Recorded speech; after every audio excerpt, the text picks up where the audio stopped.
Hey, good morning. Hey, Gayla. Good to see you. Hi, everyone. I'm Kathy. Welcome to Chatting with Kathy and Left Undone. I'm streaming on both today, so we will see how that goes. I did it briefly one day and it was fine, so we're going to just try that again because I know a lot of my people from Left Undone haven't been over here to Chatting with Kathy, which is my new channel, which is where the videos are on this case. So today, if you're new here, please say hello in the chat. Hopefully some of my mods and normal viewers will show up. I know it's a weekday, so it's not necessarily the easiest thing to do if you're working or errands or doctors or whatever you're doing. But this will be available for the replay crew tongue as well. Hey, Christian, nice to see you. I haven't seen you in forever. Are you on Left Undone? I can't tell which one you guys are on from StreamYard. It's really weird. Okay, well, either way, you show up in my chat, so that's what matters. So today we're going to cover the Lindsay Clancy trial. Opening statements started this morning. And if you don't know this trial, this is one of the ones that are just very close to my heart because of what I do, what I do for a living. I went to nursing school specifically to be a labor and delivery nurse after I had my 4 kids. Well, I took my pre-nursing classes during the time the kids were, as they were being born, basically. But then I got accepted in nursing school, and then I found I was pregnant with my 4th. So I put it off, and then I went to nursing school when he was 2. So I've been a nurse since 2002. And I worked directly in labor and delivery. I was hired as a new grad into labor and delivery. I stayed at the same hospital, very busy hospital, having, like, I don't know, we had like 500 deliveries a month. Not at first. I think we were like 350 because we built a new wing, and we got really busy because then it had ocean views. I worked in Newport Beach, California. So as people roll in the door, please say hello in the chat. I'm going to, the trial didn't even start at 6 a.m., which was 9 a.m. there. Oh gosh. Okay. Kitty cat is going to be a pain in the butt for a little while. Just FYI, if cats bug you, sorry. He's messing with the door right now. He just got up, pushed the French door, swung back. Let's see. This case is so sad. I saw this many times in my law enforcement career. See, and that's the thing. A lot of people have never heard of postpartum psychosis, have never experienced it, have never dealt with somebody in the throes of deep postpartum depression / postpartum psychosis. And it's a real thing. I am not making a decision yet, but I do lean towards not guilty based on the fact that she was psychotic during what happened. But I want to see the evidence. I want to see what the prosecutors have. Honestly, if this was so straightforward, I don't think it would have went to trial if it was straightforward postpartum psychosis, or for some reason they have pressure from their, people that vote for them, the district attorney's office. I don't know, because honestly, I've seen many of these cases. I have another one on Left Undone where the woman, the husband left and she had 2 babies and she suffocated them and piled them on top of each other. And when he came back, he was like, what happened to the babies? So I did a video on that because I remember that arrest, and that's on Left Undone somewhere. And it literally is titled Postpartum Psychosis.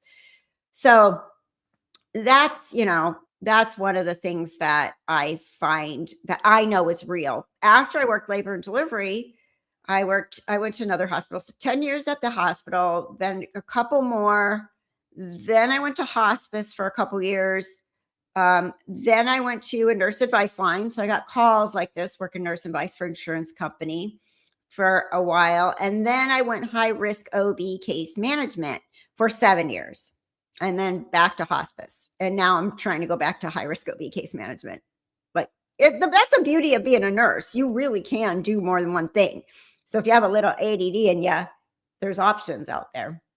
but my heart is with maternal health. My daughter is a psychotherapist. Her plan initially, and I'm not sure if she's still sticking to it, was to specialize in um, maternal mental health, perinatal mental health, because she's had friends and she's experienced a lot of what happens in the postpartum period, and there is a very big lack of awareness on postpartum mental health. It's incredible. Well, that was the cat. Just decided to cross in front of the camera. There. I don't know if you can see this if I turn it, but we got birds in the window, and I have a bird feeder right there. So this is an all-day game. We chase the birds. You can't really focus on them, but you could see we chase the birds away from the window, and then they come back because the birds know he's in a glass case, I guess. Birds are smart. Let's see. Mama, hi. Very much believe that even if it's easy to prove that she was mentally ill, I think it probably has a lot to do with the public. I think that makes sense to me. You know, public outrage. Oh my God, this has to go to trial. Who kills 3 babies? And just from the comments that I've gotten, there's a huge lack of understanding on psychosis flat out, but on mental health disorders, on postpartum. Oh, you had a baby, you should be happy.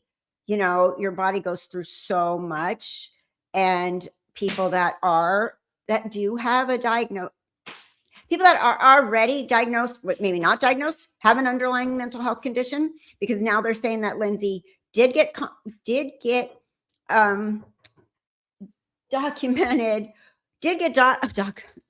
diagnosed with bipolar disorder later. So that was missed. And 50%, I just did a video on this, 50% of all women that are diagnosed with bipolar disorder are diagnosed in the postpartum period. That's when it rears its ugly head. And so when you are already fragile with a diagnosis like that, or some mental health disorder, you are more at risk. And she did have some baby blues, maybe postpartum depression with her other babies. Now, I know so far this morning, they did opening statements, and Patrick, her husband, has been on the stand. So we're going to go ahead and live stream all of that. And as you roll in and out of the door, or whatever, thank you for being here. I really appreciate it. I'm trying to grow Chatting with Kathy as more than just true crime, but trending topics, things that my knowledge base can help with, like this, just from my training and my experience in life and being a nurse, you know. And one thing they say, hi, Carolina. Hey, lady, I won't yell at you. I miss you. I haven't seen you in a while, but we haven't live streamed in a while either. So it's kind of my fault. I went to Greece. I just came back. I went to Greece with my cousin. We did a road trip through the Peloponnese, which is where Sparta is, which is where, in fact, we were at the same hotel where the cast and crew for the Odyssey stayed, in the Peloponnese, in a place called Costa Navarino. We stayed at the Westin there. It was beautiful. So that part of the country is amazing. That's where my grandmother and grandfather on my mom's side are from. They're from mainland Greece and the Peloponnese, Sparta area, around there, villages around there. So then I was there and came back, and jet lag and everything. And then my son was here from Oregon. I hadn't seen him in a while, to watch the animals while I was gone. I don't know. My mom passed away in December. She passed away December 23rd. My little Yorkie passed away December 21st. I haven't been to work since before that, but I decided that I can't stay with doom and gloom anymore. I can't do hospice forever. I love it, but it drains you mentally. It's exhausting. So I'm going back to where I know I can help. Let's see. Hi, Mama. I think that's where everyone now sees some of the information right off. People freak out. They build each other up, that there are dead children, so the mother needs to do life or give her life. Yeah. Yeah, it's really sad. Really sad. Which trial mentally. And if the prosecution doesn't come up with some mic drop moment for me, I'm going to be extremely annoyed that they even took this to trial. If she gets found not guilty by reason of insanity and the prosecution doesn't have some big bombshell evidence. Allow people to have questions and different opinions. Thank you. I do. And you're more than welcome to have questions. Hey, Sunshine. Questions and opinions. Just don't argue with anybody in the chat. You know what I mean? Like attack somebody for their opinion and say something mean to them. But you can say, "Oh no, I think she's guilty. This is premeditated murder." You're welcome to say that, and you're welcome to say it's psychosis. This is a discussion place, so we can do that. Okay, so let's go ahead and get started. Let me share my screen. And if you don't like being interrupted, this probably isn't the one for you, because I am going to add my 2 cents here and there during some of the commentary and the testimony, just based on things that I want to say, because it's my channel. So that's what I'll do.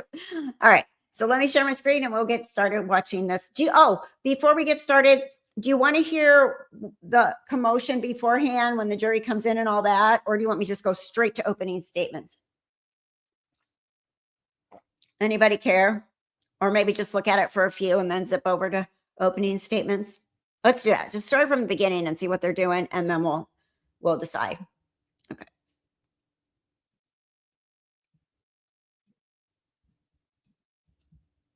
All right. Okay, I will take my face off. You don't have to look at me the whole time, but for right now, I'll keep me on. Even with that case I sent you about the mom in Idaho, about the twins both dying, she did take the kids in twice. Yeah, I still got to dig into that case. That one is really interesting. And other people have mentioned it to me. Let me see if I can show comments on stage. Hey, Ruby, how are you? Good to see you. Thank you so much for being here. Oh, I look gorgeous. Thank you. It's not working since before December, right? It helps. I'm not like, And believe it or not, my mom was so much stress for me. I mean, yeah, you can believe it. She had Alzheimer's and she was a lot of work and a lot of stress. Hey, there's PLM. YouTube recommended the Left Undone Live first in line, but the Chatting with Kathy hasn't shown up at all as of now. So the Left Undone channel is still the algorithm favorite for me. Anyhow, interesting. Oh, and the trip. Yes, vacation is something. This cat is going to be insane right now. I don't know why he has to do this when I'm on the computer. And the job that I interviewed for, and I have a second interview this week, I hope, is a remote case manager, high risk OB job. So this cat is going to be oh God. I know. Hopefully he'll settle down. We need more birds to come to the window to distract him, because he's right here. And the funny thing about this cat is I got him, I told you before, from my hospice patient who died. She didn't want the cat. Well, she wanted the cat. She was just going to die. And so I told her I'd take him. And she was feisty, man. She wouldn't go in the bed. She wanted to sit in her scooter. Literally, we're like, you have bed sores. You have to go in the bed. She wouldn't go in the bed for me to do her wounds. Like, she was super feisty. And I swear to goodness, his personality is hers. Go. All right, let me play this and we'll catch up and keep talking throughout it. And please comment. Yep. We're split between both channels. I'm doing both right now. Hopefully for some of the Left Undone people will come over. Hey, welcome back. Yeah, so hopefully we'll be able to split between the two. Goodness gracious, kitty cat channels. All right, thank you, PLM. It's nice. It's like a little reunion going on here. I missed you guys. Melissa, hi. If I can keep a signal, I want to stay on and listen. Hi. Yeah, sometimes depends on what what's going on. You know what I mean? Like, oh, there's Dental Lori. Hi, my friend. Long time no see you either. How are you? Everybody remember Lori? She changed her name to Dental Lori. Hey, Justine. Hi. Good to see you. It is a tragic case. Yeah. We got a left undone OG reunion going on here. Hey, Karen. All right. I just asked. Who did I miss? Miss anybody? Oh, just ask. That's Justine, right? Okay, cool. And I will try to put comments up on stage while there's things going on too in the trial, that if you want to comment, because I think on both channels, the people can't see unless it goes up on the on the screen, right? Yep, there you go. There you go. All right, you guys are awesome. I'm so happy you're here. Thank you. So let me get this started here. Okay.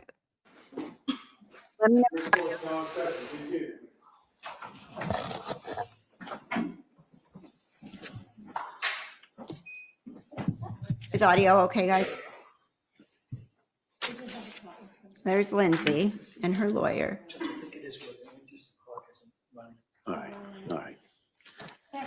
Yes, please. Your Honor, before the court today, we have a matter of Commonwealth versus Lindsay Clancy. Ms. Clancy is present. She is represented by Attorney Kevin Reddington.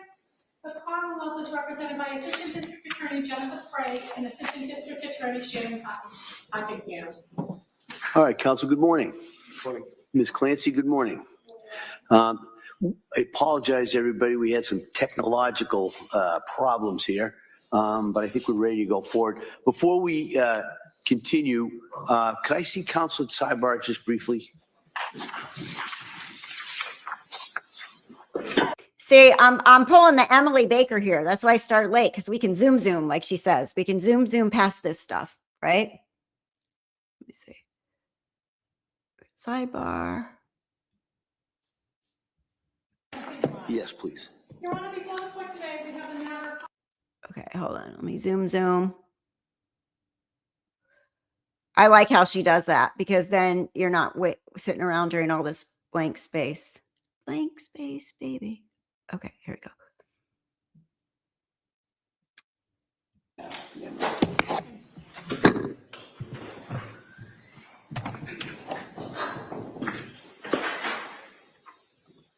Oh, thank you, Justine.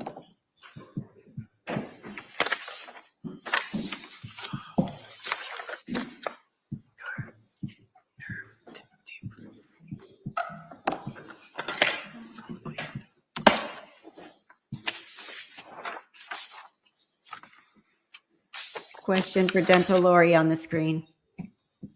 Perfect. Thank you. Okay, we're still.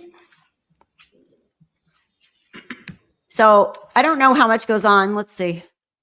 They're probably bringing in the jury.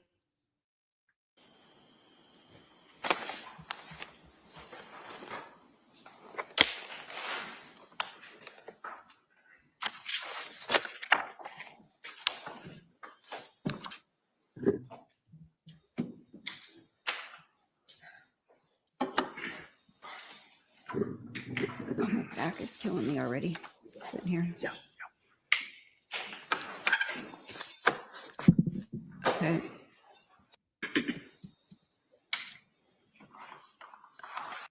Zoom. I love how she does that. Okay, now the jury's coming in because they're standing up. Is that, I wonder if that is Patrick's new wife back there. Do you see that? She looks like it. Did you guys see that? Patrick is remarried and she looks very much like Lindsay, but look, I think that might be her, but I'm only guessing. Right there. Very much looks like it could be Patrick's wife. Patrick can't be in there yet because he's a witness. You know what I find interesting about Patrick's wife is she's a fertility doctor. You know, they're divorced, right? So he divorced Lindsay, but he's still standing by her. But this woman that he married is a fertility doctor. It's in Massachusetts. Oh, yeah, she does have a sister too. So it could be Lindsay's sister. You're right, because they look similar. And so does his wife look similar. So it's wild. But she's a fertility doctor. And what I think probably why she's so okay with Patrick standing by Lindsay and they remarried is because she knows what happens. She's an obstetrician. She's a fertility specialist. She understands postpartum. She understands postpartum psychosis. She understands all of that medically. So yes, Massachusetts. Yeah, we'll see. I mean, I don't know if we'll know, but maybe we'll know. But that would be great if it's her. That's super supportive being there. Okay.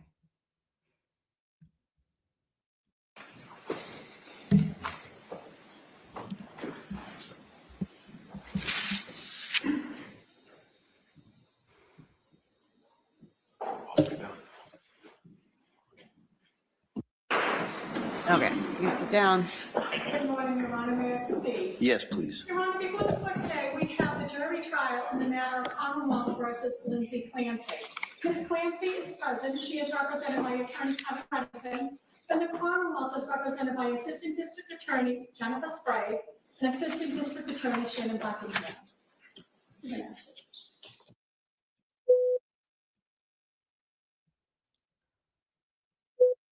Now we got white noise. This thing's something going on here. Okay, let's get past these beeps. 019-001 on the charge of murder. The jurors of the Commonwealth of Massachusetts on their oath present that Lindsay M. Clancy Hi, Paula. of Duxbury in the county of Plymouth on or about Thank you for being here. January 24th, 2023 at Duxbury in the county of Plymouth did assault and beat Cora Clancy, intend to murder her, and by such assault and beating did kill and murder said Cora Clancy. She's just going to read all of it and then all the charges, right? On docket number 23. I'm going to skip past that. We know the charges. I just kind of, again, I'm going to explain it. And then after that, we're then going to go right into the opening statements of counsel. All right. So first, as you know, this is a criminal case, and the defendant was charged by the way of an indictment on 3 counts. All right. Now, you have to understand that an indictment is not itself any evidence of the defendant's guilt whatsoever. It's merely the formal way of accusing a person of a crime in order to bring her here to this courtroom for trial. You are not to draw any inference of guilt from the indictments or from the fact that she was. Okay, we've heard a million of these, so we're going to go, let's just move along.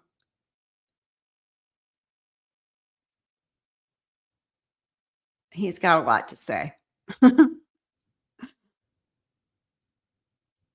he still talking? All right. We're just going to keep moving. Okay, here we go. Let's go right here. Of 2023. Of what the law is and what your obligations are. But I know that you're going to try this case according to the oath that we talked about that you took as jurors. We promise you well and truly try the issues between the defendant and the Commonwealth according to the evidence in the law. If you follow that oath and try this case without fear or prejudice or bias or sympathy, you'll arrive at a true and just verdict. I'm confident of that. And also, have confidence in yourself. All right? You can do this. The lawyers and I asked a number of questions, and we all decided, it chose that you would be the people who could make this Just decision. like another minute. So everyone has confidence in you. You should have confidence in yourself in regards to sitting on this jury. I know a lot of people say that. The just verdict on this. So at this point, seems fast. I'm going especially to since she hasn't been tried yet, you know? To give their opening statements. Come on. Okay, Buckingham. here we go. Thank you, Your Honor.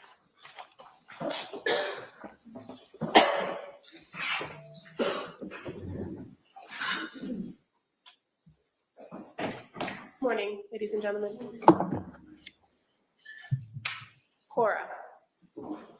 She had just turned 5. She was sweet, silly, smart.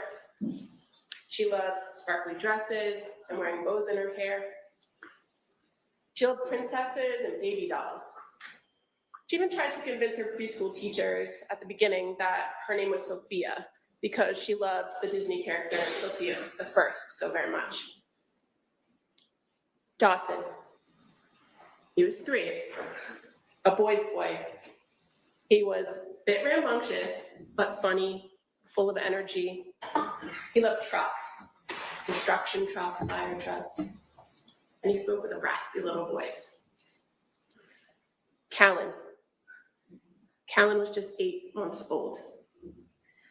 Always smiling with chunky cheeks, a sweet little baby. We are here, ladies and gentlemen, because they are not. She's crying, guys. Because so many people have been really cruel in the comment section all over the place. I've been in a bunch of groups, and a lot of people are saying she has no remorse. She's just a flat affect. She's catatonic. But I mean, could you imagine coming out if she was in a psychosis state, which I lean towards that? If she was in that state, can you imagine coming out of it and realizing what you've done and having to live with that forever?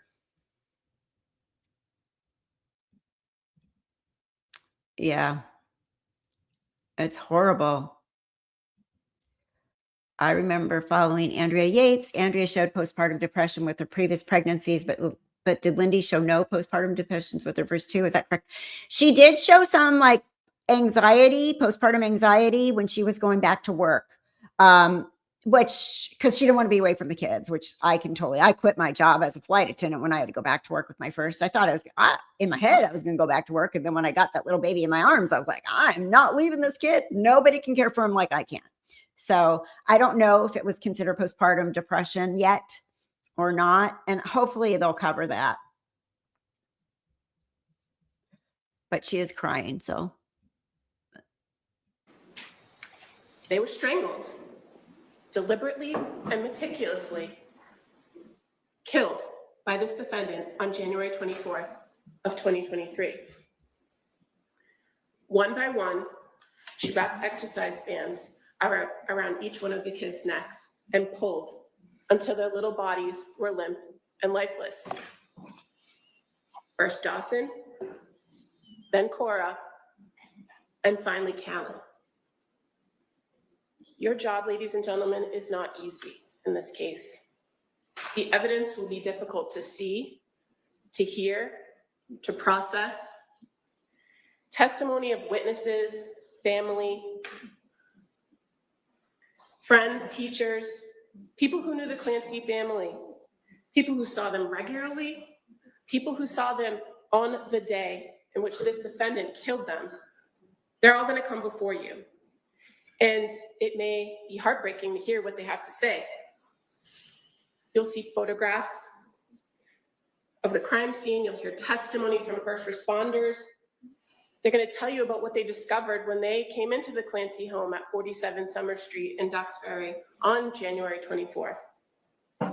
You'll hear evidence about the defendant during that time period, observations of her physical appearance, her demeanor.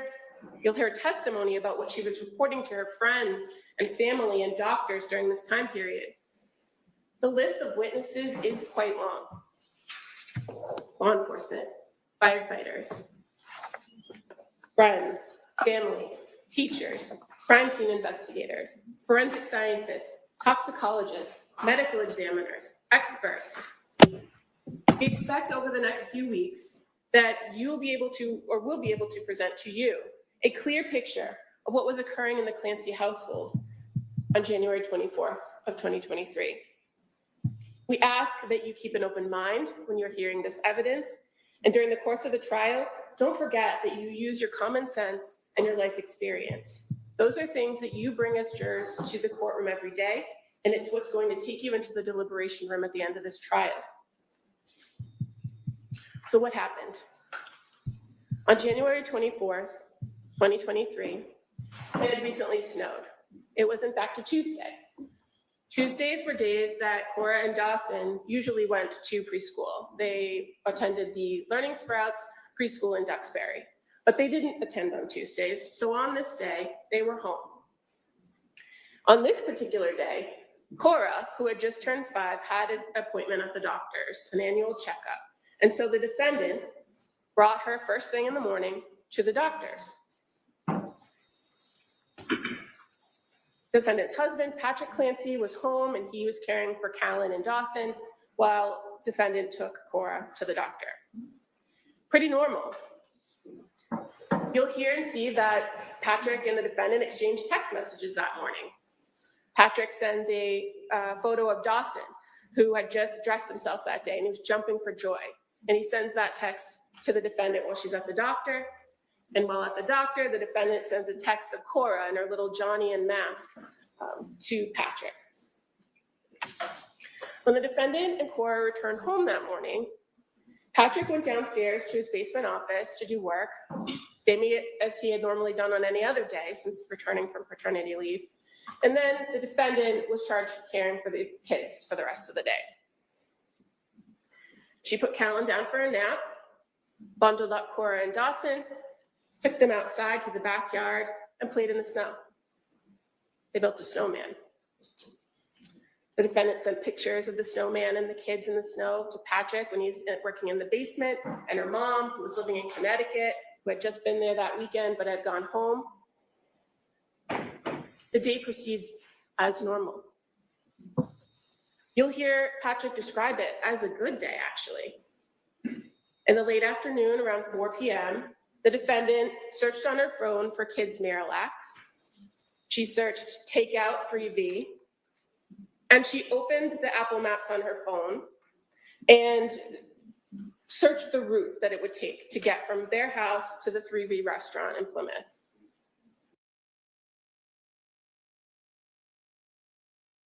I just want to say this is like the biggest thing right now, what she's talking about. This is where everybody goes, this is premeditated. She planned it because she did all that with her phone.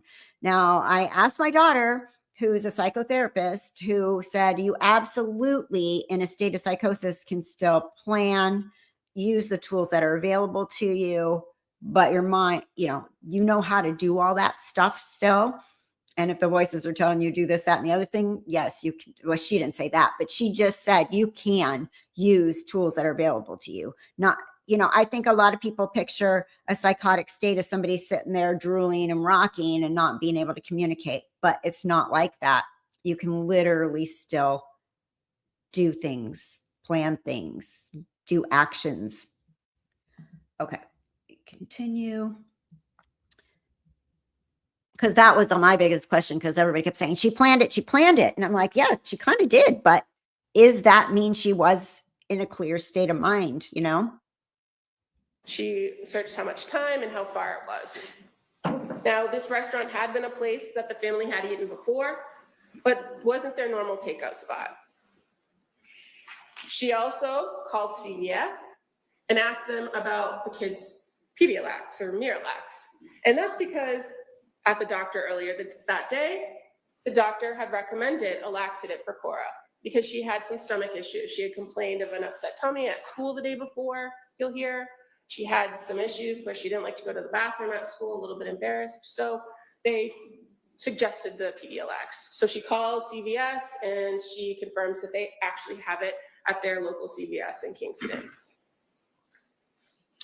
Then she sends a text to Patrick and asks if he wants to get takeout, if 3V is okay.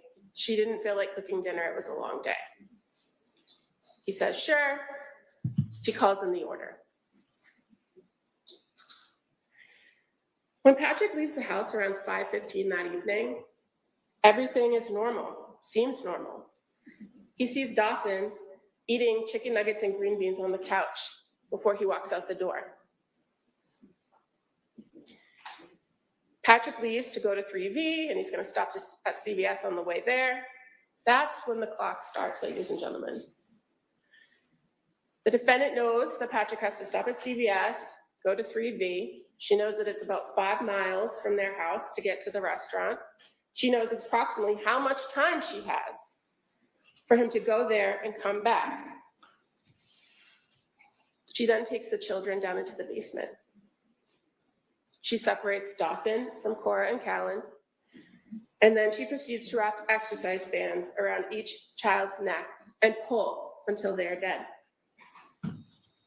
She leaves the bands wrapped around each child's neck and goes back upstairs. In the kitchen, she gets a knife, and then she proceeds to the second floor of the home. In the middle of this, she misses a call from Patrick. He's at CBS. She misses the call. She calls him right back, and they talk for 14 seconds. Nothing that she does or says in that phone call is of concern to Patrick. He proceeds on his task, and she proceeds with hers. She goes to the second floor master bedroom, locks the door, crushes up some pills, and attempts to take her own life. She uses the knife she got in the kitchen to slash her.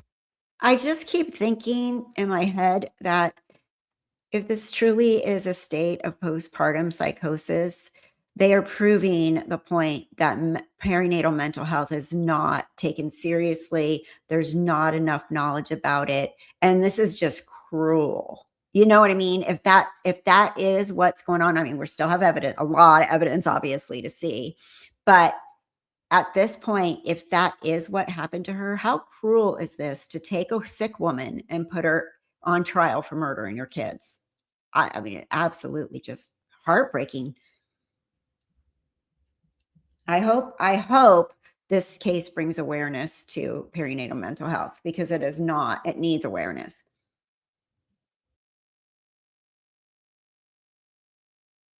Wrists and her neck. She moves the bed away from the wall, away from the window. She opens that window and goes out. She lands on the cold, hard ground.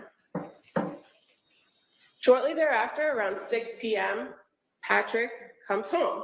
He's got the takeout bag and the CVS bag with the medicine. He enters into the house through the mudroom door into the kitchen area, places the bags down. It's eerily quiet. He calls to the kids, no answer. He calls to the defendant, no answer. He takes out his phone and dials the number for Lindsay's phone, defendant's phone, no answer. He then goes upstairs and finds the master bedroom door locked. He opens it and enters the room, sees blood and the window open. He then goes to the backyard, and that's where he finds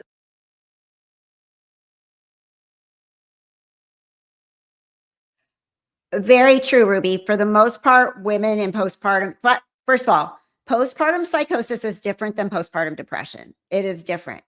Postpartum depression is depression, can't get out of bed, thinking about harming your own self in the extreme.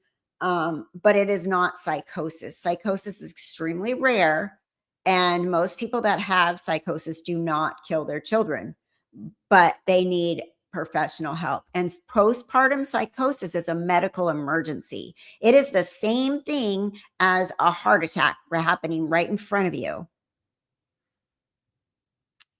But she's not in a regular state of mind. She's literally gone from her mind. She's not, if she has postpartum psychosis, there's no, I'm Lindsay, I need to make a rational decision right now. It's just very, very different and very scary. And thankfully, it's very, very rare. You are correct. Very rare to go to this extreme. But she's not the only one. I've done another case on postpartum psychosis. Most of them don't go to trial because they do a plea that they're insane, right? So very rare to go to trial for this. I remember having postpartum depression with my fourth baby. It's definitely different from postpartum psychosis. Yes. Yeah. Oh yeah, I'm sure. And expert witnesses. I'm very curious about the expert witnesses. It really is sad. I can't imagine living knowing I killed my children. I know it's horrible to even think about. I can see why she would be like, I don't want to live anymore, right?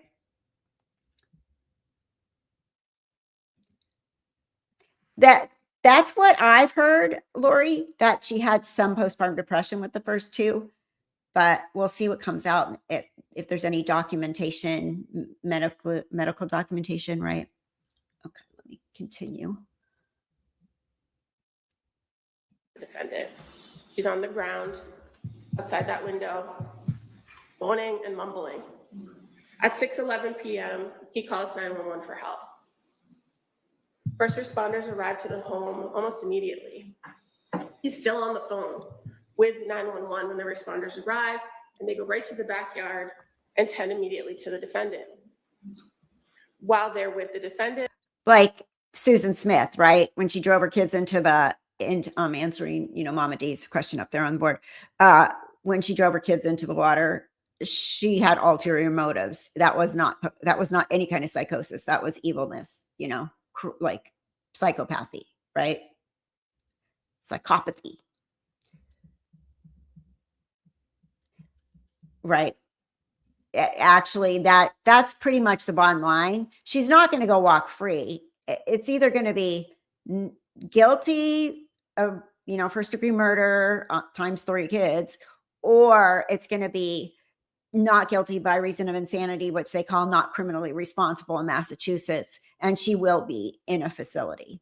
And she's been in a mental health facility all this time. She's not in jail. She's in a mental health facility. Now, some people argue with me and say that's because she's in a wheelchair. She can't be in jail. But I'm sure there's other options, other hospitals or rehab facilities that could take her due to the physical part. She clearly, if she's in there, has some mental health issues that they're working with. I heard that the DA is believed to be the only one in Massachusetts who would bring this level of charge against Lindsay Clancy. I think the DA overcharged. I think a lot of people say that for sure. And again, if I don't see some mic drop evidence from the DA, that's what I will totally believe. Okay, let me play. Sorry, I have a lot to say. We all do, right? Patrick tells the first responders, I need to find my kids. He had asked the defendant where the kids were, and she told them they were in the basement. So when he went, yeah, just wait, Paula, you're going to see this is horrible what happened after. Then I won't interrupt for a while so you can hear the whole thing when they came home. But yeah, it's the reason she's in a wheelchair is because of this.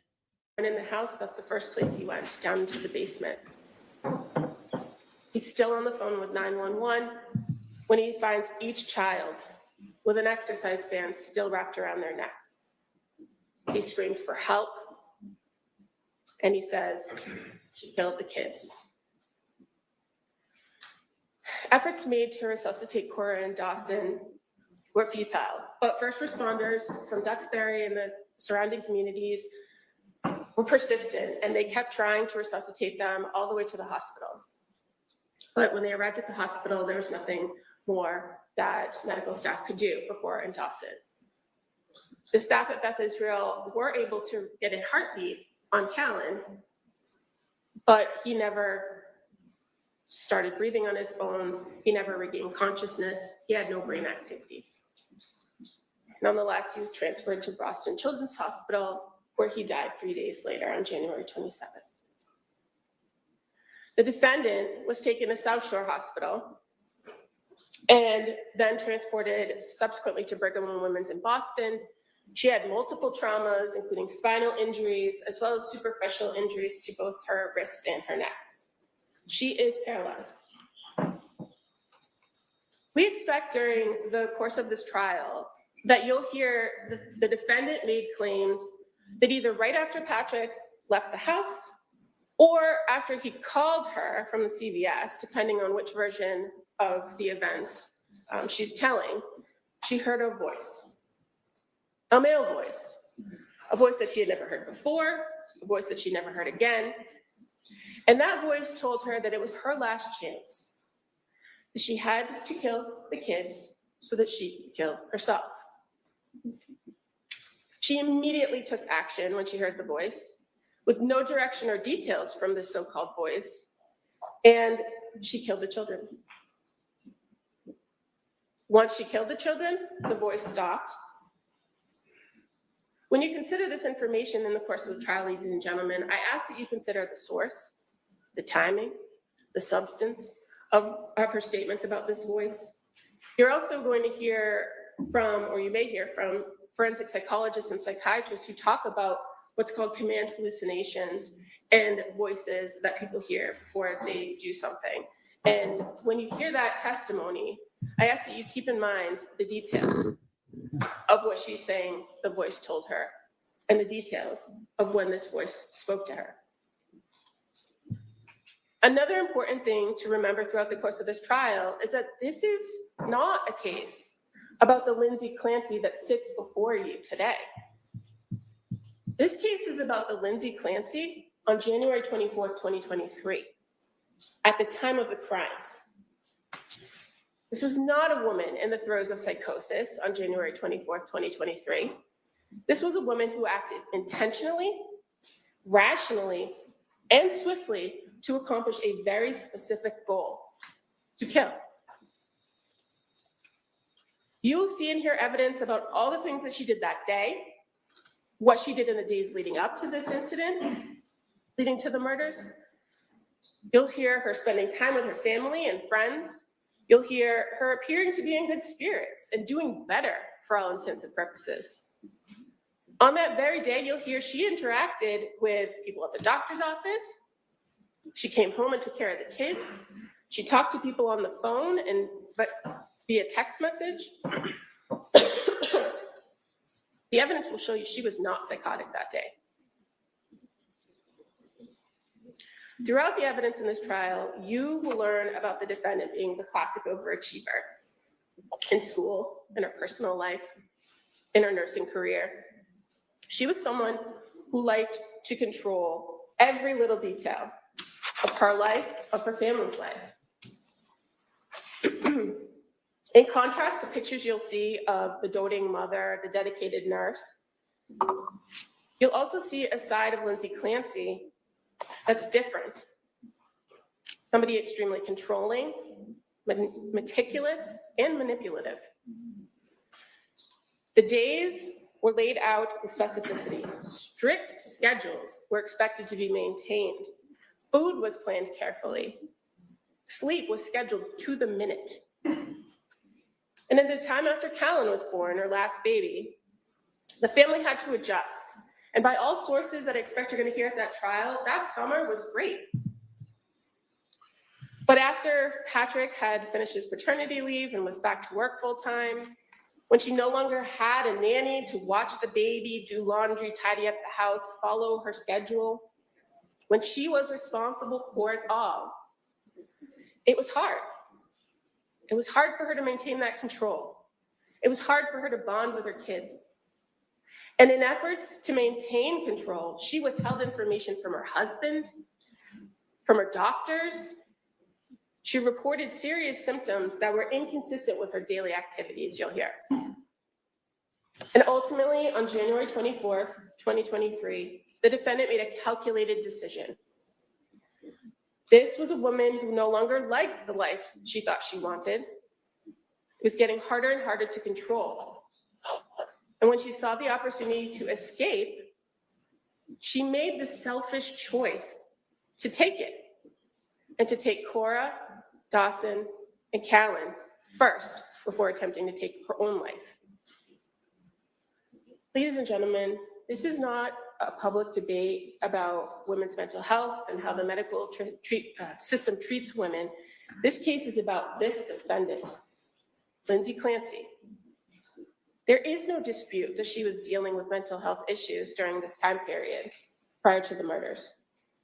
There'll be medical records, medical doctors, mental health professionals that will talk about treatment, prescriptions, hospital visits. All that's going to be before you. The evidence will show that this defendant had a means and access to mental health that most people don't. And she chose to deal with her mental health issues in the worst way. She chose to manipulate her providers, seek out the quick and easy fix when she was feeling depressed and anxious, And when she didn't get what she expected, she chose an alternate route. She sought a different doctor. She changed medications after days. She disengaged from treatment when she didn't like the plan. After only 4 months in treatment, she made a choice, a deliberate and intentional decision that she did not want to try anymore. And because no one could take care of her kids the way she wanted them to, she had to take them with her. Despite all the precision that she exhibited that day, you'll hear, the timing of it all, the swiftness of the killings, overcoming the interruption of Patrick's phone call. I just find that really hard to believe that's her motive. All right, I'm so meticulous that I got to kill my kids and then I'm going to kill myself, but I failed. I don't, what, I don't know. I have a hard time wrapping my mind around that theory. And I was going to answer this question here, or this comment. I hope the right thing is done. Everyone is so invested in the story of a new baby. What an amazing time. Yes, it is. And it can be the hardest of times. It really can. And people don't understand how hard it is. I had my third. So I had my first two 22 months apart and the other one 26 months later. So 3 under 5 for a long time. 5 per year, right? And it was really, really, it's a blur. So yeah, I think if people don't realize, my nephew just had a baby the other day and he texted me yesterday with the pictures, said it was a hard delivery, but we're home now, blah, blah, blah. And I'm like, call me. Any questions about postpartum, call me. Any questions about the baby, just call me, because I think people don't realize there's always something, always something. I think my daughter called me like 25 times a day when she was postpartum with her first, because there's always something. The baby's not latching. I'm exhausted. My bottom hurts. My C-section scar. I'm not getting sleep. Baby's waking me up. Other kids are wake up. Other kids, mommy, I want cereal. We finally just got the baby back to sleep. I mean, nobody thinks about that stuff, I think. Let's see. I have to admit that I believe that there is something to this presentation. I find to believe that there is something to it. Yeah, and I can't wait to see all the evidence to find out, what they have. I do think a lot of women don't want to leave their kids behind. Well, yeah, I wouldn't want to leave my kids behind if I was going to go anywhere. But she didn't even want to leave them behind. She had anxiety about going back to work, right. Being controlling and meticulous made her kill her 3 children. Yeah, I feel like that's a reach. There's got to be more to it. I had postpartum depression after my kids. That was hard enough. I cannot imagine psychosis. Yeah. Right. The depression is hard enough for sure. I had it after Michael, my last one. I don't know if I had it after my other ones. I was so young and naive. I don't even know what my problem was at that point. Just grumpy and tired, right? Okay, I'll continue.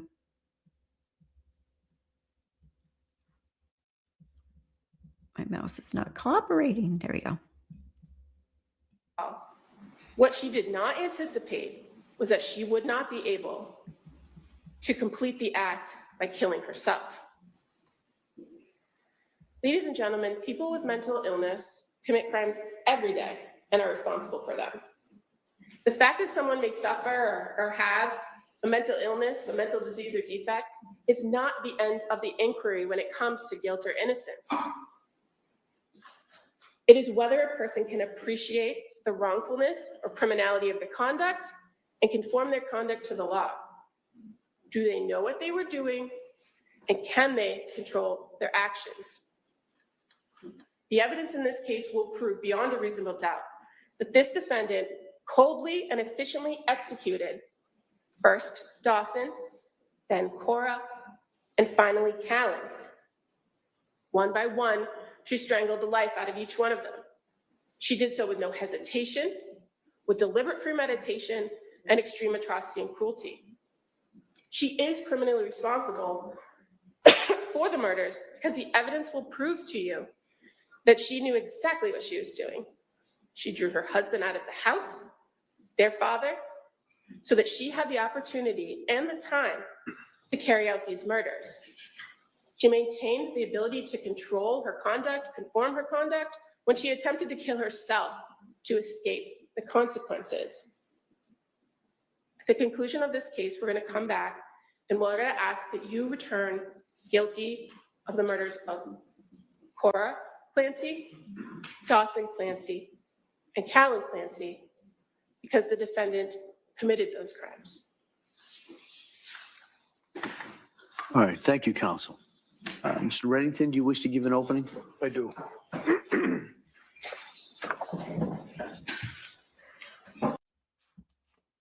So the opening statement, I don't know, I thought she would have more in that, but we'll see as far as prosecution goes, but we'll see with the evidence. Her opening statement didn't convince me one way or another at all.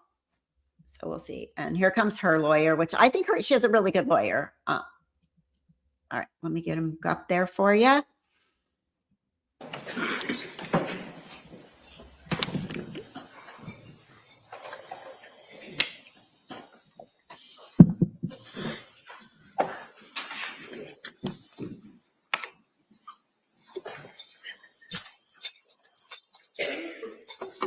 Your Honor, I might use the easel, may it be placed in front of the TV screen so that the jurors are able to.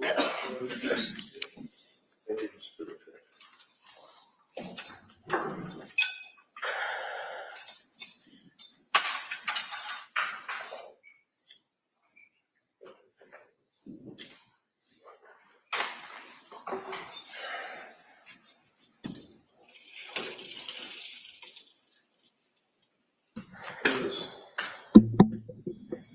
Normally, we thank jurors for time away from your life, your jobs, your family, coming to court, listening to a trial, certainly is a service that's provided by you as citizens. But in this case, God bless you. You people are going to have to listen. You mean the voices that she heard that told the command voices? Is that what you're talking about, Ruby? Yeah. Have you ever spoken to somebody that's hears voices like a schizophrenic or something that the voices are telling them things? I have. And it is the weirdest, wildest thing. That is the reality when it's happening. That is the reality. It's just so weird. And you can't bring them into your reality when they're in that reality. It's just so crazy. So I've had patients that have called me and I'm like, you need to go 911 right now. When I was doing high risk OB, they're seeing shadows, they're hearing voices.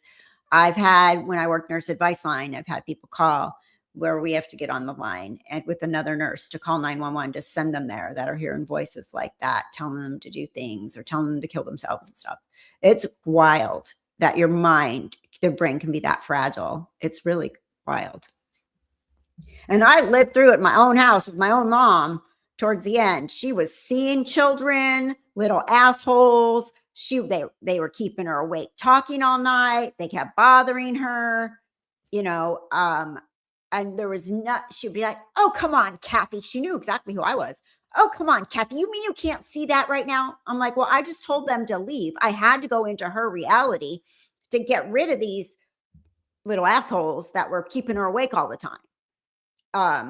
Yeah, so it's a thing. I don't know which mental illness, which ones, there's different ones, but some of them cause that to happen. And I experienced it with my mom with Alzheimer's and with patients. So, and my ex-boyfriend's son, heard voices to beat up a guy with a pipe, and he did it. And so he's still institutionalized years later. So, and that was like drug-induced psychosis, because there is such a thing. A lot of people have fried their brains with drugs. Get psychotic like that. It was just that day, that minute, or did you hear them before? I don't know. I think the evidence will let us know. I don't know for a fact if she heard them before. It was only that day. So my sister was a schizophrenic. She had full on conversations with imaginary people. Yeah. It is so weird. I was so sick of those kids in my house. They were starting to become real to me. I'm not kidding. She's yelling at them, telling them to get the hell out of her room. She'd come sit out here and she's like, I'm never going back in that room again. They're little assholes. They keep me awake all night. I was like, oh my God, I'm going to lose my mind over this right now. And I'm literally go into my mom's room and be like, go home. Your mom wants you home right now. Open the back door because she had a back door in her room, close it loud enough for her to hear. And like, they're gone. Oh, good. They wouldn't listen to me and leave. You know, it was wild. It was like, oh my God. No way to live having that. Not a good way to live. All right, let me get him because let's get him on here. To some of the most horrific things. Look at some of the most horrific things. In jurors, it's a beautiful system. You pass between, as you heard Don Clerk say, you probably don't remember it, but it's old language, goes back to Old England. It says that you as jurors pass between the government, them, and she places herself on her country, which country you are. You owe allegiance to nothing but your oath. Lori, Mom is still here. You guys are probably are you in two different channels? Are you in two different, like one's on Chatting with Kathy and one's on Left Undone because I'm streaming to both. That's probably why you don't see it in the chat. Thank you. Oh, thank you so much, Paula. I really appreciate that. Thank you so much. Mama D says, to me, it's crazy because people can understand the mental results of, say, a TBI or drug-induced psychosis. Lately, a lot of marijuana-induced psychosis, but it's hard to understand this. Yeah, it is. And marijuana these days, like cannabis is so strong. It's not like what people used to grow in their pot in their room, you know? It was so weird. Oh, you're on Chatting with Kathy. Okay. Okay, you guys are both here. Thank you, Paula, again. Oh, she's here now. All right. Your consideration and your time, your common sense, you bring your life experience to this trial, you render a verdict. And as jurors, experiences, take the job very, very, very seriously. You people will never forget this case. And thank you for that service. Government says that this is a situation, it's not a referendum on women's having babies and having postpartum psychosis, postpartum depression, but it sure as hell is. Because you're going to hear, consistent with what is told you in the instructions, consistent with the obligation that the government has when they brought this charge. Tim Cruz, the DA, right in the front row, brought this charge. He knew, as did his office, the facts of this case. And he knew when he brought this charge that it was going to kill the soul of this young woman. And they would bring their evidence in front of a jury that she knows that she killed these children. We'll sit here, listen to their evidence, but I suggest to you that the issue for consideration is what was going on in that woman's mind. You're going to hear evidence that, as the government said, Lindsay was a kind of a parent pleaser. She was a person that in school had a lot of friends, still has friends. You'll hear evidence to this day from the 6th grade. High school, college, nursing school. You're going to hear evidence that Lindsay, in the course of in high school, she was a high achiever, gymnastics. Stopped doing gymnastics because she hurt herself and didn't like to do the backflips and stopped doing gymnastics, but she was very athletic.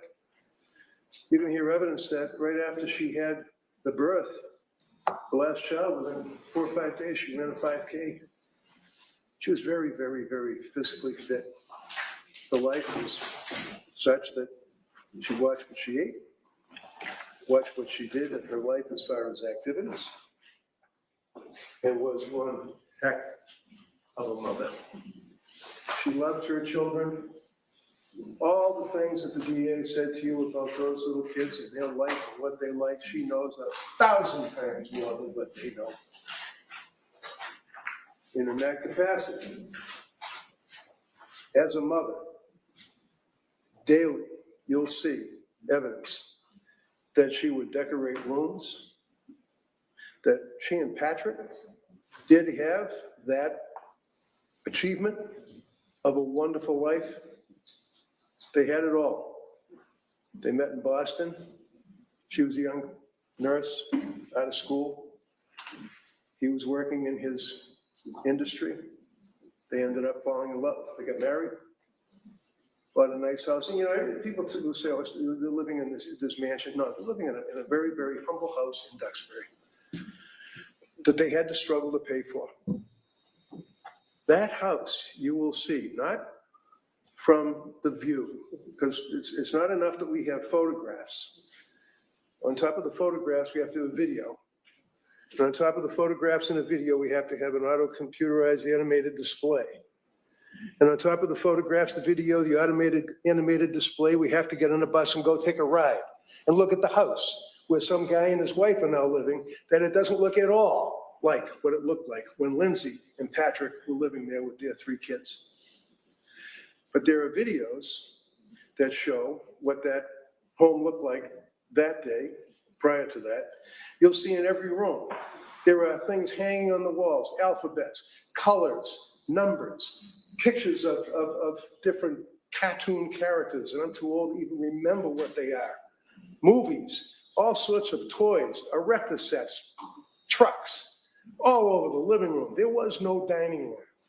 It was a large thing for the baby to be in, and then surrounded by toys. Every single room had toys in it. These children were loved and nurtured and cared for by her. She didn't want to get rid of her kids because of her selfish life, as the government indicates. She loved those children right up to the time of their death. You're going to see that there's photographs in this case that you will be able to evaluate that show that. Some of them might even be in the videos that the state police took. This case is a massive production by the district attorney's office. You have the district attorneys, the assistant district attorneys, the assistants to the assistant district attorneys. You have the state police crime laboratory. You have the detectives. You have the state police, the armed men that will go out and interview witnesses and will investigate this case. You have the victim witness advocate, very nice lady, by the way, that deals with witnesses and people in a case such as this. It's a massive operation, and that's great. We should have that. But when you're considering the evidence, you consider the fact that you have 2 young people that were living this life, that were working, and Patrick, not because of COVID, not because of he just didn't want to work in an office anymore. He worked out of his basement.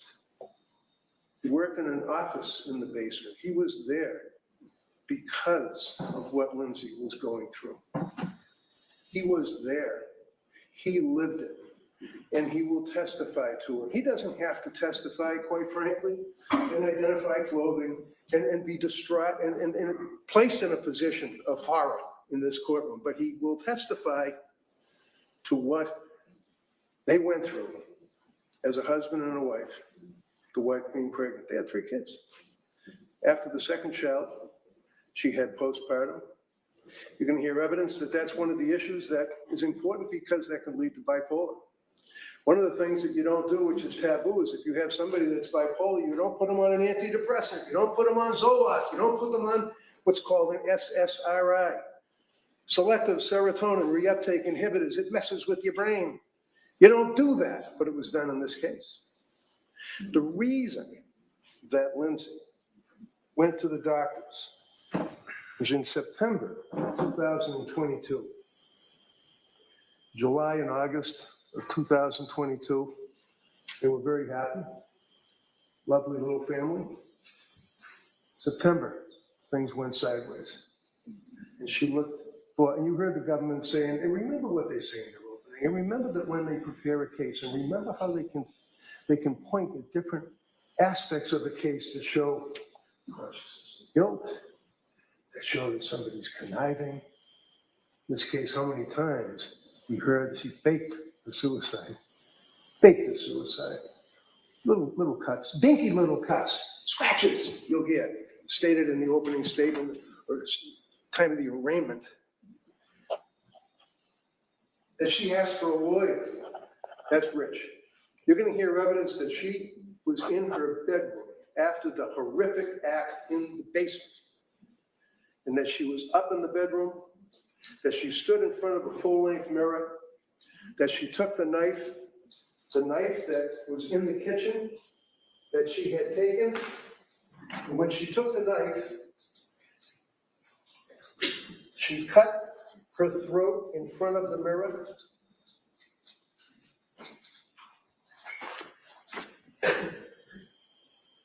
This is no fake suicide. This is her when she was brought to the hospital. She was in the hospital. That's what her appearance was at the South Shore Hospital. When she's at the South Shore Hospital, she had... All right, I'm going to say that again. Hold on.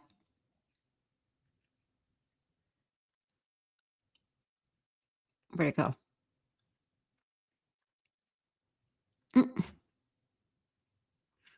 Where is it? Sorry, I had to put a piece of candy in my mouth. All right. All right, so she's on a ventilator. So she is not even conscious. She's on a vent. She's restrained. She's got, hard to see, but she looks like a hot mess express. Doesn't look like a fake suicide at all to me.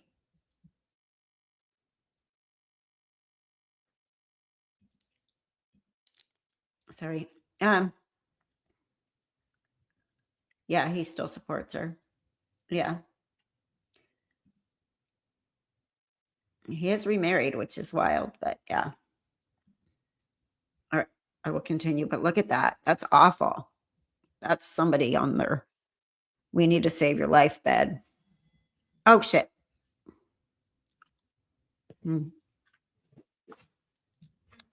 Sorry, I have to change the battery in my camera, but I will continue playing this.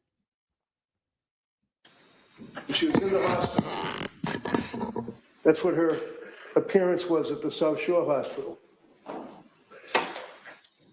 When she's at the South Shore Hospital, she had wonderful care and treatment that was able, against her will, to save her life.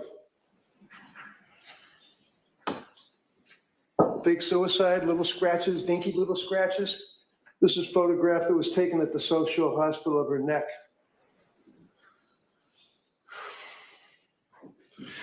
Photograph taken of her wrist, showing the split in the skin. Photograph showing you'll see evidence of this, the bedroom floor next to the bed with the blood.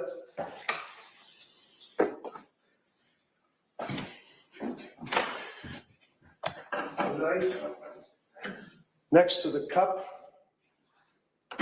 Sadly, a gift saying "because kids." You see the white residue inside the cup? That's where the pills were crushed up with leftover lemonade from the night before when she consumed that. That's the knife. This here you'll see is sleep aids. See this here, deep sleep pillow spray. She couldn't sleep. She couldn't sleep for months.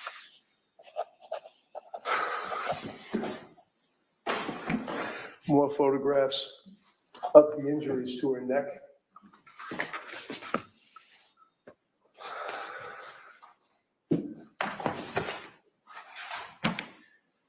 And then, in the course of the fake suicide speculation by the police, you'll see the evidence that she hung on the window ledge and, like Spider-Man, I guess, slid down the wall of the house. You're going to hear evidence that she flung and threw herself out the window, striking her head on the ground, full ground, causing what's known as a Jefferson fracture of her neck. She shattered, exploded her thoracic spine, shattered her cervical spine, the first disc, broke every rib. And the Jefferson fracture, you'll hear evidence, is not consistent with a fake suicide by any means. Jefferson fracture is consistent with Superman when he got thrown off the horse. It's consistent with people that have the tragedy where they dive into a swimming pool, as a result of which they get that fracture in their neck and they're paralyzed. She's paralyzed. She's not going to get up miraculously and walk out of this courtroom. She's paralyzed and will be paralyzed for the rest of her life. She's living her own hell. She knows what happened with those kids. And she wanted to die. When she was in the hospital, you're going to see evidence. The Brigham and Women's Hospital, when they transferred her from South Shore Hospital, air flight, into Brigham and Women's Hospital, and she was then given the emergency room and the emergency treatment at the Brigham and Women's Hospital. You couldn't move in that room. There was so much equipment, so many wires, so many breathing tubes, so many machines, humming, banging, clicking, and she's spread out like she's crucified on the bed while she's being treated in that room, surrounded by armed police officers. Out in the hallway, guarding the hallway against what? Anyone could guess. Guarding the hallway, guarding the room, guarding the bed, standing there. She's handcuffed to the bed. She goes to South Shore Hospital. Government speculates that, again, you see how the government is able to create what they want for facts, that she is so cold and calculating that she said that she heard voices after I brought a psychologist,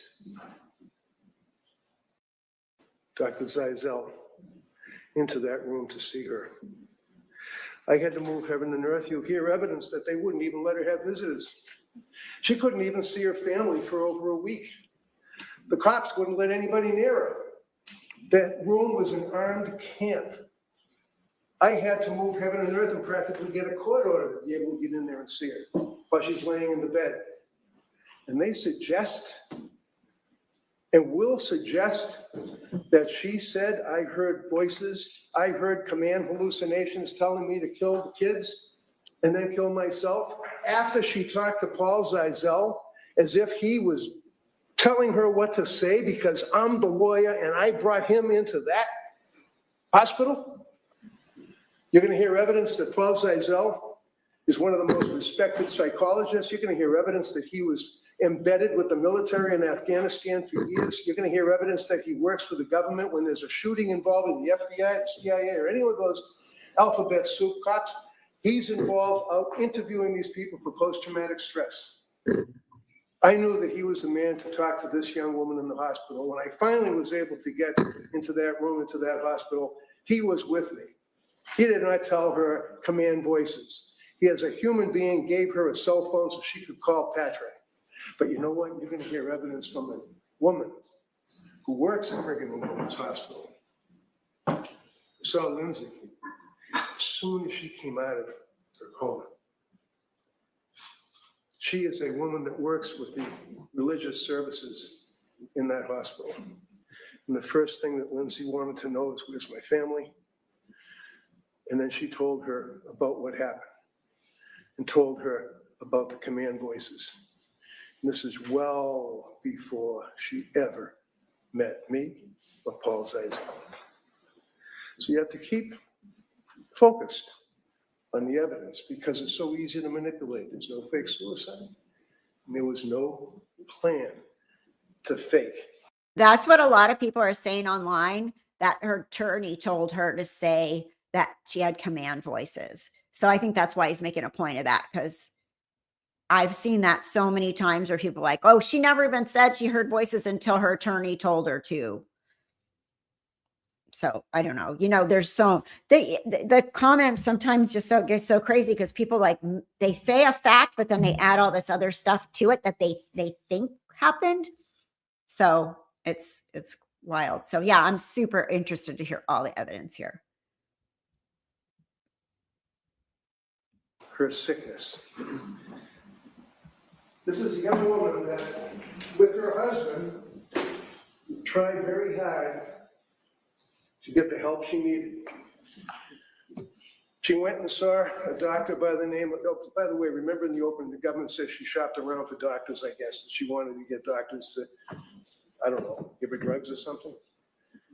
You can hear evidence that she went online and she looked for someone that was into neonatal, post-baby delivery, because she knew that she was in trouble. She couldn't sleep.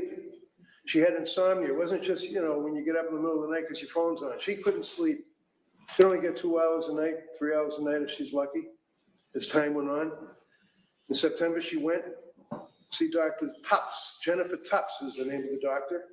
Jennifer Tufts then gave her a prescription for Zoloft, which is an antidepressant. It's one of those SSRIs. She didn't take the Zoloft for a couple of weeks because she was breastfeeding. She was afraid to have the baby have anything to do with drugs, but ultimately couldn't do it any longer, took the Zoloft and was spun out of control. Well, because you didn't hear evidence because she was bipolar. You don't give a bipolar person Zoloft, but she got it. You're going to see what the effect was that it had on her as that week went on, as that month drove on, and she couldn't sleep, and she was unable to emote, had no emotions, had no feelings, was unable to really react to anything, but had to take care of the kids.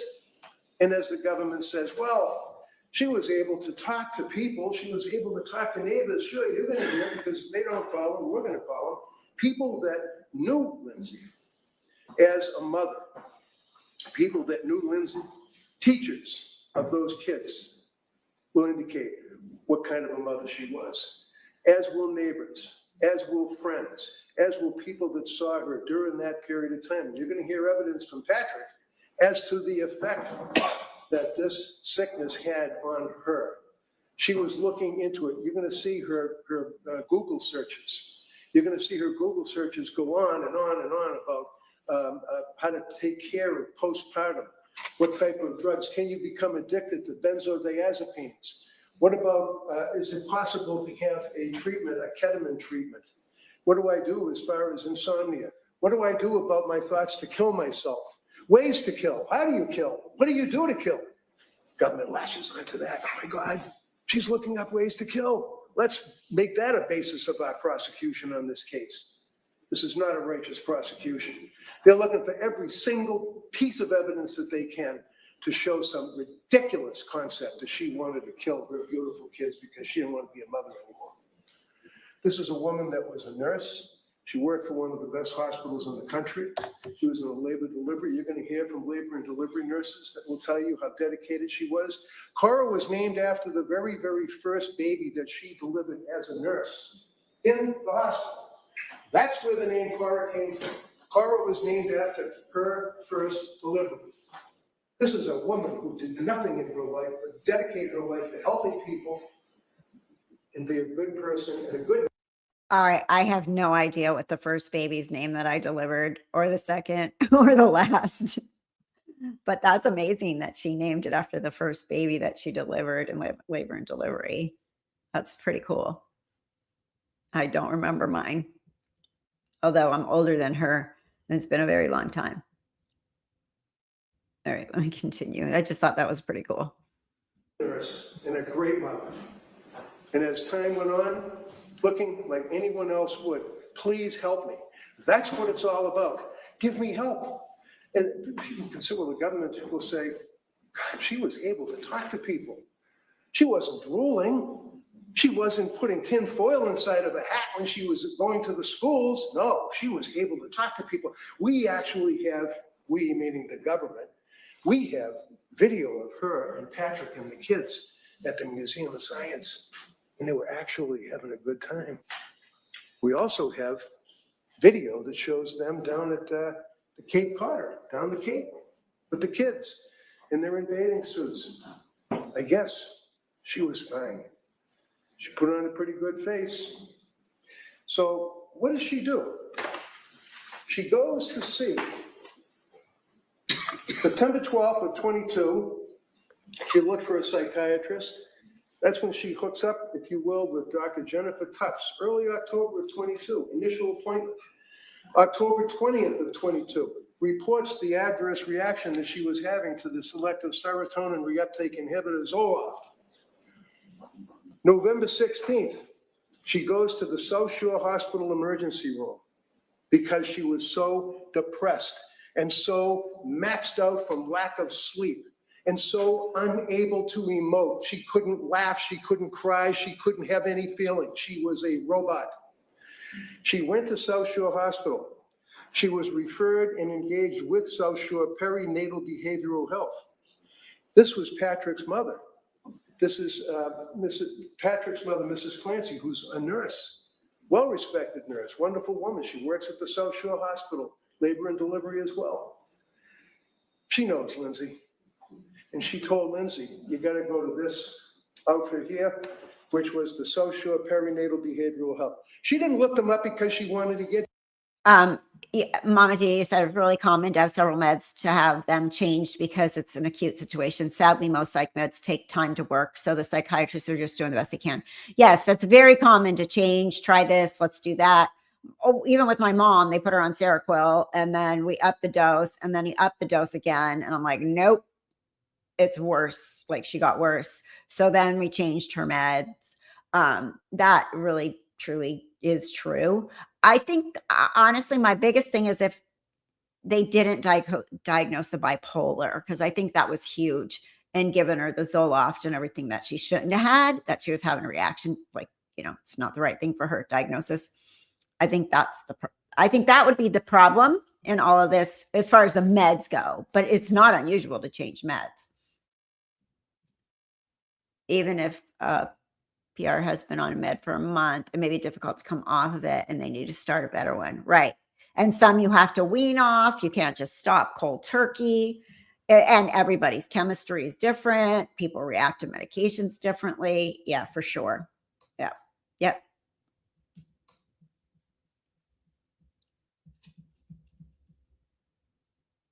There are also so few beds for mental health patients. So few beds.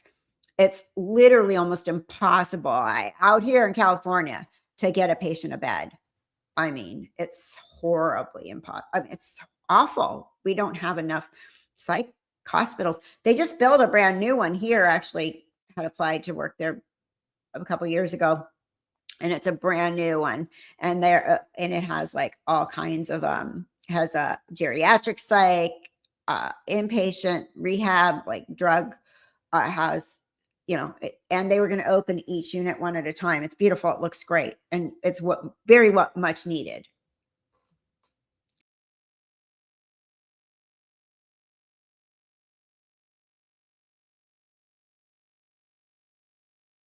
Drugs. She was referred by her mother-in-law, who's a nurse. She went to see these people, November 21st of 22. When she was engaged at the South Shore Perinatal Behavioral Health, she's going on one drug to the next to the next.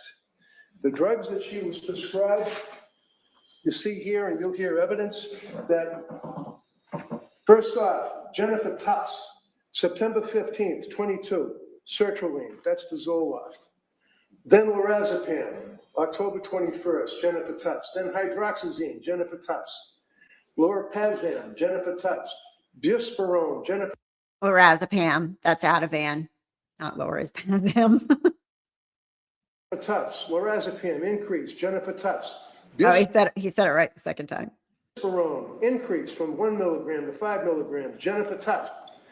Trazodone, from another individual, fluoxetine, 10 milligrams from another person named Julie Paul. Julie Paul worked at the South Shore Hospital when she went there to try to get some help from South Shore Perinatal Behavioral Health. More medications, spiraling, continuing on, down. Pat lived this, and he will testify to what they went through. At this point, at the end of November, around Thanksgiving, she's reporting disassociation and confusion. They put her on Remeron. This is around Thanksgiving. Things were so bad at this point that her mother and father. They use Remeron a lot in patients that have dementia too.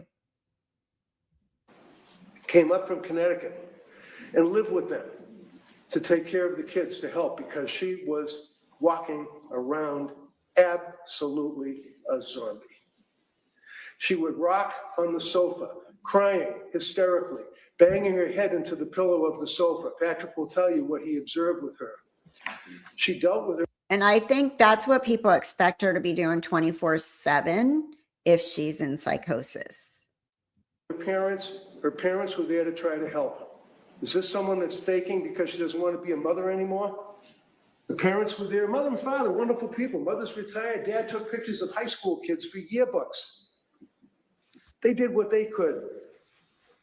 Coming into December, after Thanksgiving, and they went, by the way, during the holidays, down to Connecticut at one point to visit with the family. But December 4th, she calls a suicide hotline seeking help. December 5th, she's evaluated by what's known as the Aspire Crisis Team. You'll hear evidence about that. December 6th. See, to me, this is not somebody doctor shopping. This is somebody looking for help. Because a lot of people are like, she was doctor shopping. But you don't call a suicide hotline if you're doctor shopping, or get the crisis team. If I were a jury, I'd be very curious about how her perfect persona played a part in the misdiagnosis of bipolar. Some people are so good at masking, you can't see that they're not okay right away. Oh, it's so true, right? Oh, and there's a stigma. There's still a stigma. I don't want to be crazy. I don't want people to think I'm crazy. I'm not crazy. I'm just going through something, right? So, yeah, for sure.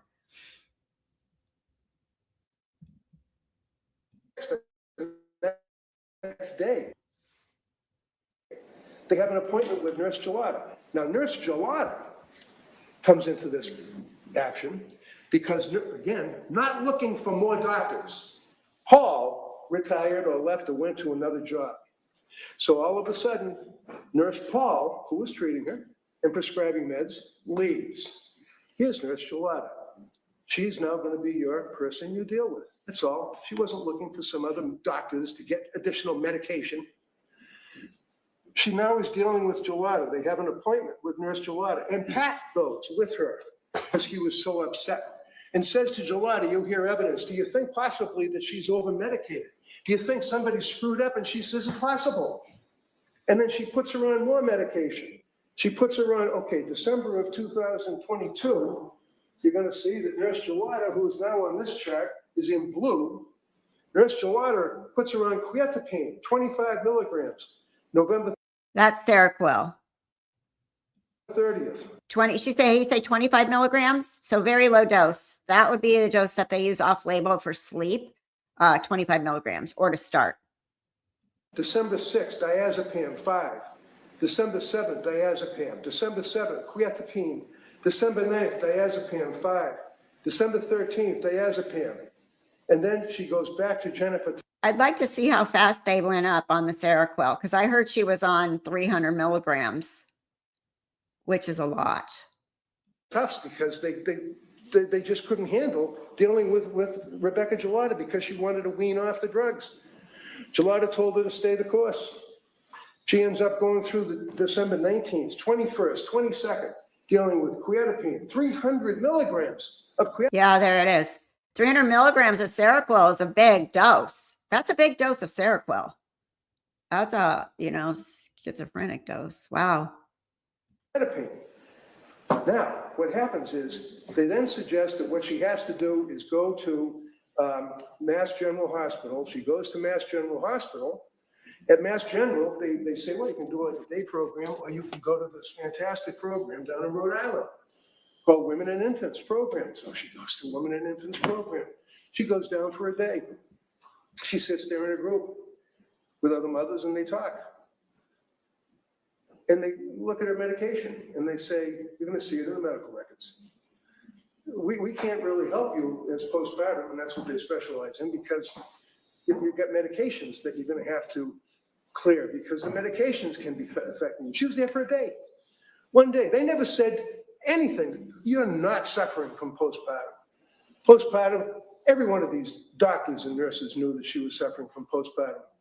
And now it's turning into psychosis. Now as she goes through the period of time, in January 5, Aliyah Goodhart from McLean Hospital puts on trazodone, 50 milligrams, lorazepam, 1 milligram, leaving the hospital.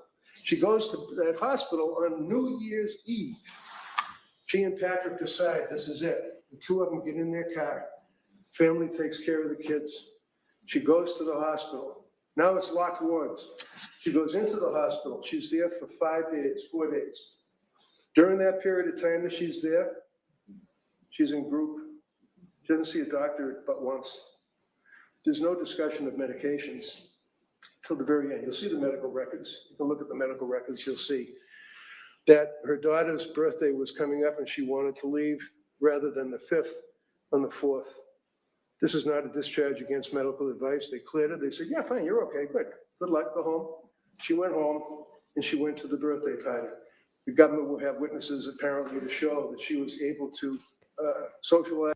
I've also read a lot of people saying she just left the hospital. She signed herself out. It wasn't AMA against medical advice. She did leave. But can you imagine? You got 3 babies under 5 at home. You're in a hospital trying to get well. You don't know really what the hell's going on with you. And it's your 5-year-old baby's birthday coming up and your husband's over there with these kids and your parents. I mean, I've always felt bad, like, oh my God, I got to get home to take care of everybody, you know? So I can see that being like a reason for her to be like, I think I'm okay. Let me out of here. I got to go home. I got to take care of home. Right. I mean, that's just how I see it. Like, hi, how are you? At the trampoline where they had the birthday party for Cora. She's still living her nightmare. During this period of time, January 9th, back to Jennifer Tufts, puts her on diazepam. Jennifer Tufts kicks up the trazodone to 150 milligrams. January 13th, you've got Rebecca Jawada, puts her on diazepam. And by the way, when she was down at Rhode Island and the nurse and babies,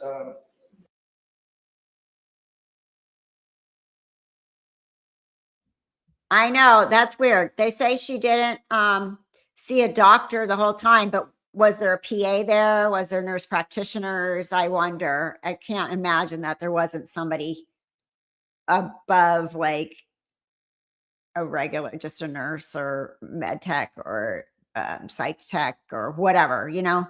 There had to be somebody that was given orders and stuff. I mean, you don't, although I will tell you, working in this field, people are like, where's my doctor? I haven't seen a doctor. People wait all day long for the doctor to come in because their mom's in the hospital or this, that. We haven't seen the doctor. We're in communication with your doctor. Your doctor's giving us orders. We are the eyes and ears, but it's very frustrating for people because they want to see a doctor. They're like, why haven't I seen a doctor? Although in defense of that, many times we didn't see the doctor until it was time to deliver the baby in labor and delivery. My hospice patients never once see a doctor. Not once. They never see a doctor. They see the nurse practitioner periodically via like a Zoom call, but they never see a doctor. It's all us. Like everything that you do in medicine the eyes and ears of the nurses. So, but I have like people like, where's the doctor? Why haven't I seen the doctor? But it is kind of crazy. Like she should have at least seen one, whoever the admitting psychiatrist was, at least initially, right? For an eval in a facility. And doctors in the hospitals do have to do rounds daily. I mean, you're going to see a doctor once a day, but there's a lot of times when it's all day, they haven't come yet, whatever, right? Okay. hospital, not a hospital, it was like a service. The people that were treating her for that one day reached out to Jolada to find out. Yep, Mama D, that is the observation, right? So you can go in a hospital and you can stay that long, but if you stay longer, you need insurance approval to stay longer. So they got to go do, they got to ask the insurance, and they got to give, we've done this, this is what's going on, da, da, da, da, da, and then they get approval to admit. The initial phase that you're talking about is considered the observation phase. Even if they put you, you're in the ER for 8 hours, and then they put you in a room, you're still not considered an admit. You're considered observation.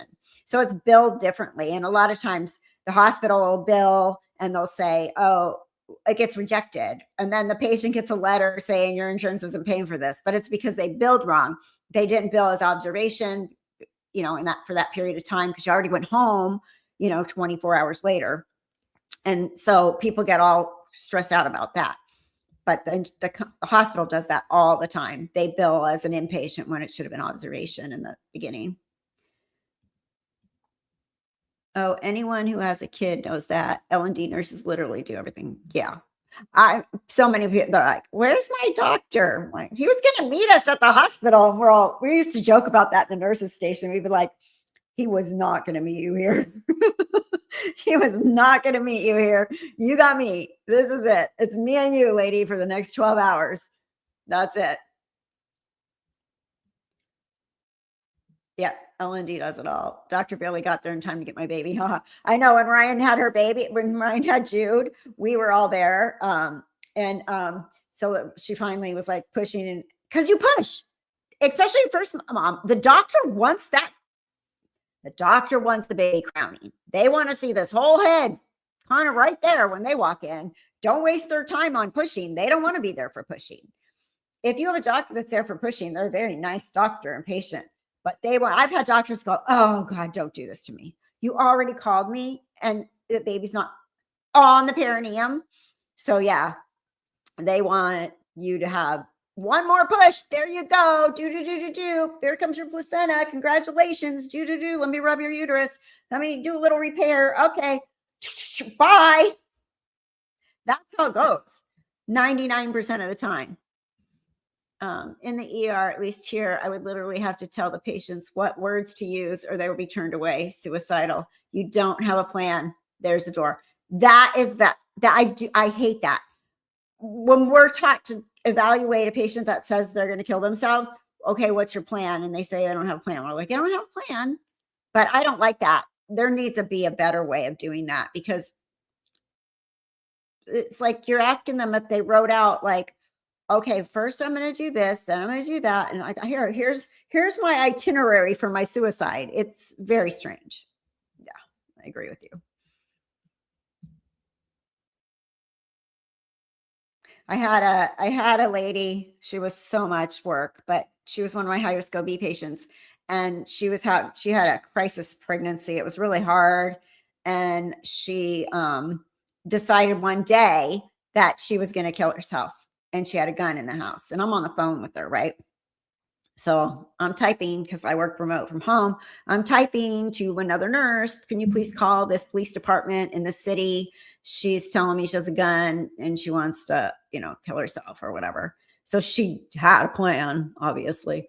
Anyway, the police go there. She's like, I'm fine.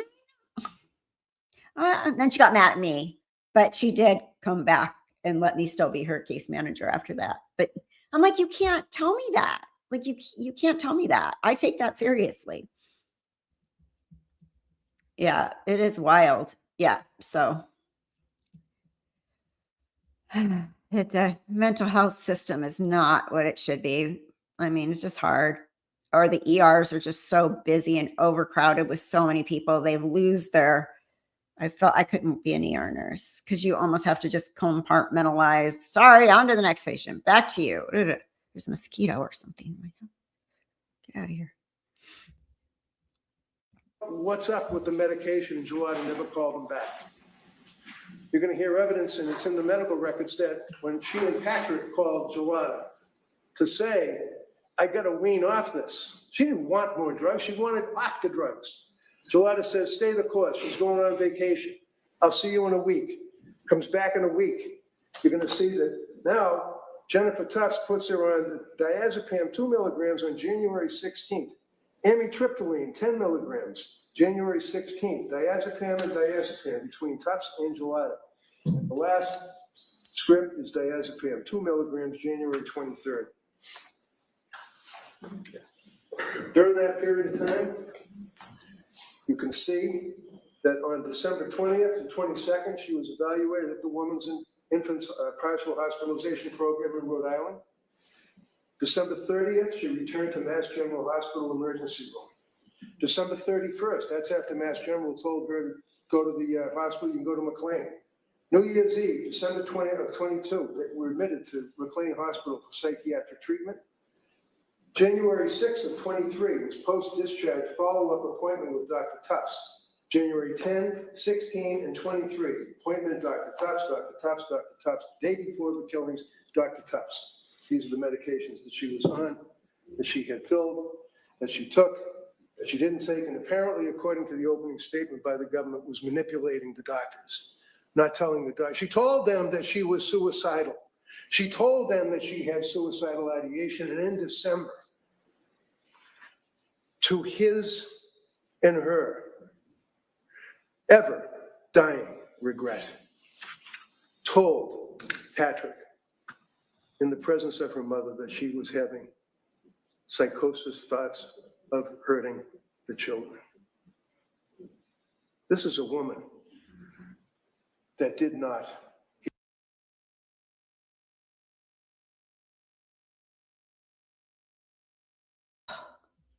So that's a big deal. If they bring her mom on the stand and Patrick on the stand and they say that, that's kind of a big deal, because a lot of people say she never said she heard voices or whatever, thoughts like that, but she did have intrusive thoughts.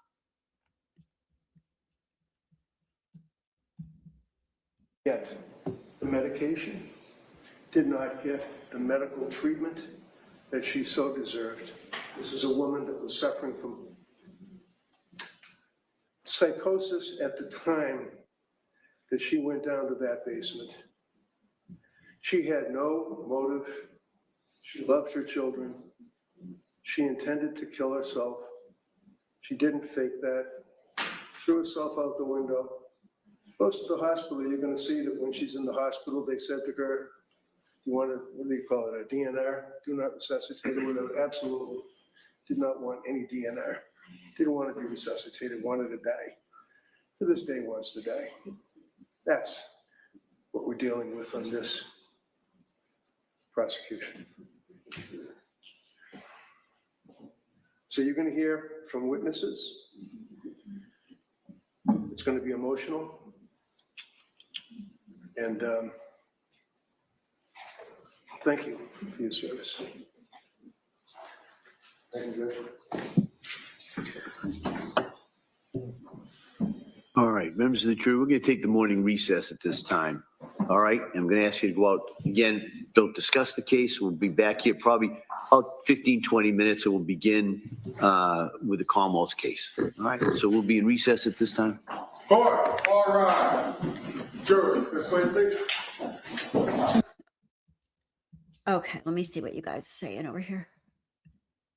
She told them all that she couldn't sleep after sleep meds were prescribed. Clearly nothing was working. The state should have charged her, all her doctors, on 3 counts of murder, not in my opinion, not her. There's a civil lawsuit too.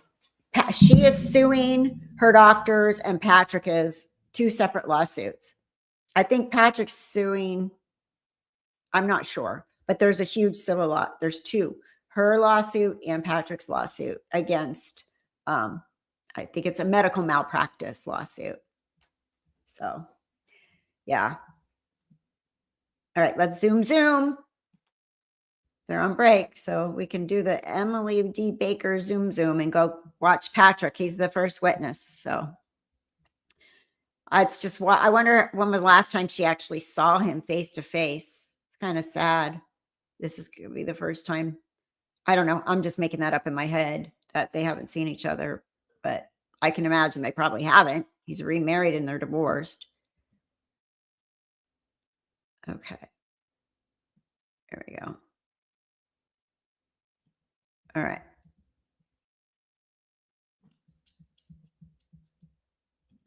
Oh my God, the insomnia like that for more than a couple days. Literally on the way back, because my flight home from Greece was, I got up at in Greece, I don't know, 7 a.m., got the Uber, because my cousin already left earlier than me, got my stuff packed, got the Uber, got to Athens airport, went through all their stuff. I was probably there for about 2 hours before we boarded. 11-hour flight. And for whatever reason, even though I sat in business class because I did that on purpose with my points so I could sleep, I still didn't get good sleep. And then I had to go we went from Athens to Chicago, went through customs, all that stuff, almost missed my flight because we were running late. Bye, Linda Lori. Thank you for being here. Thank you. Thank you. Almost missed my flight, almost got stuck in Chicago. And this is just 2 weeks ago. And then I got on the plane and I was literally like, oh, wait. And the guy sitting next to me was like, sorry, I've been up a really long time.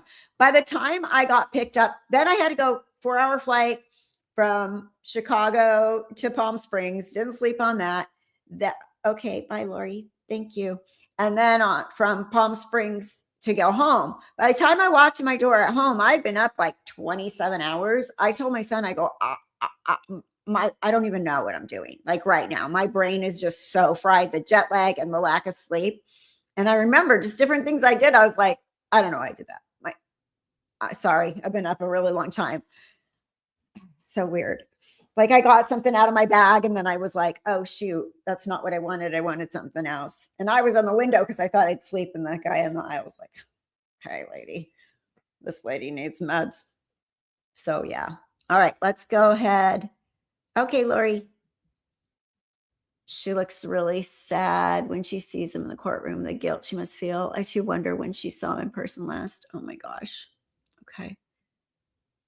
Let's see. Here we go. I'll put him on.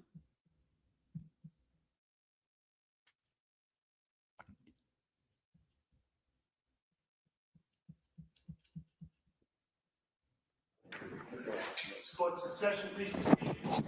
Fix the clock. Counsel, we ready for the jury? Yes, Your Honor.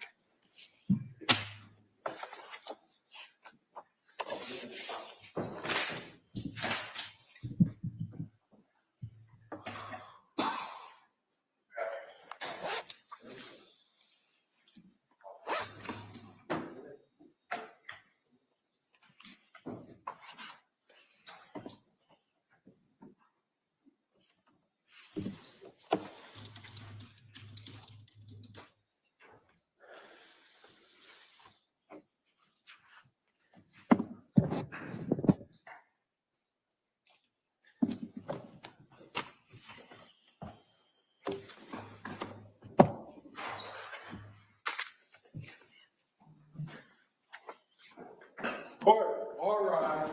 Jurors enter.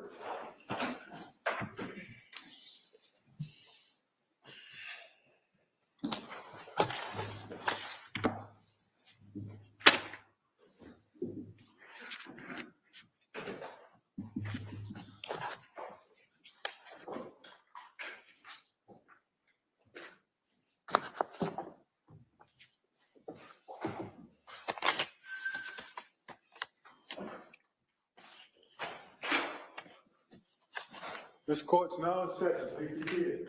Your Honor, for the purpose of the record, we return back to the trial of Commonwealth versus Lindsay Clancy. All parties are present, including the defendant. All right. Well, members of the jury, thank you for your patience with us. We're now going to begin the presentation of evidence. Commonwealth, can you call your first witness, please? Thank you, Your Honor. Commonwealth calls Patrick Clancy.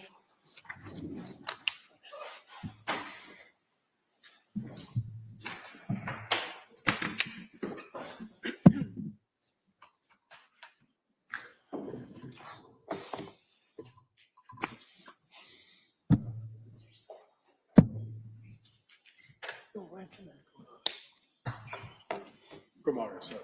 Can you stop right here? Raise your right hand to the clerk. Good morning. Do you solemnly swear that the testimony in the evidence you shall give before and adjourn the matter now pending between the Commonwealth and the defendant shall be the truth, the whole truth, and nothing but the truth, so help you God? Thank you. You may have a seat, sir. All right, good morning, sir. I'm going to ask you to speak into that microphone. You can be seated if you'd like, if you're more comfortable. Okay. All right, Commonwealth, please. Thank you, Your Honor. Good morning. Can you please state and spell your name for the record? Yeah, my name is Patrick Clancy. It's Patrick Clancy. And what is your date of birth? June 15th, 1988, What city do you live in now? New York. And what do you do for a living? I work in tech. How long have you worked in tech? 14 years. And were you previously married to a person named Lindsay Clancy? Yes, And you're divorced now, is that correct? correct. Do you see that person in the courtroom today? Yes. Could you point to them and describe something they're wearing? It's not necessary. She's wearing a pink shirt. Record reflect the identification of the defendant. Thank you. Where did you meet the defendant? In South Boston. And when was that? I think it was May 2013. And how did you meet her? Through my cousin. And would it be accurate to state that your cousin had been college roommates of the defendant? Yes. And at some point in time, did you start dating? Yes. And around what time was that? July 2013. Did you eventually move in together? Yes. Do you remember when that was? September 2015. And where did you live? In Quincy. How long did you live in Quincy? 1 year. And where did you go after that? We bought a house in Weymouth. And how long did you live in Weymouth? 2 years. Did you eventually get married? Yes. And when was that? December 2016. And was that while you were living in Weymouth? Yes. Did you have your first child when you were living in Weymouth? Yes. And what was her name? Cora. And what was her date of birth? December 24th, 2017.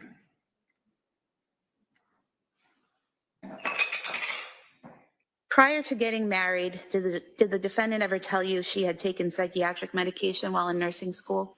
Not that I recall. After having Cora, did the three of you move somewhere else? Yeah, we moved to Duxbury. And what was your address in Duxbury? 47 Summer Street. And do you recall when you moved there? I believe it was July 2018. And where were you working at that time? I was working for a startup called Automation Anywhere. At some point in time, did you start working for Microsoft? Yes. And when was that? May 2020. And when you worked for Microsoft, did you go to an office or did you work from home? I work from home. And was that from 2020 onward that you worked from home? No, I started working from home in 2018. 2018, okay. So from 2018 up until, let's say, 2023, you were working from home, is that correct? Yes. And did you have an office in your home which you worked out of? Eventually, yeah. And where was that located? In the basement. And was that a finished basement? Yes.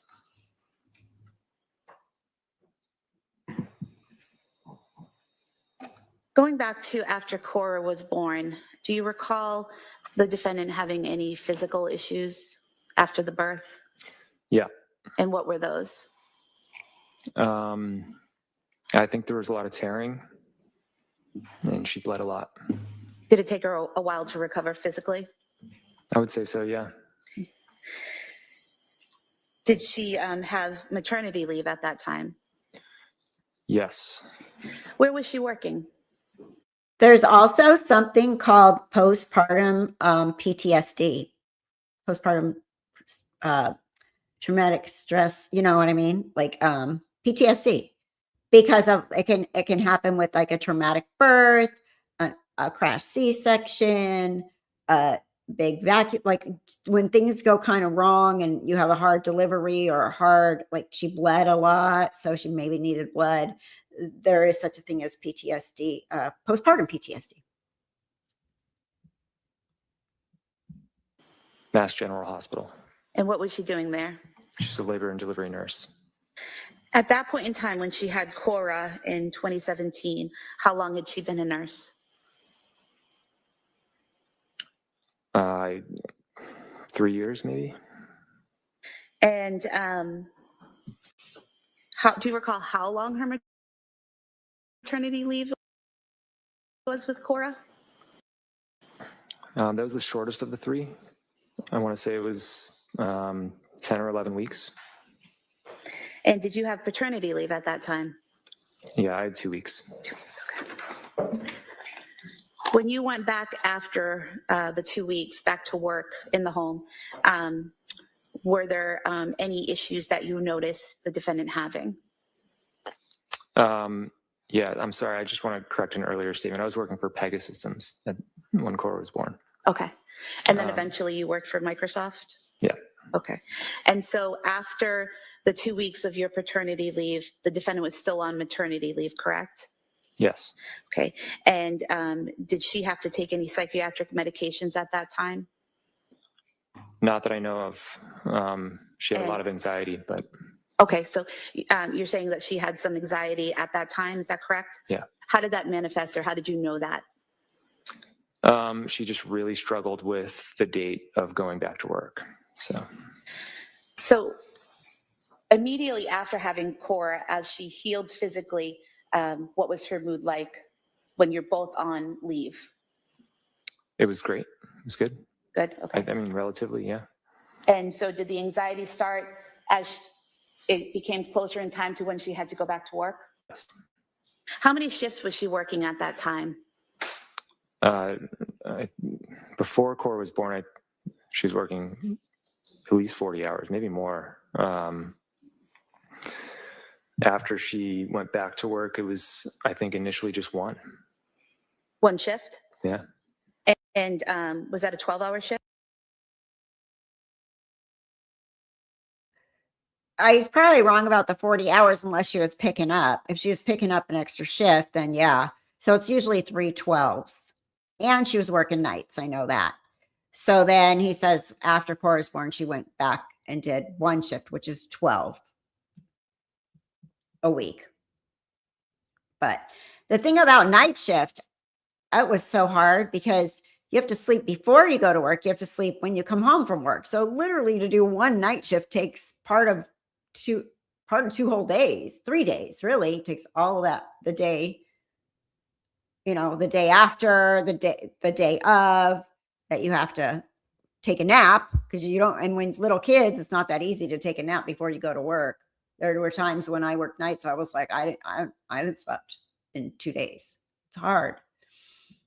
Being night shift with new babies is really hard. Being a nurse with new babies is hard, but night shift especially. Okay, let me go back to what she... Shift? It was per diem. Per diem. And then she eventually did 2 shifts. Okay. I think it was 20 weeks. After 20 weeks, she moved to 2 shifts? I'm sorry, it was 20 hours a week. 20 hours a week, okay. And so from the time she worked her way back up to 20 hours a week at work. I'm going to say it was until 24. she had your next child, did it remain that 20 hours per week that she worked? Pretty much, yeah. Okay. And did you have any assistance in the home during that time after she went back to work? A nanny or a babysitter? Yeah, we had babysitters. We had a babysitter who came probably 12 hours a week. And did that typically happen after your wife had a shift, that the nanny or the babysitter would be there? Yeah, so she could sleep. Did the defendant work overnights? Yeah. And how long did you have that nanny or babysitter for?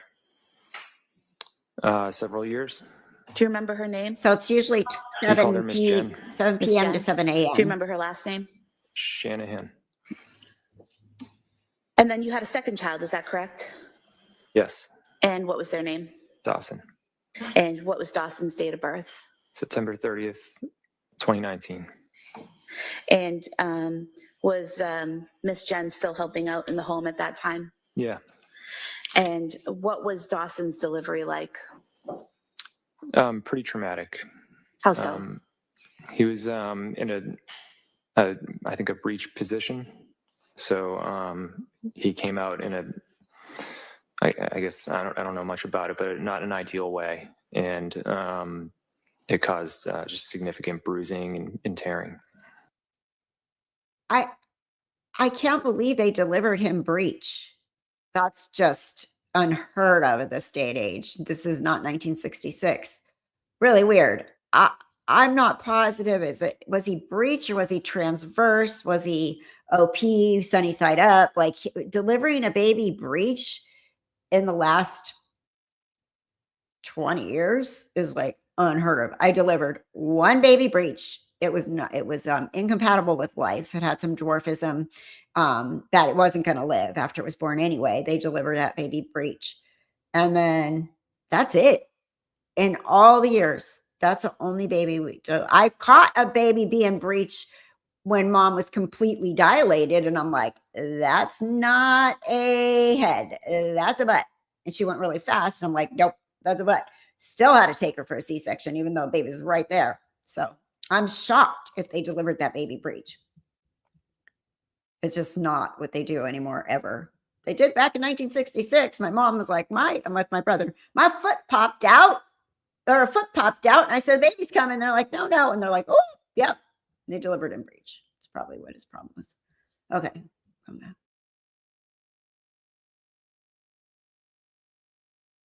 So again, did the defendant with this second pregnancy have some pain and difficulty physically healing from the birth?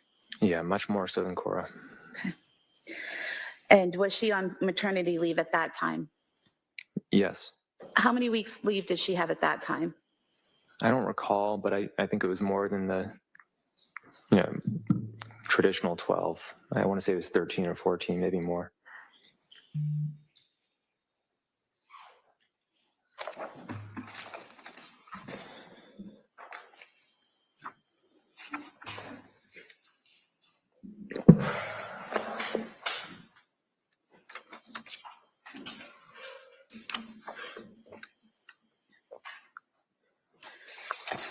Page 13, if I may approach.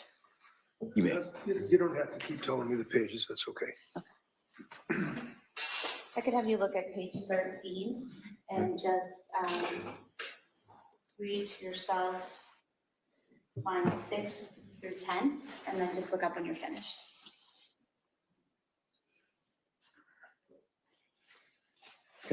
Thank you.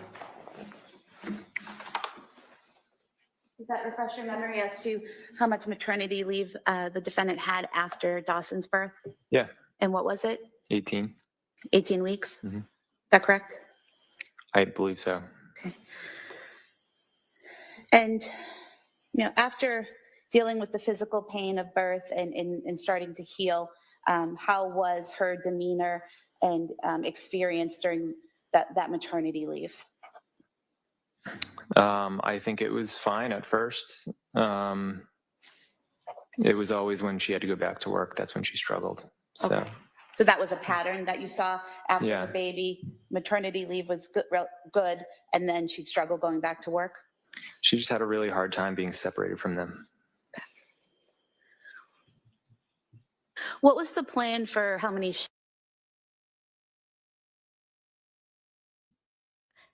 Thank you so much. This is why I like your channel. You have knowledge in the medical field. Yeah, I do. And especially in OB. So that really helps too, right? Because for this case, especially, that what he just said right there, that might help her, right?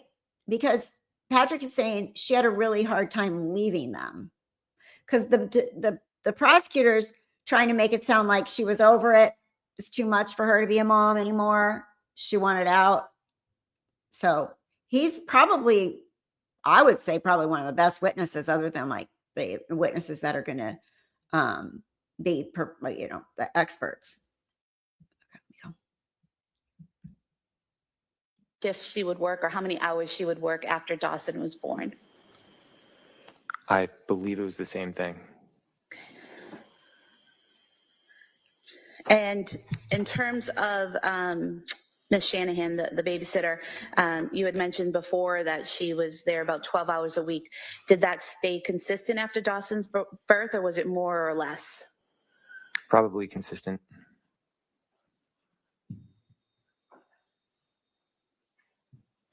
After Dawson's birth, did the defendant ever tell you whether she was on any psychiatric medication after Dawson's birth?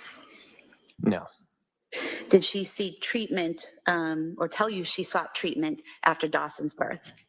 Yeah, she got a therapist for a short period of time, but it didn't last very long. Did she tell you that at the time or later? At the time. Okay. And did she have any psychiatric hospitalizations or commitments at that time? No. What about after Cora's birth? Any psychiatric hospitalizations or treatments? No.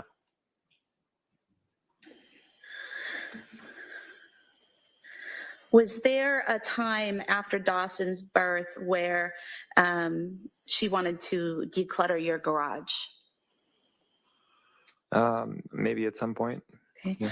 And did you assist her with that? Yeah. Okay. And how was that done? We had a lot of stuff to throw away, and I think we sold some stuff on Facebook Marketplace. We just had a lot of stuff. Good point, Mama. In fact, from right away when that baby's born, in our chart, it's asking if bonding is in progress. Are they bonding with the baby? Like, is the mom looking at the baby, holding the baby, touching the baby? Or did mom detach from the baby? Because that's a huge clue too. That can happen really early on too. And postpartum wise, obviously, and bonding in progress. And that's why I think postpartum doulas are great too, because nobody else is paying attention to you after you deliver your baby. Go home, good luck, have fun, bye, see you in 6 weeks. But postpartum doulas will come to your house and help you, talk to you, you know. I think they're awesome. I think that everybody should get a postpartum doula. Not necessarily a doula in labor and delivery, but you could. But for sure, a postpartum doula, if you have daughters or anybody having a baby, is a great idea. And Medi-Cal, in California, Medi-Cal will pay for a postpartum doula, pay for a regular doula too now. But that is important because someone to talk to, helping you bring the baby to you, you're exhausted. So postpartum doulas were helpful, but yes, bonding is a huge thing. Everybody, bonding in progress. Yes, bonding's in progress. Mom's touching baby, da, da, da, da. It's part of our charting. So you forgot you had a baby. Oh, wait, did I get one? Oh yeah, there it is. Hey, you know, I'm tired. You're tired, right? There are many different types of insomnia, chronic pain, PTSD, PPD, so many things cause sleepless nights, stress. Yep. Oh my God, I had sleepless night last night. I don't know why. I got up and took melatonin at midnight. At 1:30, I took a Benadryl. I'm like, why am I not sleeping? It was horrible last night. You know, sometimes it just hits you, but all these things going through my head, you know, I got this new job, hopefully pending, and you just start thinking too much, right? Hey, this normal Idaho mom doing some family stuff. We'll check back in. All right, cool. Thank you for being here. Hello, hello. All right, let me get Patrick back on the stand here.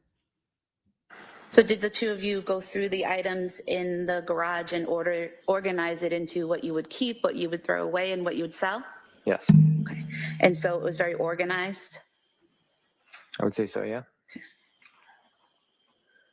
And you finished the project, is that correct? It was always ongoing.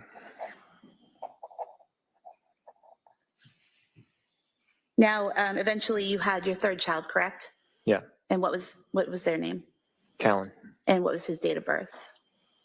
May 26th, 2022. Can you describe that delivery for us? It was great. From what I could tell, it was relatively quick. It was during the day. We were both smiling after, and I don't think there was as much physical trauma. Nothing compared to what happened with Cora or Dawson, is that correct? Correct. Did the defendant have maternity leave after Callan's birth? Yeah. And how long was that leave? She never went back. How long was it planned for initially? I want to say 18 weeks. And were you on paternity leave as well? Yes. And how long was your paternity leave? 12 weeks. So with Callan being born on May 26, 2022, the two of you were home with the children that summer on leave. Is that correct? Yeah.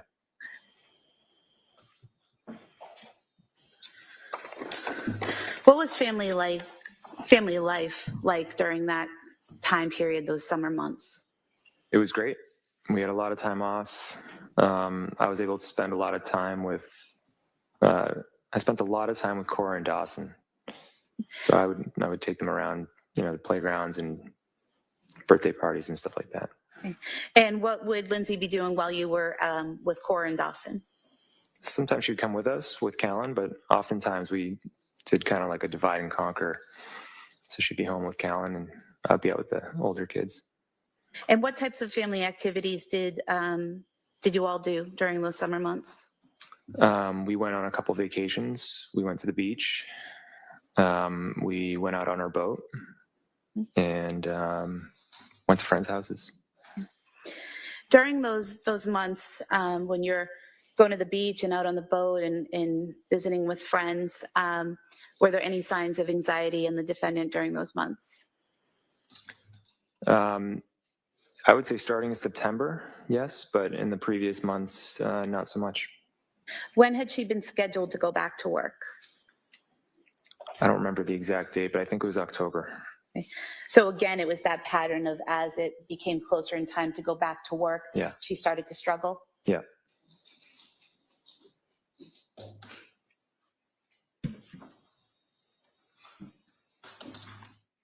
During the times when she would get anxious, when it was time to go back to work and she would start being anxious, did you ever have any difficulty understanding her when she spoke?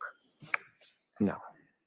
And did she ever exhibit any behavior that made you concerned enough to call a doctor or want to commit her? No. When she was showing this anxiety, what were you seeing in her behavior? Just a lot of stress. There were days where she had all three kids and, there's different nap schedules and different needs. So it was just really stressful. Okay. And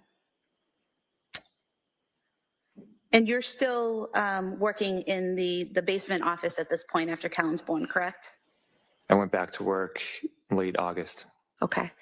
And when you work downstairs, how often would you come upstairs during the day? All the time for lunch or just to say hi. Were there times when Lindsay would ask you to hold the baby in the office while she was doing something? So, yeah. Okay. And were there times when you would watch one or more of the children while she took another to a doctor's appointment or to an errand or something like that? Yeah, if it worked out with the schedule, yeah. Okay. What was the plan in terms of how many shifts or hours she was going to work after Callan? I believe the plan was 2 shifts per week, but there was a lot of flexibility. She could have done really anything. Do you recall saying previously that you were going to start off with 1 shift and hopefully move to 2? I could imagine, yeah. Okay. And you said there were some options, correct? What were those options if that didn't work out? Well, I always put money aside in basically our own maternity account, just so that if she needed more flexibility, we planned for that. So if she needed more time off, more than what her work would provide for her, you were financially secure enough to afford that at that Yes. time?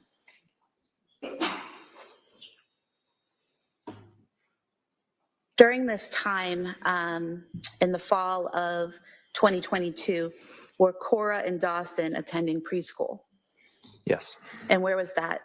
Learning Sprouts, And where is Learning Sprouts located? Duxbury.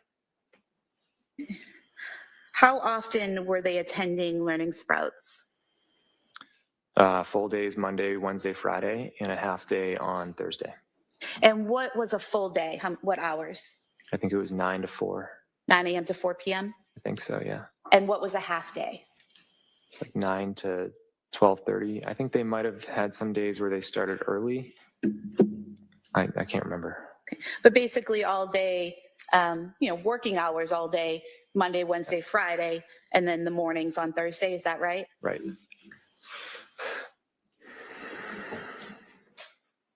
And who would do drop-offs for school? We both would. And what about pickups? Both of us. Together or take turns? Usually we would take turns. Now, at some point in time after Callan was born, did you hire a nanny? Yes. And when was that? I think it was in August or September. Of 2022? Yeah. And who was that nanny? Lainey. I don't remember her last name. Does Elaine Rossi sound familiar? Yeah. And do you recall how many days per week Elaine was going to work when you hired her? I think it was 12 hours. But it wouldn't be 12 hours altogether. It would be spread out over the week. Is that right? Correct. And who was she hired to take care of? Everyone. But mainly it was going to be Callan. Because Cora and Dawson would be at school? For the most part, yeah. And what was the plan for when Elaine would work? Was it that same type of after Lindsay worked shifts or something different? Yeah, the goal was after Lindsay would work. I mean, she never went back to work, but I think we wanted to get her just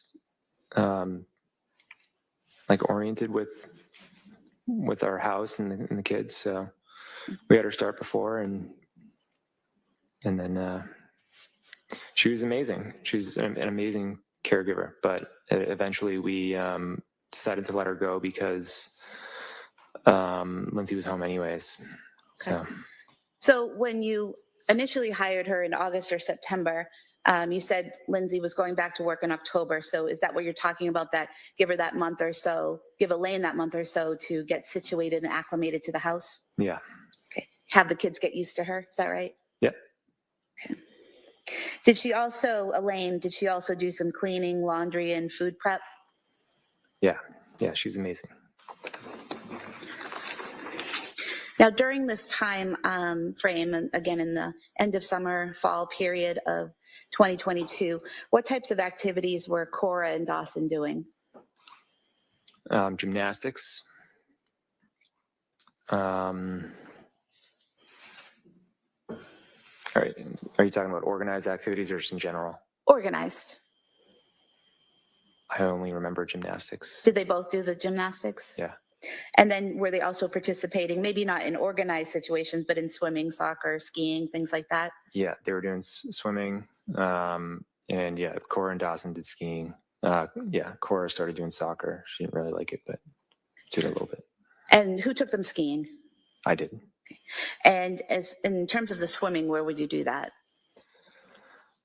We did it at Goldfish in Rockland, I think. And then Lindsay took them somewhere in, I think, Plymouth. I don't remember where it was. So you would each take them swimming at various times? Yeah. Okay. Did you also do some swimming at the Kingsbury Club? Yes. And what is the Kingsbury Club? It's like a gym with a pool.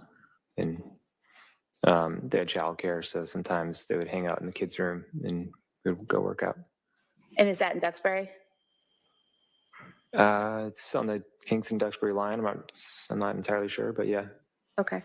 And so you could drop the kids off at the daycare portion and go work out or swim or something like that? Yeah, or we could go with them and go swimming. Okay. Did Lindsay work out? Yes, She was very health conscious. I think so. And were you aware that she had been an athlete in both high school and college? Yes, Do you recall what she did? competitive cheerleading.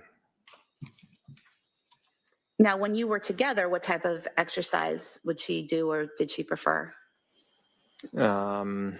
She did a lot of running. She did the Peloton, and she did there's like some program called Beachbody, I think. Do you recall when she started Beachbody? Maybe in the spring of 2022. I'm not sure. So right before having Callan, would that be accurate?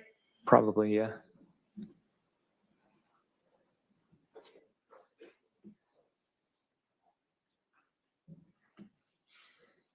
When you returned to work, and you said that was in August, correct? Yes. What was the defendant's demeanor when you returned to work? Increased anxiety and definitely, stressed out. Do you recall describing her as slightly stressed but in good spirits? Yeah. And when she was stressed out, when she was showing some anxiety, how did that manifest? I don't really know how to describe it. I guess it's just any way you can tell that somebody's stressed out. And I don't know, she would say, I'm not looking forward to going back to work. I remember once she said it's just so unnatural to be separated from your newborn, stuff like that. So she didn't want to go back to work? Is that what you're saying? I think she did. It was just a really difficult transition for her. And do you recall attending a wedding on September 17th, 2022? Yeah. And where was that wedding? New Hampshire. Was it just you and Lindsay that went, or did the whole family go? We brought Callan. And when you were at that wedding, do you recall having a conversation with Lindsay about medication? Yes. What did she say to you? We were walking downtown, and she said, I think I'm going to start taking Zoloft. And did she tell you why she wanted to start taking Zoloft? She said, I think it's really going to help with my anxiety and with going back to work. And did she tell you how she was going to go about getting Zoloft? Yeah, I asked her, how are you going to get Zoloft? It's a prescription. And she said, usually just ask the doctor and they'll give it to you. And did she tell you that she was going to see a psychiatrist? Yeah, I believe so. And when she did that, did she tell you who she was going to see? No. Okay. Did you eventually learn the name of the person who she went to see? Months later, yeah. Okay. And who was that? Jennifer Tufts. Okay. And did Lindsay tell you when she started seeing Dr. Jennifer Tufts? No. Did you learn, or strike that, did Lindsay tell you when she received the medication and when she started it? No. I should correct that. It's not exactly. Well, let me just ask a question first. Sure. Did you have a conversation with Lindsay about the medication she was on? Eventually, yeah, but I didn't know the start date. Okay. And so when did this conversation take place, this eventual conversation? Probably the end of October. Okay. And at that point, what did Lindsay tell you about the medication and how she was taking it? I don't remember exactly, but I learned that she was taking the Zoloft, and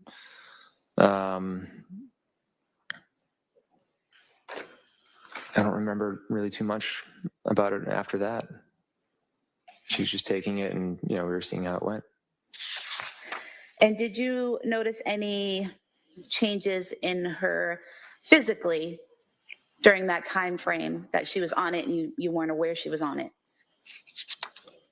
At the time, no, I don't think I did. And did you notice any changes in her emotionally during that time when she was on it, but you weren't aware she was on it? Yeah, she wasn't really improving. She just kind of seems to be gradually becoming more in like a depressed state. And how was that manifesting? What were you noticing?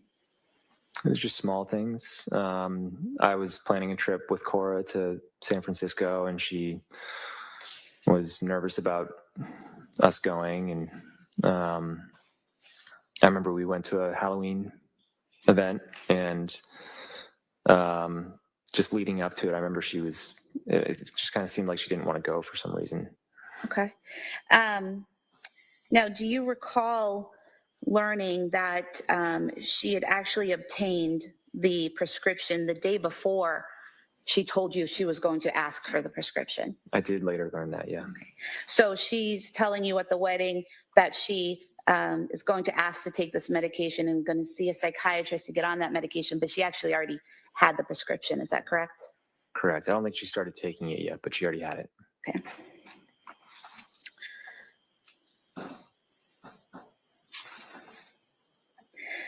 And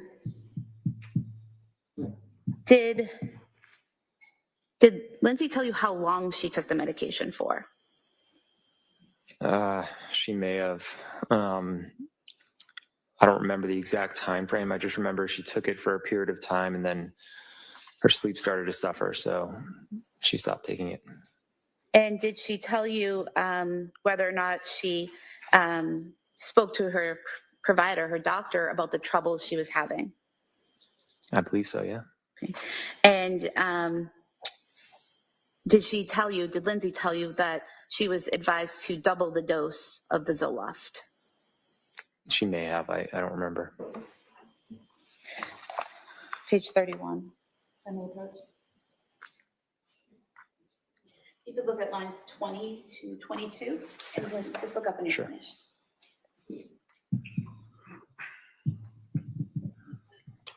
Okay, yeah, apparently she did. Did that refresh your memory? Yeah.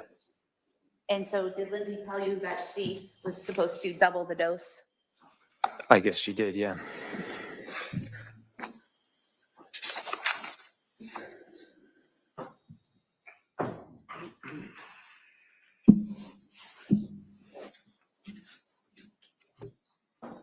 Did you notice any changes in her sleep during that time when she was on the medication, but you weren't aware she was on it? Eventually, yeah. When was that? I don't remember the exact dates. But she just, one night she said, do you mind? She started it by saying, I'm not mad or anything, but do you mind sleeping in the basement? And letting me just sleep in our room with Callan. And then you can take the monitors down in the basement. And if Cora and Dawson get up, you can get up with them. She said, I've just been having a lot of trouble sleeping. And I'm hoping that like if there's less in and out, then there'll be less disruption. Okay. Had you noticed prior to her telling you this that she was up a lot or having trouble sleeping, like physically seeing her awake? No, not that I recall. And did you in fact start sleeping in the basement for a period of time? I think I did it for like 2 nights, and then she actually went down in the basement. Okay, so then you went back up to your bedroom to sleep, is that correct? Yeah. And how long did Lindsay sleep in the basement for after that? Maybe a couple weeks. And so during that time frame, was she telling you that she was still having trouble sleeping? Yes. But you weren't actually down there watching her sleep. You're getting this information from her, correct? Correct.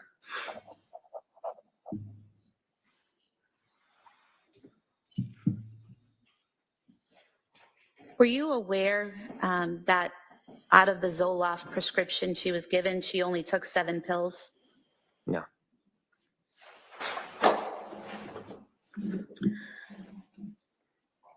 After you had the conversation with Lindsay where she said she was going to double the dose of Zoloft, did you notice any difference in her demeanor or behavior? I would say yes. I don't know if I connected it with the doubling of her Zoloft, but over that period of time, she just kept getting worse and worse. And what period of time was that? What month are we in? Mid-October to the end of December. Okay, so she got the prescription in September, started taking it in October, took 7 pills, but was having difficulty in December. Is that what you're saying? Yes. From this medication? Yep. Well, I don't know which medication it was from, but yeah. Okay. At some point in time, did Lindsay switch providers? Yes. And why did she do that? Because whatever she was doing with Jennifer Tufts, it wasn't working. She was only getting worse. And she thought that it would be better if she worked with, I guess, more of like a perinatal psychiatrist. And did she get a referral or a recommendation of where to go? I think so, yeah. Do you know who gave her that recommendation? It might have been my mother. And your mother's a nurse at South Shore Hospital, correct? Yeah.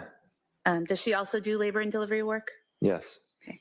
And so do you know which provider or which office she recommended? Yeah, her name is Julie Paul. And was she at the South Shore Perinatal Clinic? Something like that, yeah. Okay. And do you know when that was? I don't know the dates on that.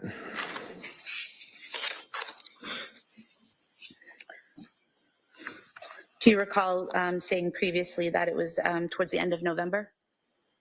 Yeah, that sounds accurate, yeah. Okay. And you said she initially saw someone named Julie Paul, is that correct? Correct. Okay. And do you know how long she saw Julie Paul at that facility? I think it was only 4 or 5 days. And were you aware that Julie Paul left that office? Yes. And do you know who Lindsay saw after Julie Paul? Rebecca Gelata. And was Rebecca Gelata a nurse practitioner? Yes. Were you aware that she also saw a licensed social worker therapist named Letitia Dukes while she was at the South Shore Perinatal Clinic? I don't recall Letitia Dukes, but it's possible.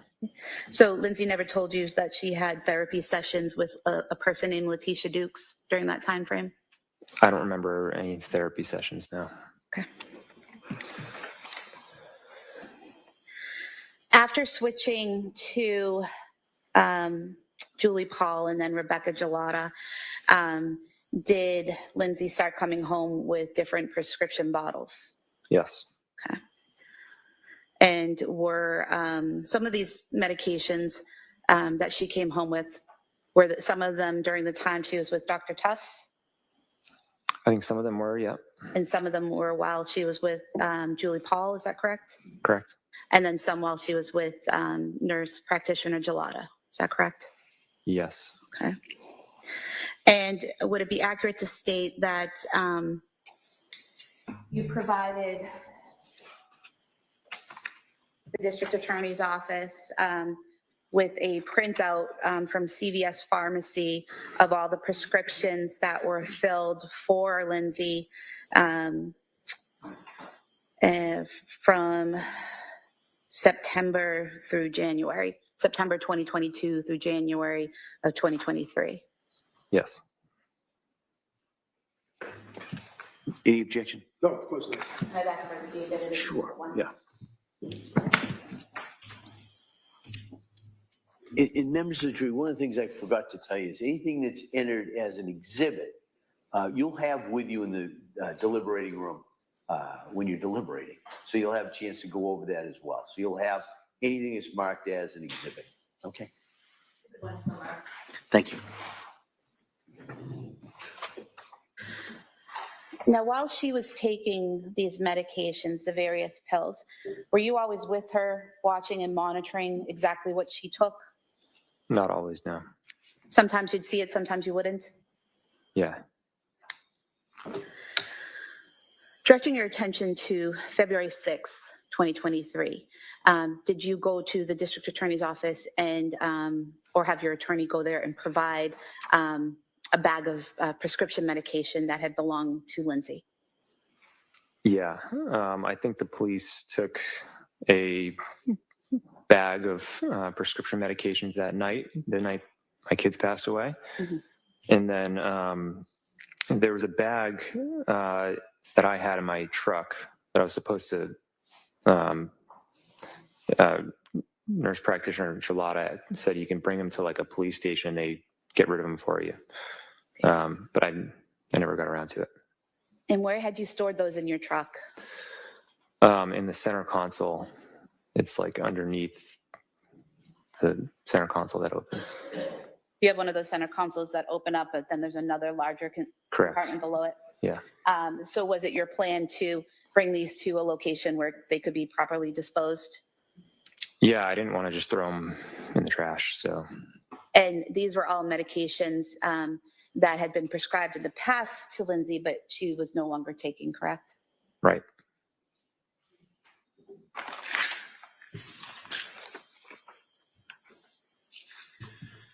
Your Honor, I don't think I have any objection to any of their exhibits, so Okay. she doesn't have to keep showing it to me, that's All right. fine. So I'll assume if you do have an objection, just Sure. rise, let me know. Okay, thank you. So for the record, a bag here with 9 pill bottles as exhibit 2, please.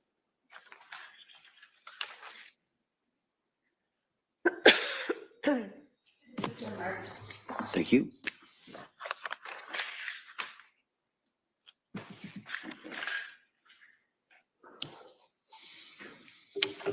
And so looking in exhibit 2, we have the Zoloft that was prescribed by Dr. Tufts and filled on September 15th, 2022. And I think I asked you earlier, you weren't aware that only 7 pills were taken out of this, correct? That's correct. And then there's another prescription in here for Ativan that was filled on October 26, 2022. Were you aware that only 6 pills were taken out of that bottle? Can you say the date again? October 26, 2022. And how many did it start with? Let's see.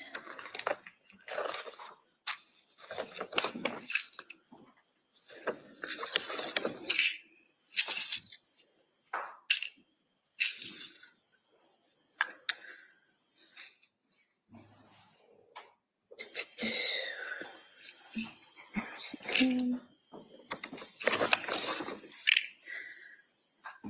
30 pills. Okay. I mean, I don't have those exact numbers on how many she took, but there were adjustments made on the dosage of the Ativan. Mhm. So that aligns with But what the happened. question was, were you aware that only 6 pills were taken out of this prescription? No, but I think the context is important. Okay. Were you aware that there was a prescription for buspirone or Buspar filled on October 26, 2022, in which only Thanks, 2 pills Holly. were taken out of the 30 that were prescribed? I found out about the Buspar later, and I didn't know about the number of pills taken. And then were you aware that there was a prescription for hydroxyzine, prescription filled on October 26, 2022 for 30 pills, and that only 3 pills were taken out of this bottle? Which Hydroxyzine? Yeah, what is that? I believe it's in some type of, similar to an antihistamine, like Benadryl or something like that. Oh, okay. I don't really recall much about that drug. Okay. And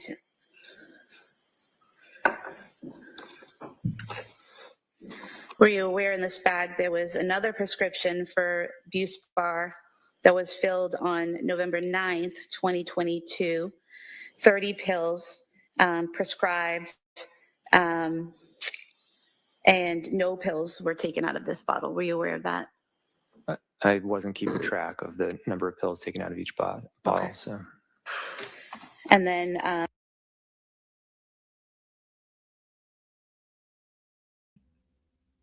if she's saying hydroxyzine, it is an antihistamine, but it's used for, I'll get it right because I just looked it up. I mean, I know what it is, but to give you the right thing, it reduces the level of histamine. So it's like a Benadryl histamine, antihistamine, but it's also used for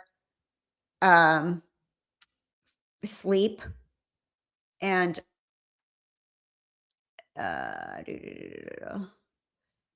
so it's prescribed for insomnia as well. So that's probably why they prescribed it for her, because she was saying that she wasn't able to sleep. I think it also works for anxiety.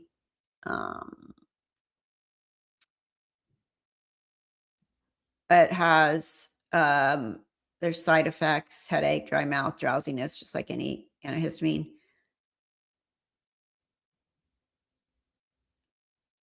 So anyway, but I also believe it's used a little bit for anxiety. So is Benadryl sometimes.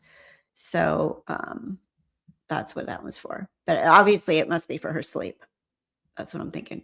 She didn't want him to elaborate on the dosage change, which is why not that many pills were taken, right? Yeah. And that's why he said the context is important. But she didn't want him to talk about that because the defense is going to say he showed all those medications, right? So the defense is going to say she was overprescribed, blah, blah, blah. And I believe that's what Patrick's civil lawsuit is about, the medications as well. So, but the prosecution don't want to talk about that. We don't want to talk about the dosage changes. Don't really look. She only took 6 pills, but it's true. When you change your dosage, you go to the new bottle. You take the new ones.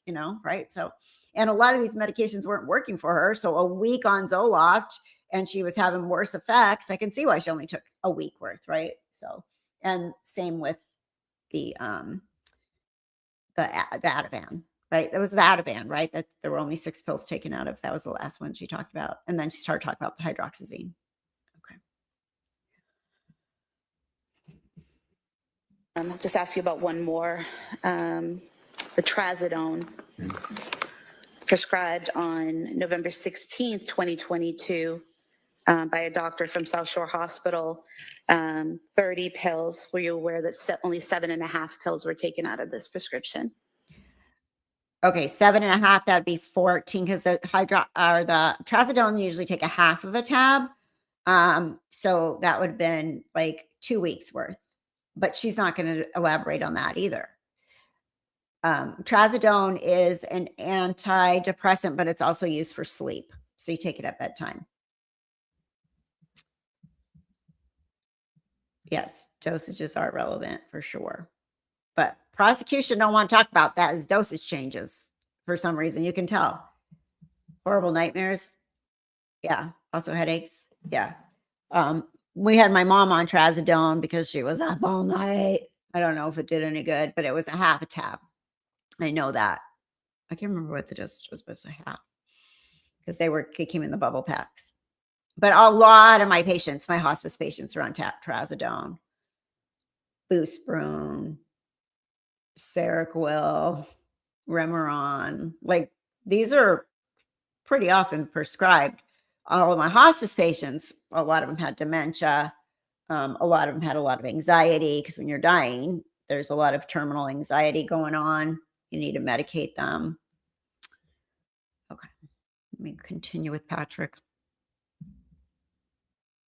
No. So there were a lot of pills prescribed, but not a lot of pills taken, correct? Is that comprehensive of all the pills that were prescribed? These are the pills that you brought into the police station. So out of these? Out of those, yeah. It's possible that not a lot were taken.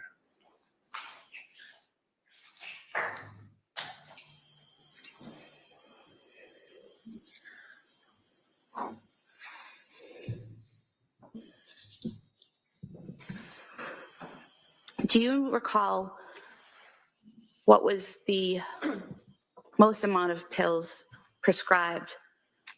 I guess I could ask this better. What was the maximum number of medications she was on at any one time? I want to say 3 or 4. Okay. Would it surprise you to know that she, at any given time, the most she was prescribed was 3, but most of the time it was 2 medications that she was prescribed at any given time? It wouldn't be terribly surprising, no.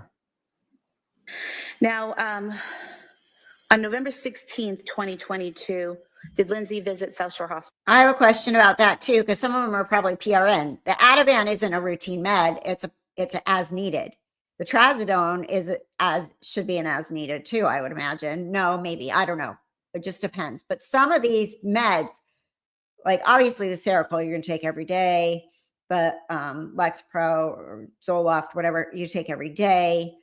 But some of these ones that are for sleep or anxiety, they're as needed. They're not around the clock meds. So her point is kind of fuzzy here, that she's not really taking these meds because some of them were. And obviously she was breastfeeding still. So that's always a concern, to take medications when you're breastfeeding.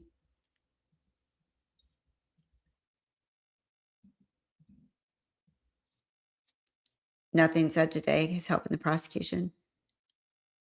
Right. Ativan, lorazepam would be as needed. Never a routine med. I mean, unless you took it routinely, but because you decided you need it routinely. But you're right. Ativan is lorazepam. It's anti-anxiety. It would be an as needed. Okay. Let me go back here. Hospital.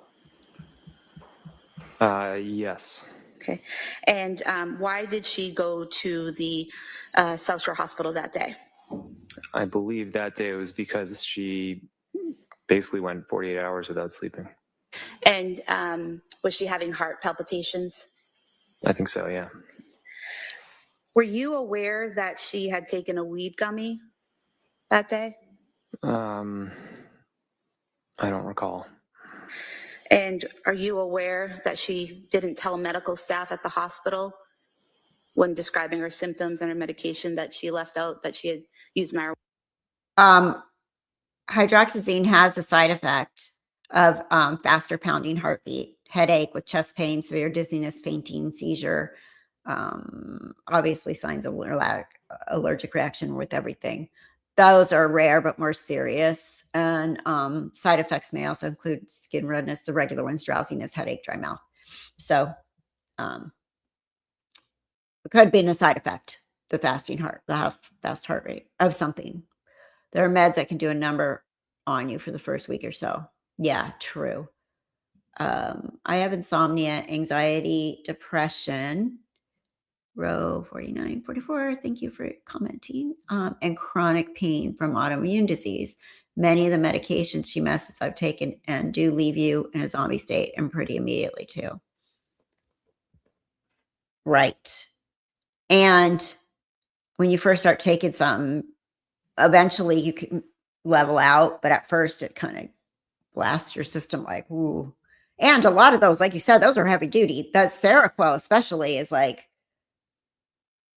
I don't know. Like when my mom was taking the Seroquel, my patients, they're fall risk,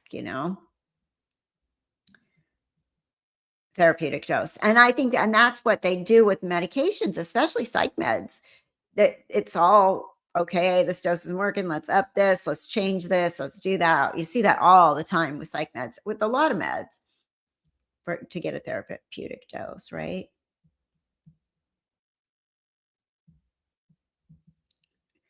But it's interesting to me how the district attorney, the prosecutor, is trying to really point out for some reason that she didn't take her meds as prescribed. It's what she's making it sound like. Marijuana? I wasn't with her, so I don't know what she talked about at the hospital. So she drove herself to the hospital? She did. Okay.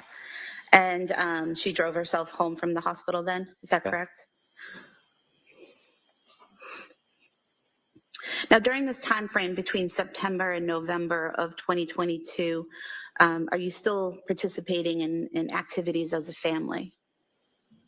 Between November and December? Between September and November? Yeah. Okay. And what types of things were you doing? We celebrated Halloween.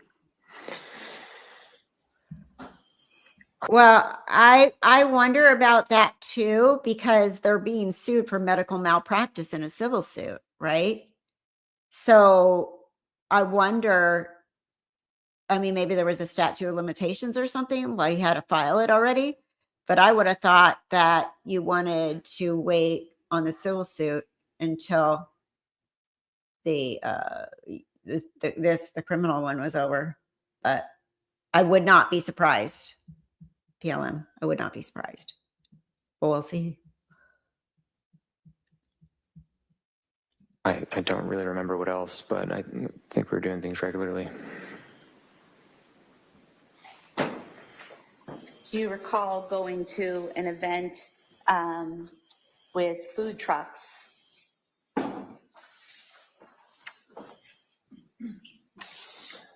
Yeah. And do you recall going to an event in November where there were trains to ride with the kids? Yeah. I'm going to read this. I think they're already presenting her as spoiled and highly privileged woman, lots of breaks from her kids, lots of help, hoping the jury will dislike her.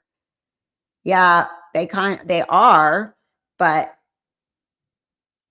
I mean, she's not a stay-at-home mom, you know, she's working night shift. So anybody that knows anybody that's in the medical field, that's a nurse working night shift would be like, well, not really. She's working her tail off, right? But I think you're right. I think that's how they're trying to present it. Patients will stop new meds often because they look them up on the internet. Oh my God, Dr. Google. Don't even get me started on Dr. Google, because they'll call me and say that too. Like, oh, I stopped taking that. I read. I'm like, do you ever look at the inserts in prescriptions, how horrible they are? Nobody would ever take their meds if they read all of that. You just wouldn't, because all this possible side effects are like everything under the sun. But then they do. They go to Dr. Google and Dr. Google tells them, like, please don't call Dr. Google. Call your own doctor. It really is a frustrating thing. You're right. They look it up on the internet and then they're like, I'm not taking that anymore. Yep. True story.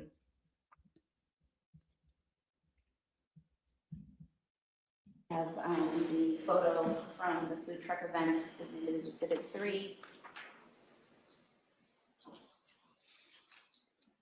And the photo from the train event is exhibit 4. 3 and 4 somewhere. Can they publish? You may.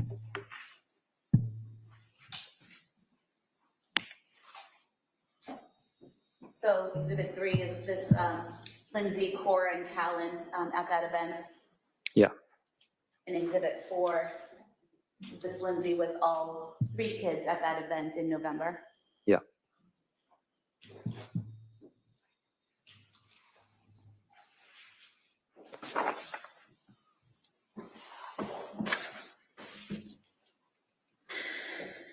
Did you have plans for Thanksgiving that year? Yeah. What were your plans? Yeah, honestly, I lean more towards than the medications screwing her all up. I lean more towards postpartum psychosis, just plain old postpartum psychosis, other than, you know, the meds. I mean, with the bipolar, some of the meds could have made it worse, but they made changes and they took her off things and changed to more appropriate. So I don't know, but you're right.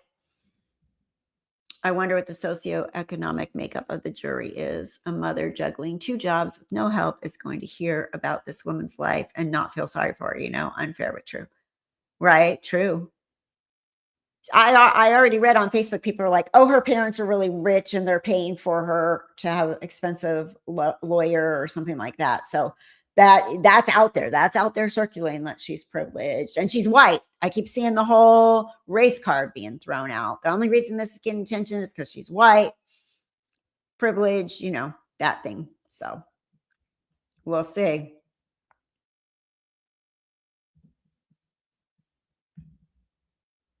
I believe the order was we went to Wallingford where her parents lived in the week before, and then the week after we went to my sister's house. And where did your sister live? What town? South Hamilton. And that was a week after Thanksgiving, is that right, correct? I think so, yeah. Yeah, it was.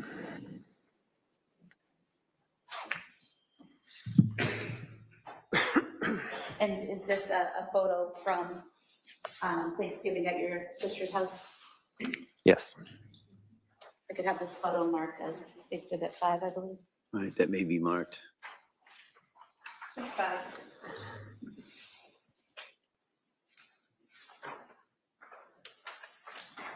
Showing you what's been marked.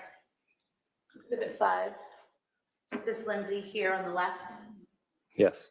And are those your sisters in the photo with her? That's one of my sisters and my sister-in-law. Okay. And have they coordinated outfits for the day? The shirts? Yeah, I think my sister did.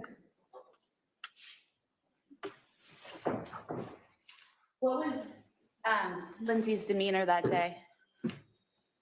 She was in rough shape. Rough shape? Yeah. How so? She wasn't talking much. She had low energy. She was really depressed. I just remember when she showed up, my sister-in-law gave her a big hug. And she was able to get through dinner, eat dinner with everyone? Yeah. Okay. She interacted with people, is that correct?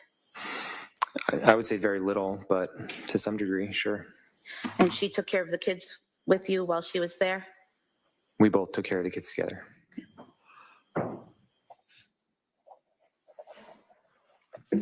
You mentioned earlier that your wedding anniversary is in December, is that correct? Yeah. Okay. Do you recall going out for your anniversary on December 3rd, 2022, going into Boston? No, we didn't go out. You don't recall arranging for a massage for Lindsay and then going to the Omni Parker house and going out to dinner that night? No, December 3rd, 2022, we stayed home. You stayed home, okay.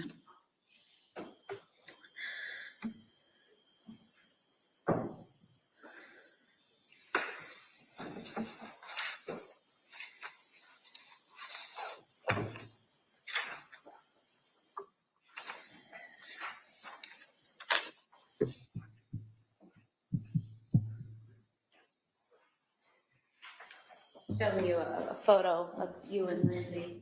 You recognize this photo? Yeah. And when was that taken? I'm not really sure.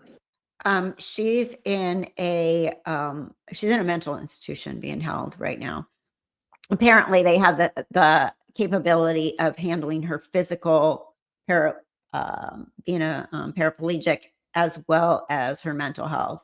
A lot of people say she's only there because she's a paraplegic, but I believe she's there for her own. They've been pretty clear that she's still suicidal. So.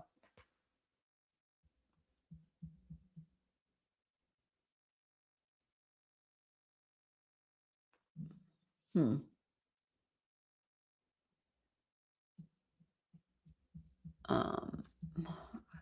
sorry, let me turn this back on.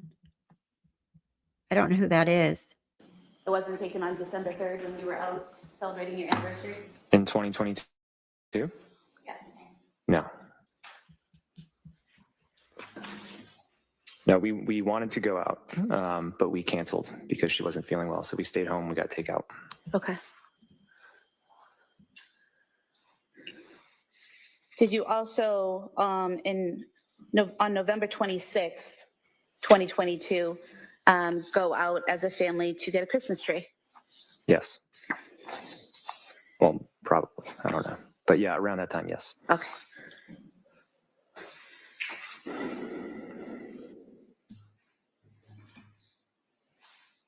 Showing you two photos. Are these from that day when you got the Christmas tree? Yeah, that looks accurate.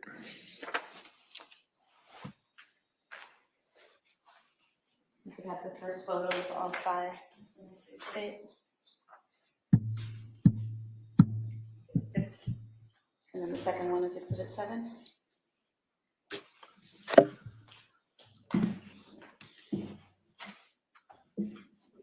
Exhibit 7.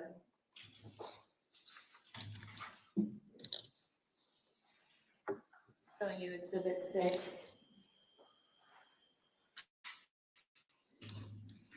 This is all of you at the tree farm. Yeah. And Exhibit 7, those are the kids. Yes.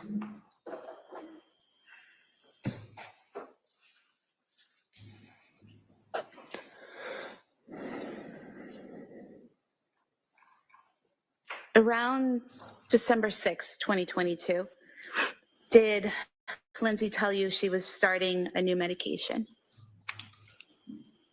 I don't remember specifically. Is it that you don't remember the date or you don't remember her starting a new medication? I'm not sure. Do you remember Lindsay telling you at some point she was starting the medication Seroquel?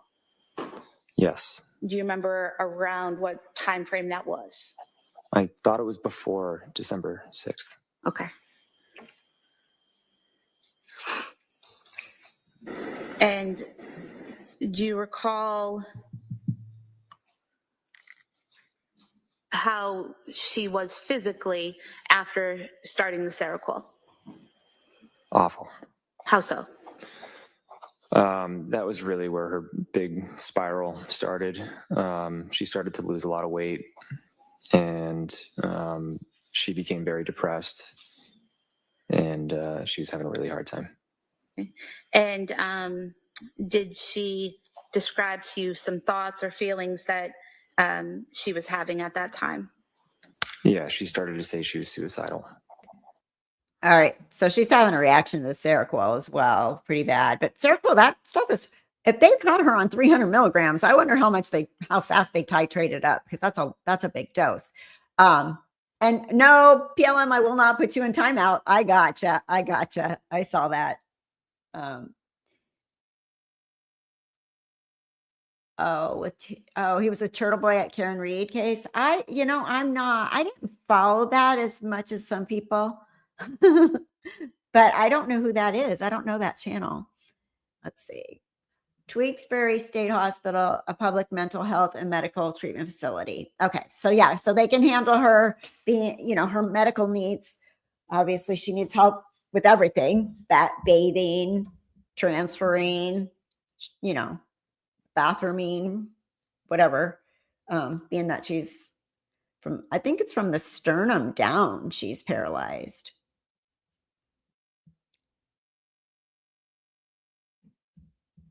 Okay, let me continue here. And was that in December of 2022? I think so, yeah. And when she told you she was suicidal, did you ask her if she had a plan on how to kill herself? Yes. And what was her response? She said no. And did she ever mention a specific way or plan she had to kill herself to you? No. And at some point in time, did she tell you that this was the first time she had suicidal thoughts?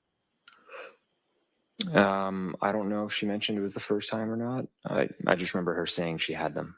Had you ever heard her say that to you before, that she was having suicidal thoughts? No. Did you own at that time a Surface Pro, a type of tablet that works as a laptop?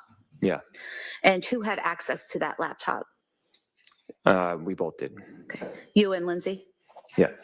And going back to August 22nd, 2022, did you click on a link on that Surface Pro that was titled Methods of Suicide? Not that I recall. And August 22nd, 2022, that was before Lindsay had been on any medications, as far as you know, correct? Correct.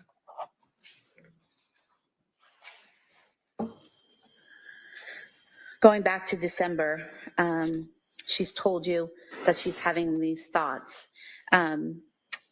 What's your reaction when she tells you that she's having these suicidal thoughts? I just wanted to support her. I asked those questions back to her, and her mother was coming up pretty regularly anyways, so we let them know, and we just try to be supportive.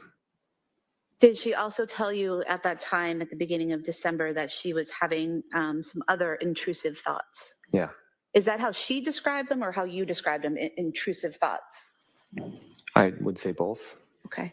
And when she told you that she was having intrusive thoughts, did you ask her what they were? Yeah. And what was her response? She described thoughts of hurting the kids, or or them having some sort of ailment.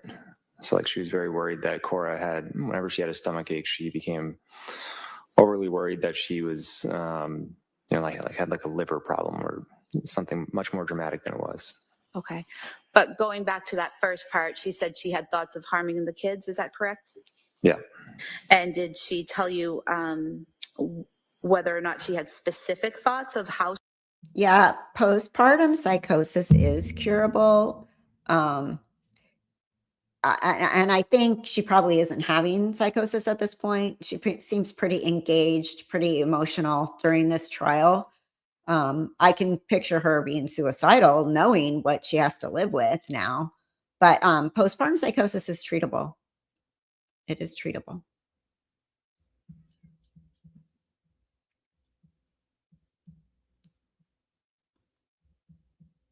She would harm the kids? No. Oh, and you said what will happen to her if they find her not guilty by reason of insanity or not criminally responsible, however they word it there. She will go into a mental institution for however long it takes to get her completely to the point where she can be returned to normal society. Sometimes they never come out, but I mean, as long as she's suicidal, they're not going to let her out, right?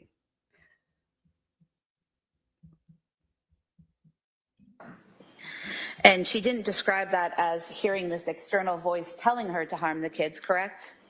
Correct. She told you she was having intrusive thoughts herself of harming the children, correct? Correct. And did you ask her how she was going to harm the kids? I didn't ask it in that way. It was the same thing. I said, do you have a plan, and is it disturbing to you? And she said no, and then she said yes. And let me go back for a minute there. You said, do you have a plan? And she said no. What was the second question? Second part of the question? I said, do you find it disturbing? Okay. And she said yes. And she described it as really the way she was describing it as something that might happen to the kids.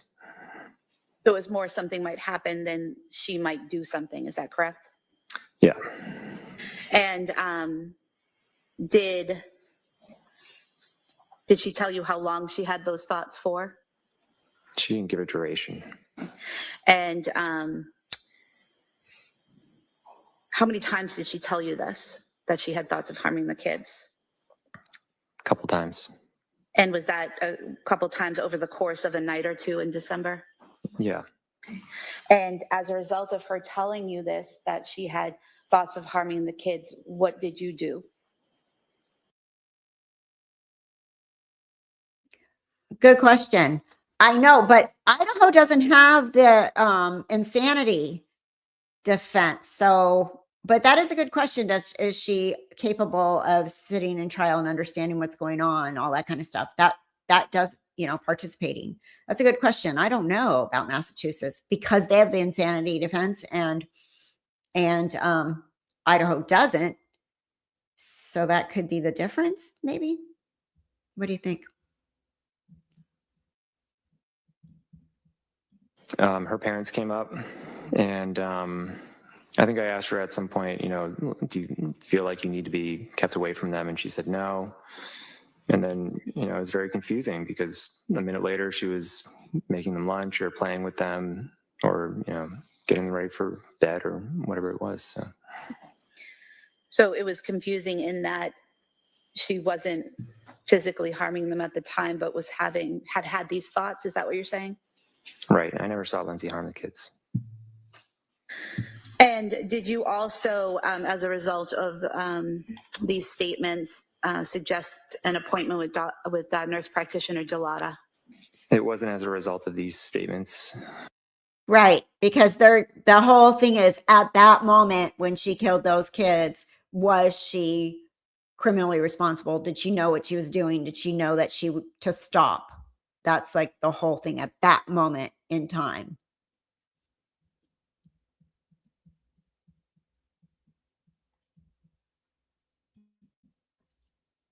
That appointment was set up because we were at her parents' house in Wallingford for Thanksgiving. and she just described how she was feeling on the medication, and she felt that she was addicted to them. Was that the benzodiazepines that she thought she was addicted to?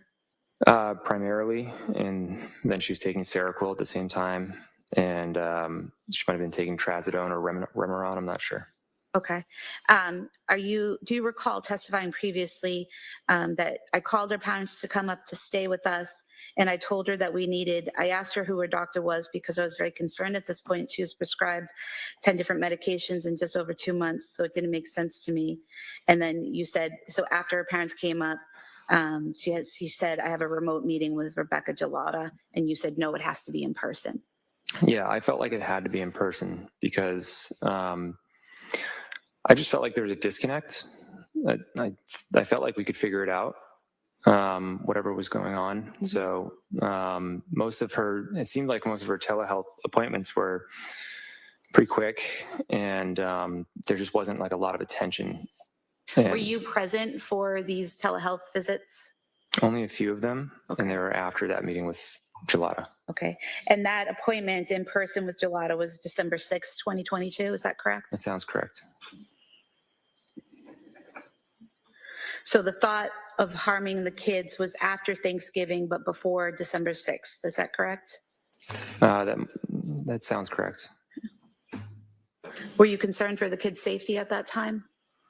No, I wasn't, And why not?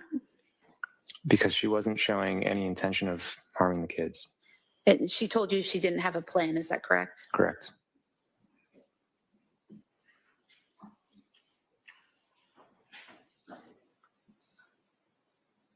Now, directing your attention to December 15th, 2022, did Lindsay go to Mass General Hospital to the emergency department that day? Yeah. Hey, Phil Okay, for and why was Dom that? Russo. Thank you. Haven't seen you in a while either, but I haven't been here in a while. Thank you.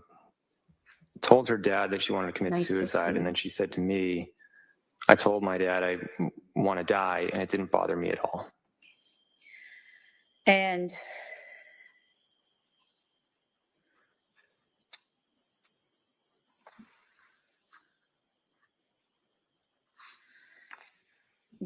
as a result of those statements, you brought her, or did she bring herself to Mass General?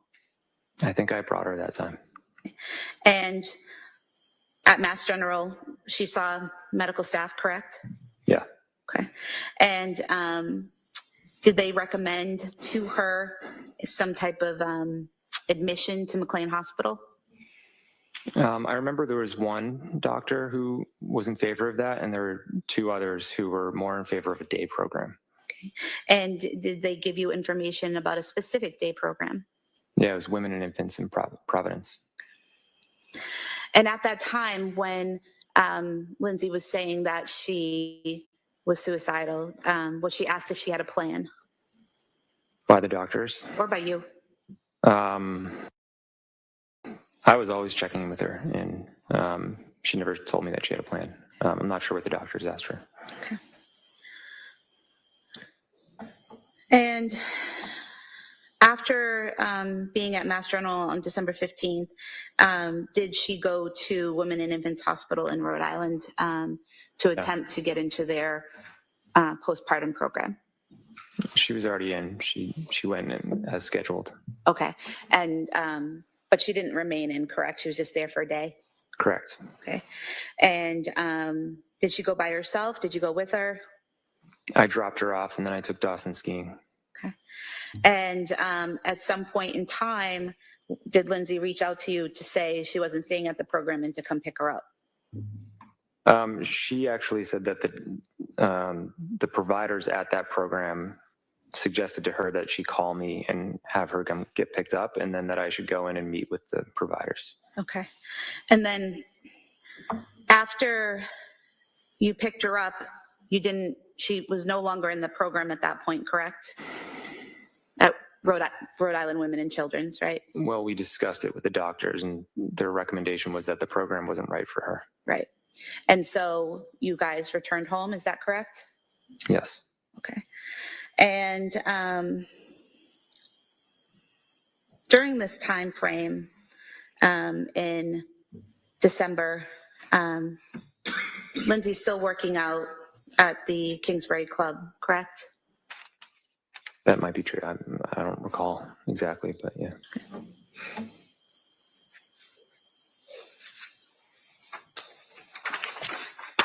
Do you recall her going to the Kingsbury Club on December 6th, 13th, 16th, 17th, or 18th? I mean, I believe that can be true. Yeah, I don't recall those exact dates, but yeah. At this time when she's saying that she's feeling suicidal, she's telling you she doesn't have a plan, correct? Mhm. She's no longer saying she has any thoughts of harming the children, correct? Correct. She's still bringing the children to doctor's appointments during that time, right? Yeah.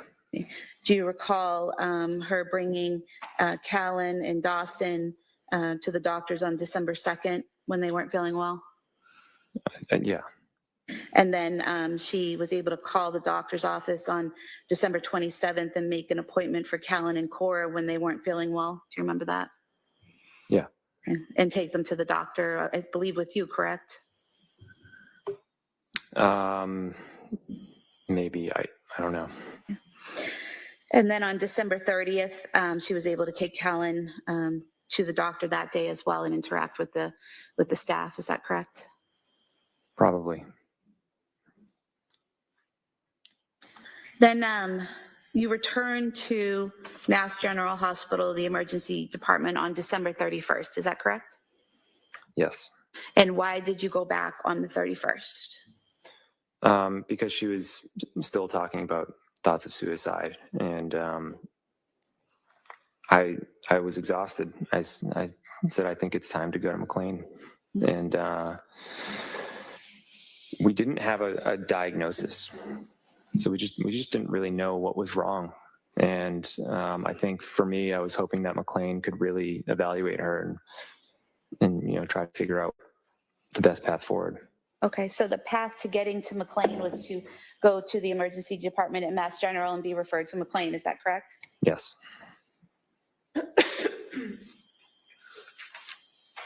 Were you aware that night while at the hospital, Lindsay was taking selfies? No.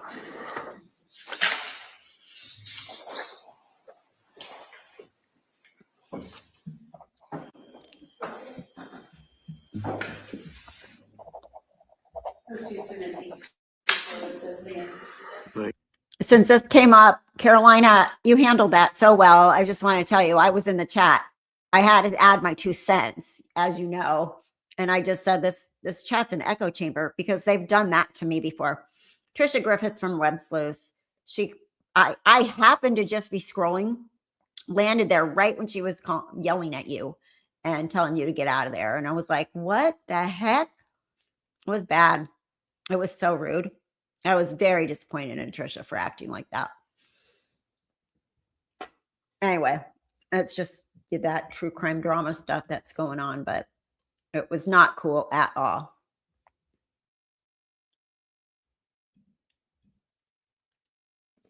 There are far more of us than there are of them.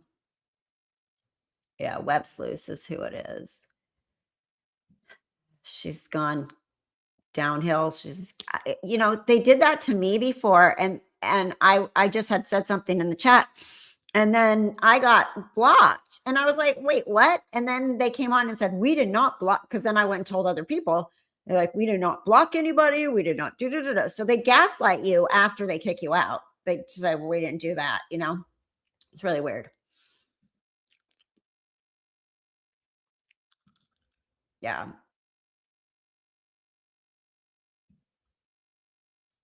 Thank you. This normal home, Idaho mom. Sorry, I'm just catching up on you guys' comments real quick.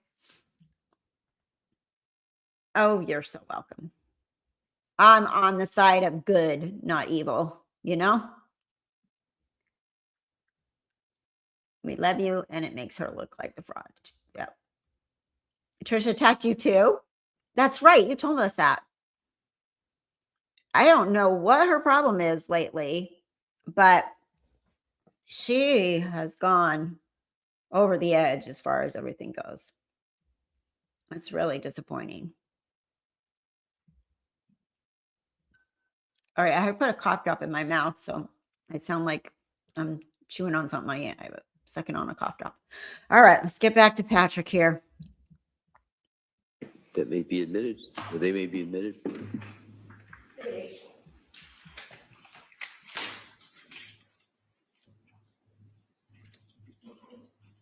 Can you exhibit me taking a selfie at the hospital, is that correct? Are you asking me? Yes. Yeah, I can see that. Yeah. And then the second page is just her legs in the doorway, is that correct? Yep.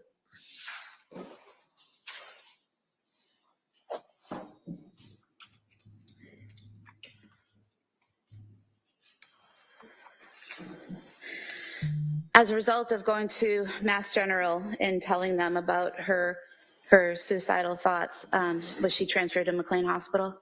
Yeah. Okay.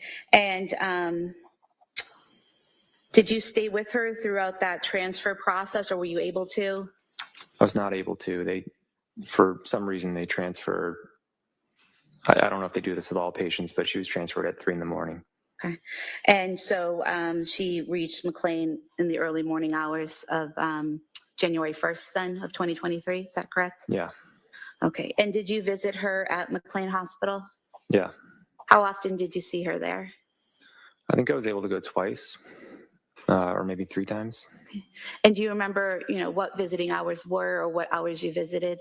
I don't remember exactly, but it was, something like 2 to 6. And I think there were morning hours, but you couldn't just go anytime. You couldn't or could? You could not. Okay. And so you, out of the few days that she was there, 5 days she was there, you visited 2 or 3 times, is that correct? Yeah. And while you were there with her, did Lindsay talk to you about the treatment that she was receiving at McLean Hospital? She told me about her experience. It didn't really seem like she was getting any treatment. Okay. Did she tell you that she wasn't really getting any treatment or wasn't getting as much care or treatment as she wanted? Well, I think by the 3rd day, I said, what have the doctors said? And she said, I haven't met with the doctor. The challenge was she arrived on a Saturday, and then I think Monday was an observed holiday, so she didn't see a doctor until Tuesday. So until then, she was coloring and playing with clay and going for walks. Were you aware that she was seen by a resident, a doctor, the first 2 days she was there, and then an attending on the 3rd day that she was there? No. Were you aware that she was seen by a licensed? Yes, he is on her side. He has divorced. They're divorced. He's remarried, but he is standing by her and he is on her side for this, which is awesome, I think, because it could be completely the opposite. So he must really truly believe that she was sick. It's quite possible she is taking pictures because she is not stable. And people take pics for more than just selfies. If you are paranoid, you take pictures, proof. True. That's true.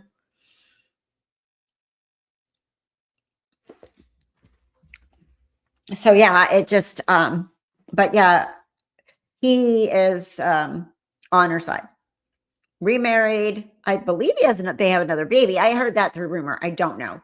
But he is remarried, but he is standing by her on this.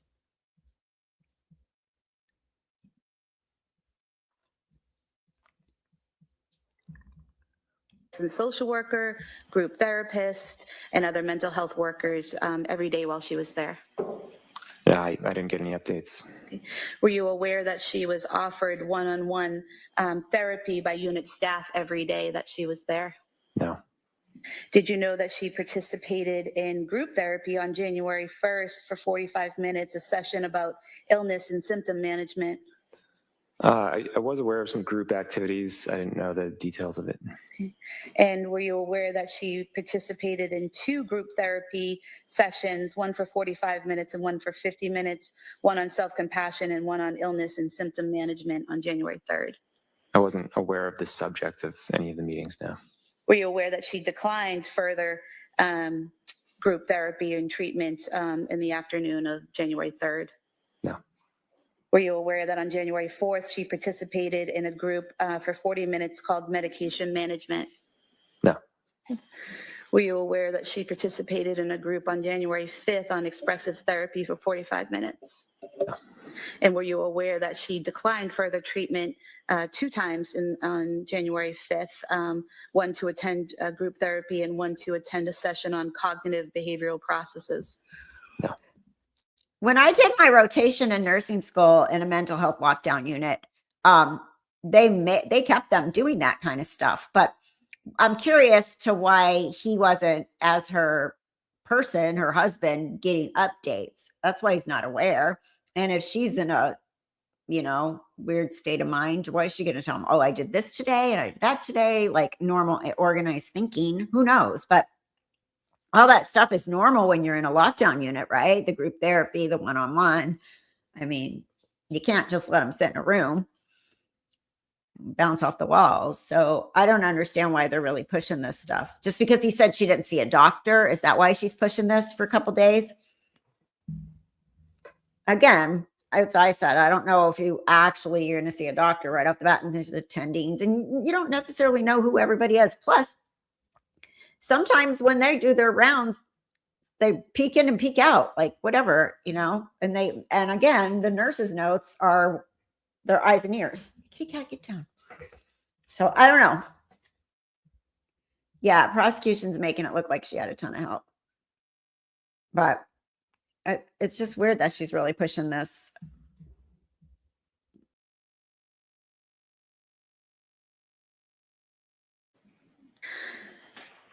Were you aware that Lindsay asked the doctors to be discharged on the 6th, Friday the 6th, because she wanted to go to Cora's birthday party on the 7th? Not that I recall. Were you aware, or did Lindsay tell you that she then asked the doctors to discharge her on January 5th because she wanted to go home and get ready for the party? I wasn't aware of Lindsay asking the doctors to be discharged. Okay. Were there any insurance issues in terms of insurance refusing to pay for her stay at McLean Hospital? We didn't really get to that point. You weren't advised by the social worker or any staff there that there were any issues with your insurance, is that correct? Yeah, that's correct, but I wouldn't have cared either. Would you have just paid for it if needed? I would have paid anything, yeah. Ms. Sprague, is this a good time to break? Yes. All right, so members of the jury, we're going to break for the afternoon recess. And we'll see you back here about 2 o'clock, okay? Court, all rise. Close your notebooks, place them on your chairs.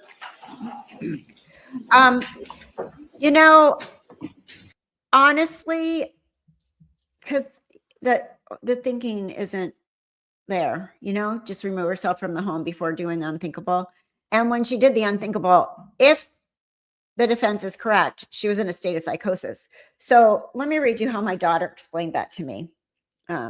She's a psychotherapist. Hold on. Let me just get on my phone because it's in a text message. She said, where is she? There she is.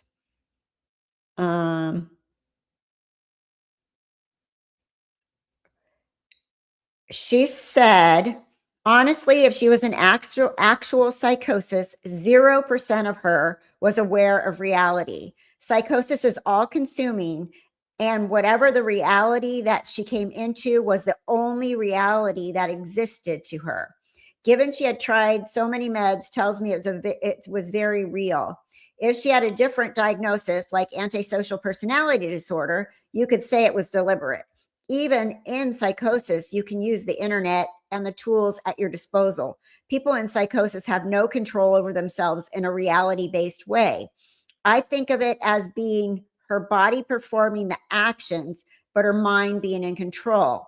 If I was on a jury as a mental health professional, I would not convict her as guilty. Her punishment is having to live with what happened for the rest of her life and who people believe she is. She will have to fight to become stable in many ways, and that seems like a sentence enough for something that was out of her control. So that's what my daughter says. Let's see what you guys are saying. It doesn't surprise me that Jess took a big hugging birds with her. Is she in? Is LM in Massachusetts at this trial? Good opportunity to direct people to ethical creators like it. Thank you. I try. Believe me, I have the thoughts that go through my head about other rotten people, but you know, I try. It may be another reason they are doing a civil case. She was sent home. She didn't see a psychiatrist for a while. All normal. Okay, thanks. It's just hard to imagine. I guess you have to experience. It's hard to wrap your mind around. I completely agree. Very difficult to wrap your mind around. Because I've never been in psychosis. Like my mind has always been mine as far as I know, right? So it sounds terrifying. If you go look at the comments under, I've done 4 videos on this so far, but there are people in my comment section that have commented that they have, I'm looking over here because that's where the chat is, but there are people in my comment section that have had postpartum psychosis or psychosis episodes, and they say it's terrifying. It's the most terrifying thing they've ever had to deal with. You agree with her? Yeah. Oh, that's what I thought, because I saw a selfie yesterday that said unplanned work trip or something like that. And I was like, yeah. Oh, you should. You could be our frontline correspondent, or whoever's, mine and other people's, whatever. That'd be great if you go for the verdict. That'd be really cool. I know, I wish I could go. All these trials are so far. Can we just have a trial right here by me, like a big one, so I can just go? Hopefully they have good experts on psychosis. I hope so. Plymouth, Massachusetts. Yes, about as far as you can go and stay on the continental United States from where I'm at. I need a dog and a cat sitter. It really would be. I could go because I'm not working. Just sucks that I have to get animal sitters. Then I told her, I've spoken to moms in postpartum depression who are heading towards psychosis, and they're telling me they're seeing shadows. They're hearing voices. I told them they need help now, emergency help, but they're also scared because they're confused.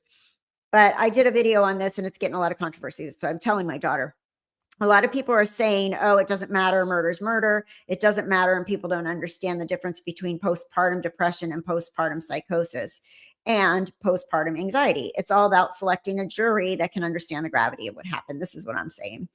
They had her on many different medications. I'm not sure what 4 she was on at the time of the murders and her attempted suicide, but she was on 4. That's what I had heard at that time. And they had listed that she had been taking during her months reaching out for help.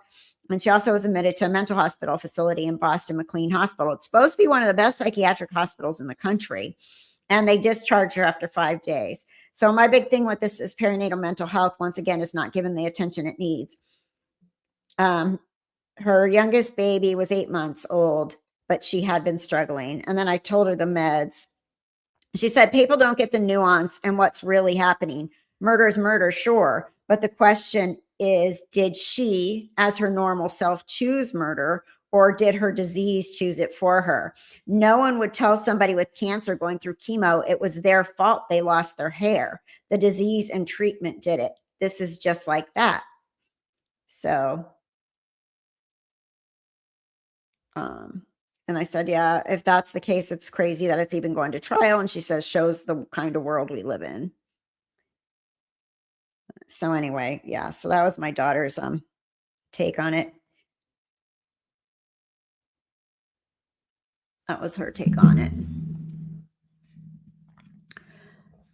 I think so too. I think the expert testimony is going to be the big thing. Do you remember in the Johnny Depp case, they had his expert and then they had Amber Heard's expert, and Amber Heard's expert was kind of disorganized, and Johnny Depp's expert was very, I don't know, she just came across so much better than Amber Heard's expert.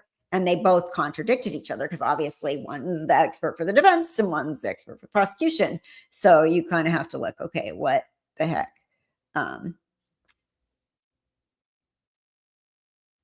What the heck is happening? Like with the experts, like who do you, I guess as a juror, which expert do you trust more? Which expert do you think is more authentic? Which expert do you think knows what they're talking about better? Because they're going to conflict, right? It will hinge on Massachusetts definition of insanity. I heard that Massachusetts is probably the best state. Got a piece of hair in my face. The best state in the country to have this trial in. Like they have a different, there are like two ways to look at it. I have to look up exactly because it was a little bit confusing to me.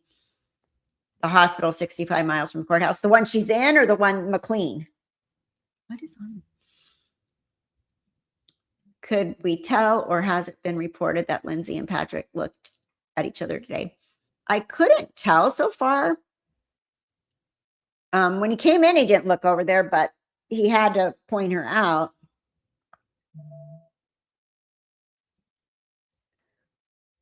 Yeah, the right expert. So it'll be really interesting to see.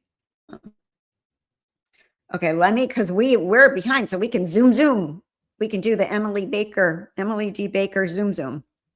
Let me get us to where they come back from break. This is why I like being on Pacific time. You don't really have to take a break when they take a break. Well, you're welcome to take breaks on your own, though. I allow it. I allow you to take a break while you're watching. You have my full permission. Oh, the one she's in, Mama? Okay.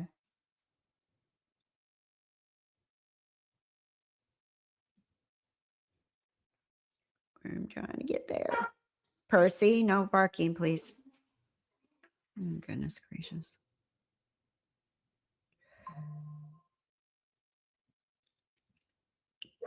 Okay, here we go. Okay.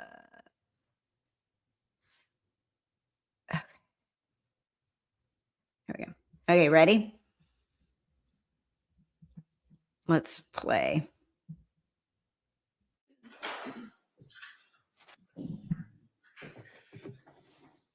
Court is back in session. You may be seated.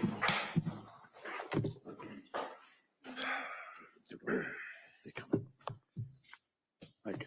Anything we need to talk about before we bring the jury in? No, Your Honor. Did you want the witness on the stand now or after? Well, if we've got a couple of seconds, the jurors are coming in right now. If you want to have them take the stand, that's fine.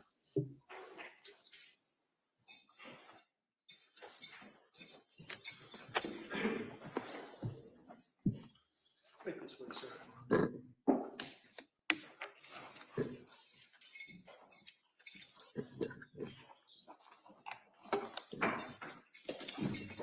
Nancy, you do appreciate what's come on the road.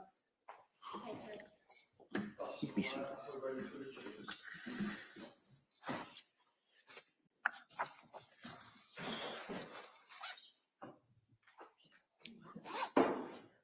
All right.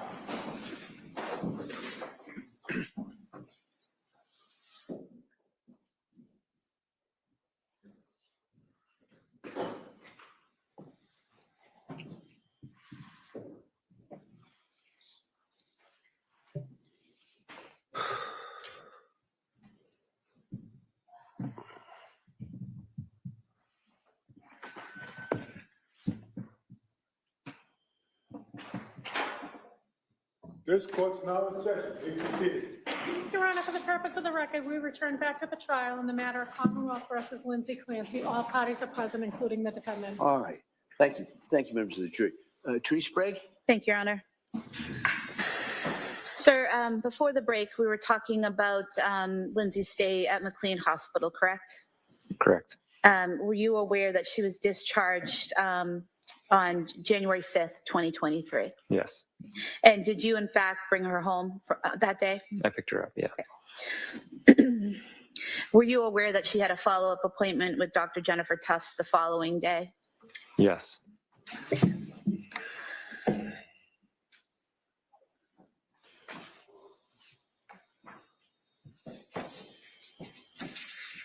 I want to show you some photos here of the children and just ask if this is a fair and accurate depiction of how they looked in January of 2020. I'm going to try. I'm not working right now. And the job I'm hoping I'm going to get doesn't start till September. So I may be able to do this. Kitty cat, don't knock down the camera, please. I would love to be able to do it. So I'm going to try. I can't promise I'll be here every single day, but as much as I can, for sure. And at least a recap.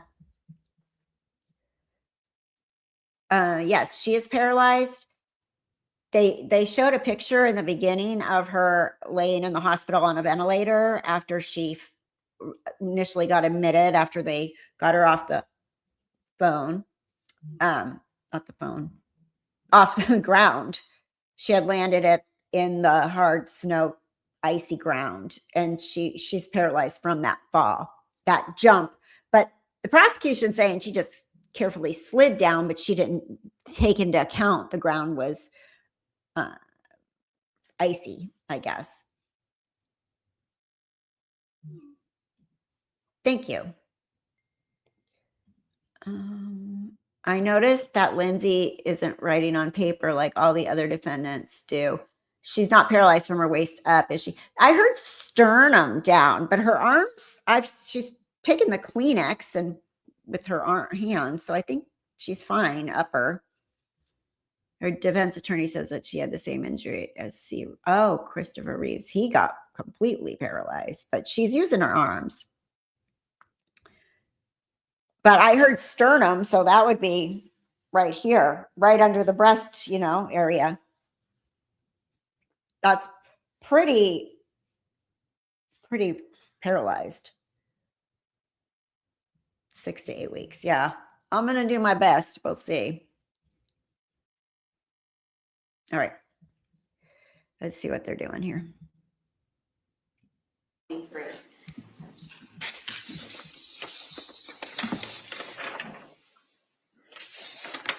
Yes. Thank you. You could have them mark this the next 4 exhibits. All right. They may be marked.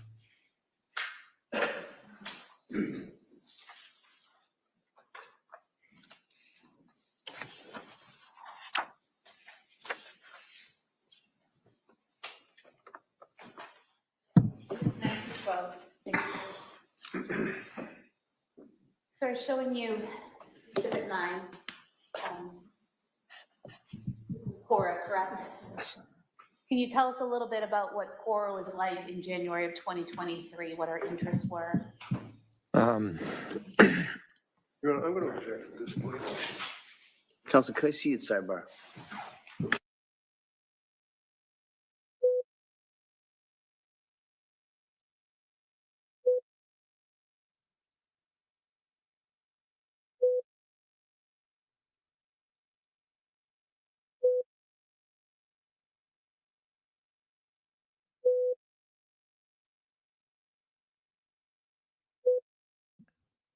All right, we can zoom. Let me see the sidebar. Zoom. I got distracted. Keep me on my toes, guys. Okay, hold on. Oh, here we go. Wasn't that long of a zoom.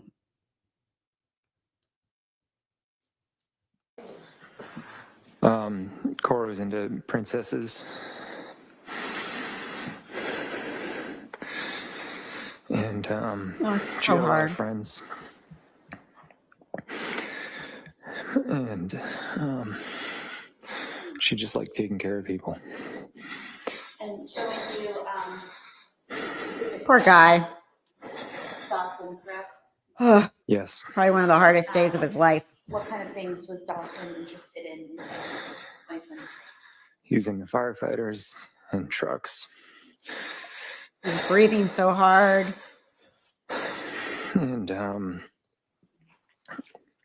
he liked Paw Patrol. Exhibit 11, Alan. He's only 8 months old, correct? Correct. Did he have any interest or He was just a happy baby. happy baby? And then just showing you briefly Exhibit 12. Does this picture clearly indicate their sizes in relation to each other in January 2023? Yes.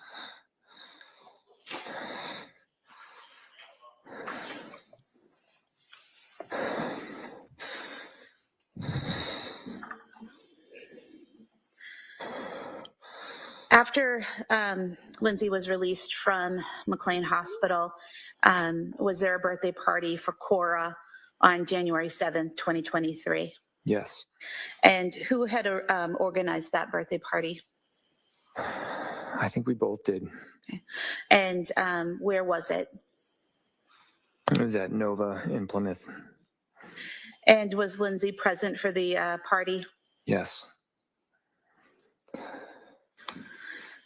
And do you recall who got all the supplies and everything for the party? I think Lindsay did. We could play a video. I'm going to ask you to look at a video and just tell me if you recognize this as a video from the party.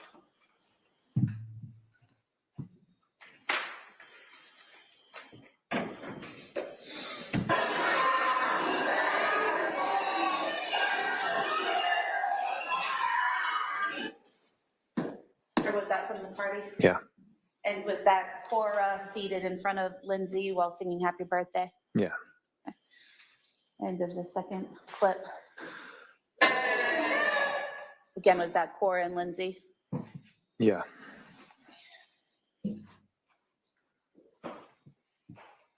Hope to have the birthday videos as the next exhibit. That may be admitted. 13 so far.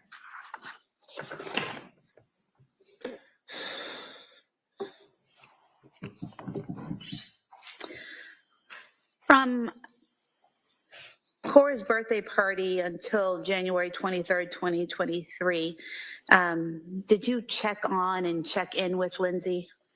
Every day. And how did you do that? I would ask her in the morning how she's feeling, how she slept. And did she tell you that she was sleeping better? Maybe a little bit better, but she's still struggling.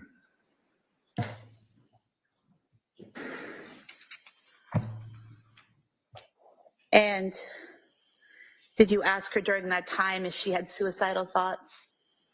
Yeah. And what was her response? She told me no. She told you what? She said no. No. Did she ever tell you during that time period that she was having thoughts of harming the children? No. Did you as a family go to the Museum of Science on January 8th, 2023? Yes. Was the defendant able to participate in activities with the children while at the museum on January 8th? Yes. I'm going to pull up some photographs. Just ask you to ID or identify everyone in the photograph so that the jurors can follow their movements through the video footage in the video. So if I may, down here in the maroon colored shirt, It's Dawson. Dawson, okay. And in the red skirt, Cora. and in the gray jacket, Lindsay. and here pushing the carriage. That's me. And is Callan in the carriage at that time? Yeah.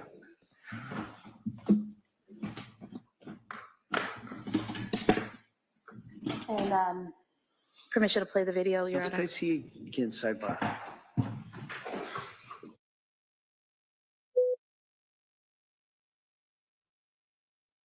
Okay, I'll zoom again here.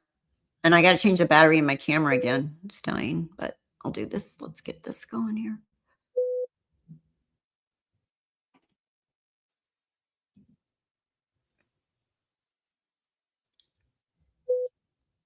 Let's see.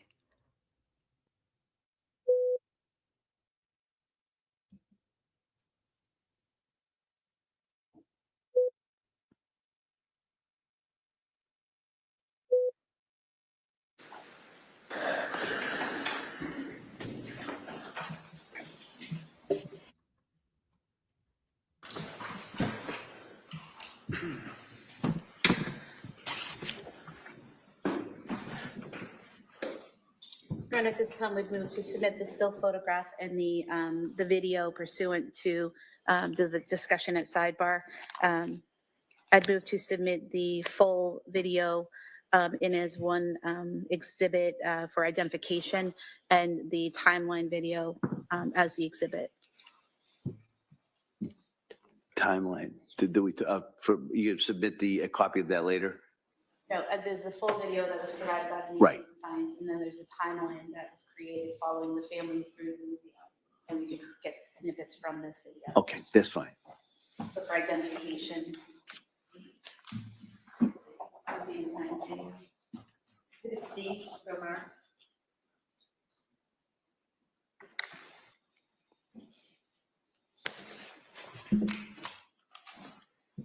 And then museum timeline for the next exhibit, exhibit 14.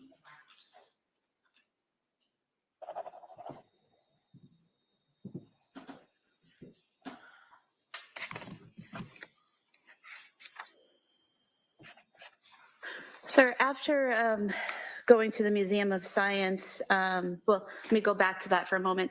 At the Museum of Science, do you recall the defendant being able to interact with the children at exhibits that required, manipulating knobs and materials and showing the children how to do those exhibits and interacting with them at those exhibits?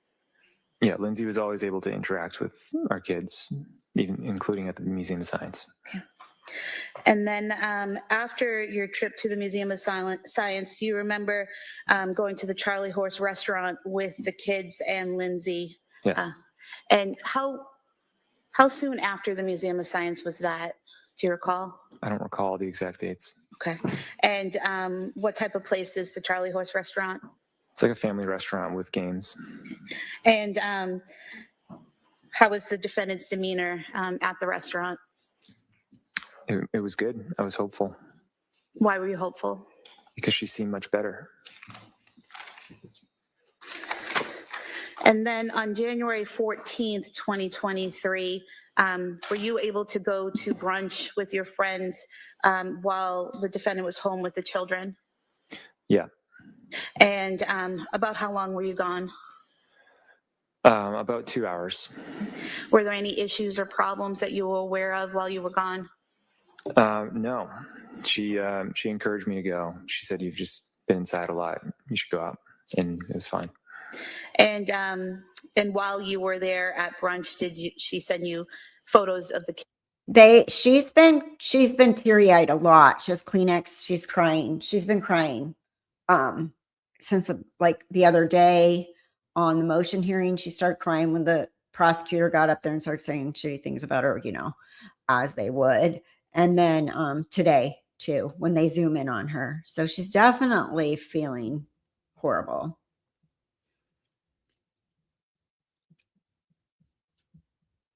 Kids and text messages? I think so, yeah.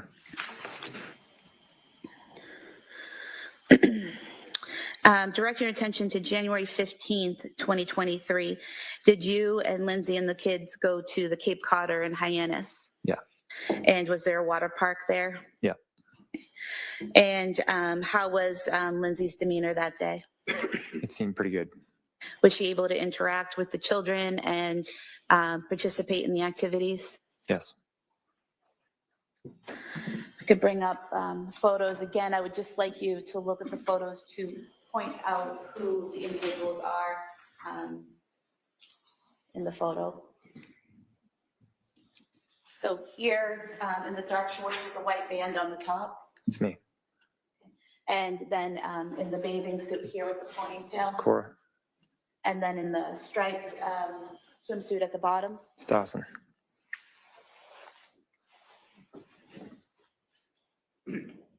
And then here in the black bathing suit without shoulder straps, Lindsay. Lindsay.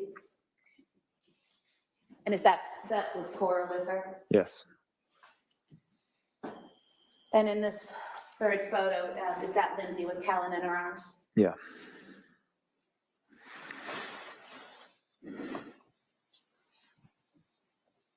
And that photo there is that Dawson with the striped bathing suit. Yep.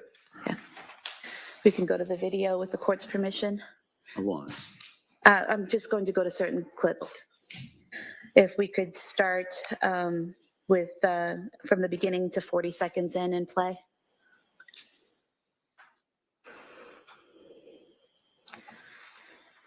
Sir, if you could tell us who, well, can you confirm that that's you and the children and Lindsay arriving now? Yes.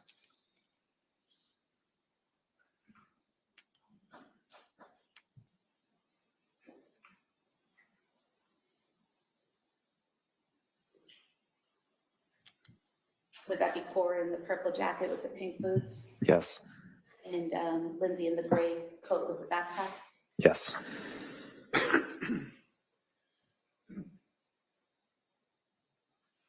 And then if we could go to 139.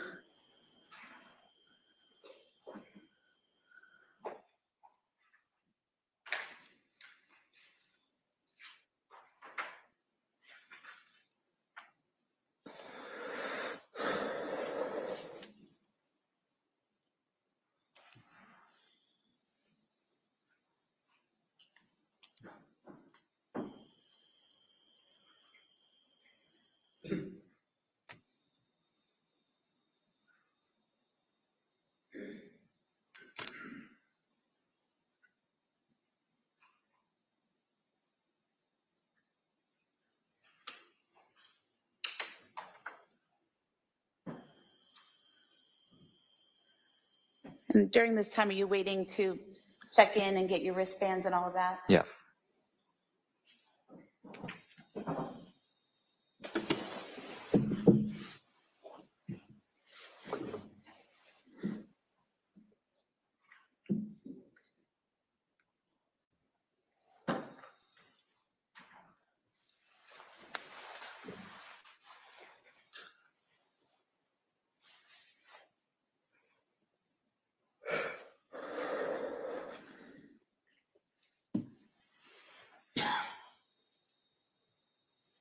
We could go to 647.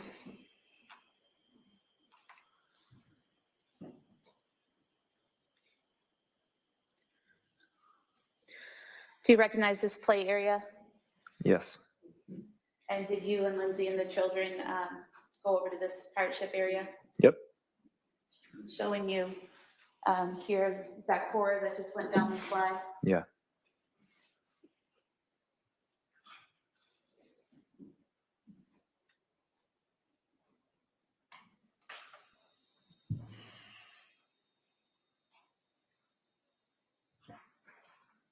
And is that you there by the slide?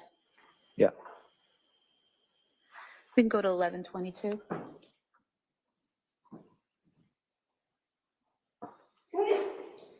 Let's see.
We could go to 1406.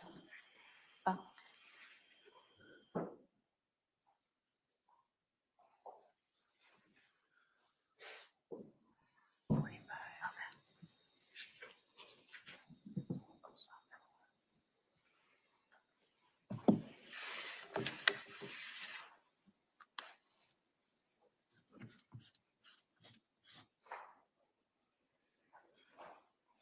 $16.25.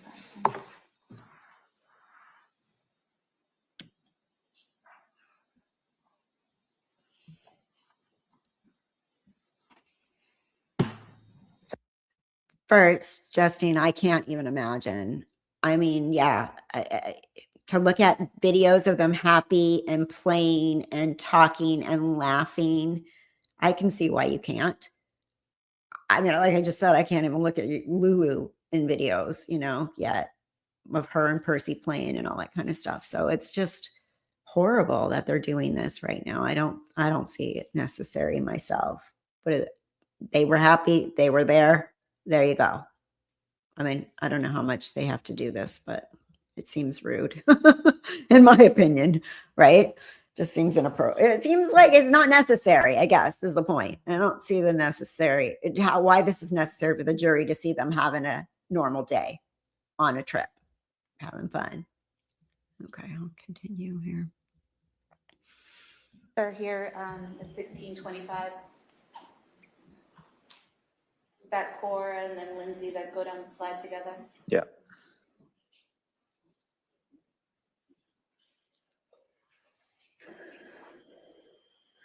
We can go to 1745.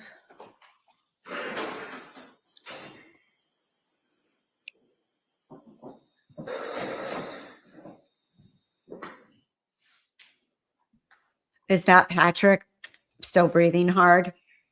Mute his mic. The same thing here. Sad. Yeah. So she's able to interact with Cora and the others, participate in the activities. Yeah. If we could go to 4753, please.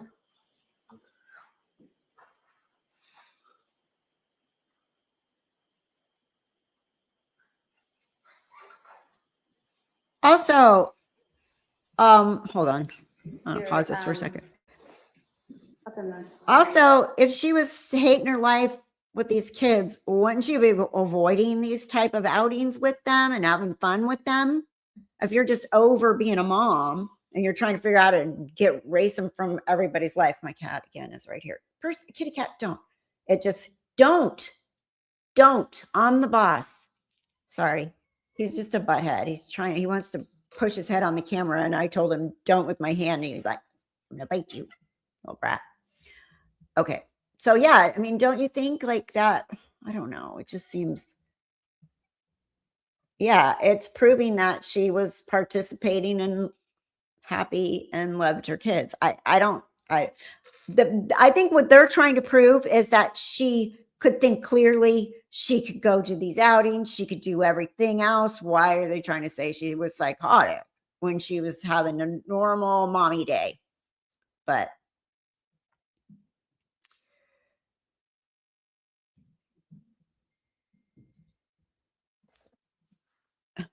this is what? No, we got, hold on.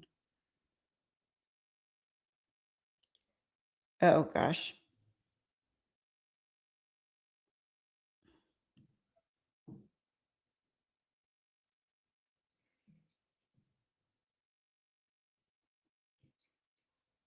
Oh, okay. All right, sorry. I got a text from my daughter. But yeah, I mean, just horrible. I don't understand. So far, prosecution isn't convincing me of anything so far. Here. Yeah. Is this you and Dawson and Cora entering the pool area? Yeah. Lindsay was with Callan at that time, correct? Yes. So you were comfortable with her being off in a separate area with Callan while you were with Cora and Dawson that day? Yeah. Okay. That's all. Thank you. I move to submit the pod photos and timeline. Again, let me just see over here just briefly, just so I have that straight.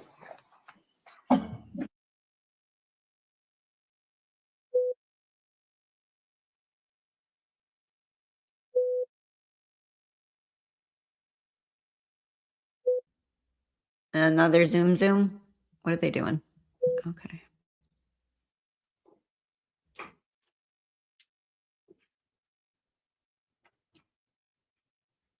$26.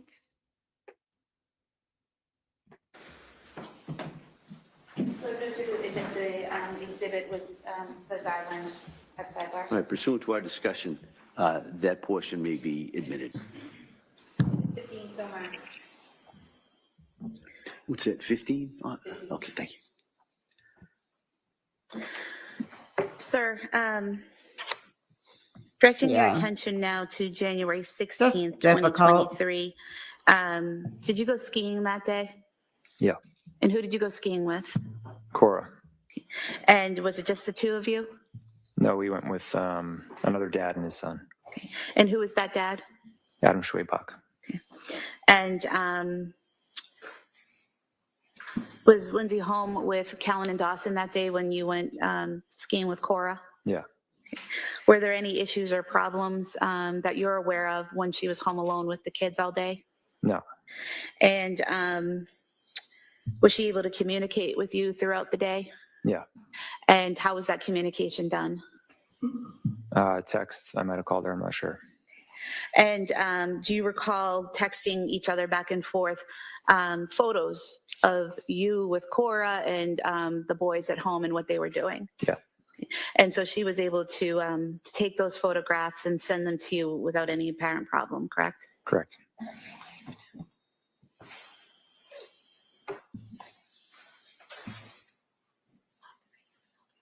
Show you the 3 text messages with the attached photos. If you can see those.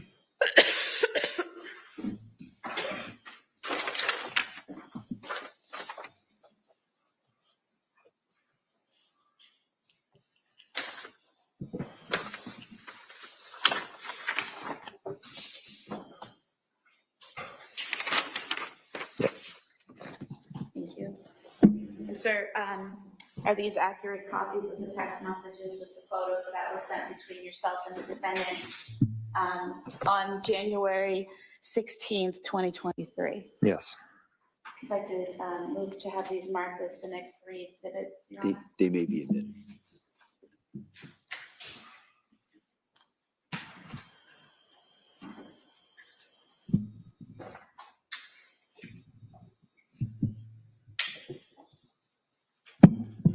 Exhibits 16, 17, and 18. Your Honor.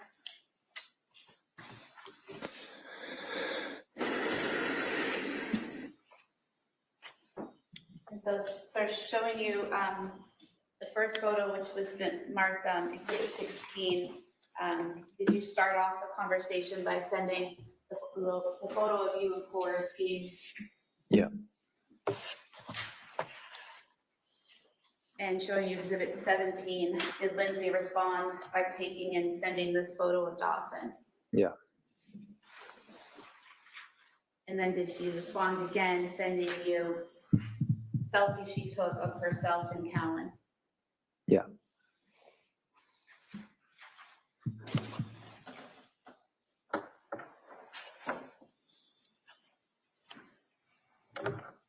And you felt comfortable leaving Callan and Dawson home with her that day?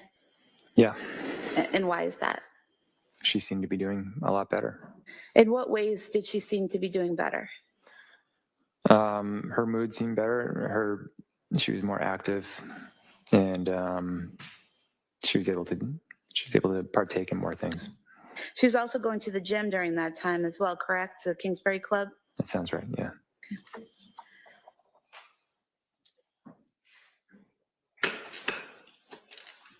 Were you hopeful at that time that things were getting better?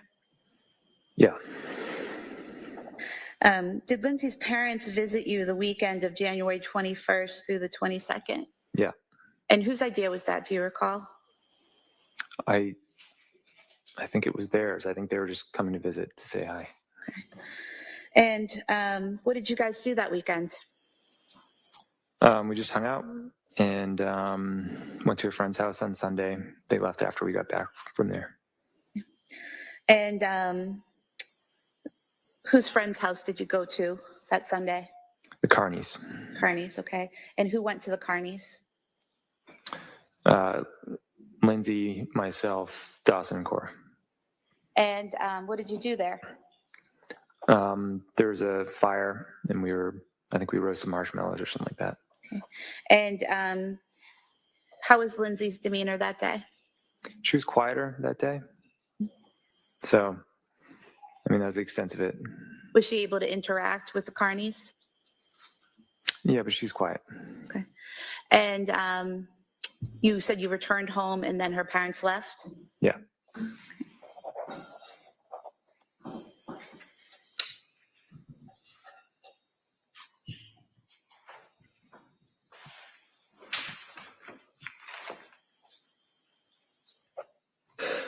Do you recall Lindsay and her mom taking a picture together that weekend?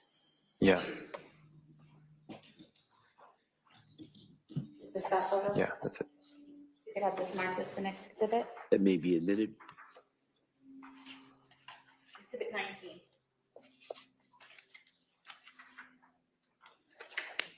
And Lindsay seemed to be doing better that weekend, correct? Overall, yeah. Were you aware that her mother had sent her a text saying something to the effect of, "I'm glad you're doing so much better"? I became aware of that later, yeah. And just showing exhibit 19.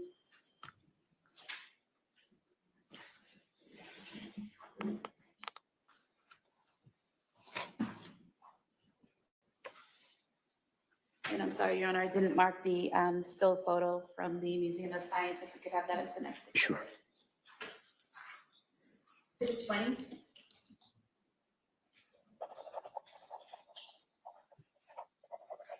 Thank you.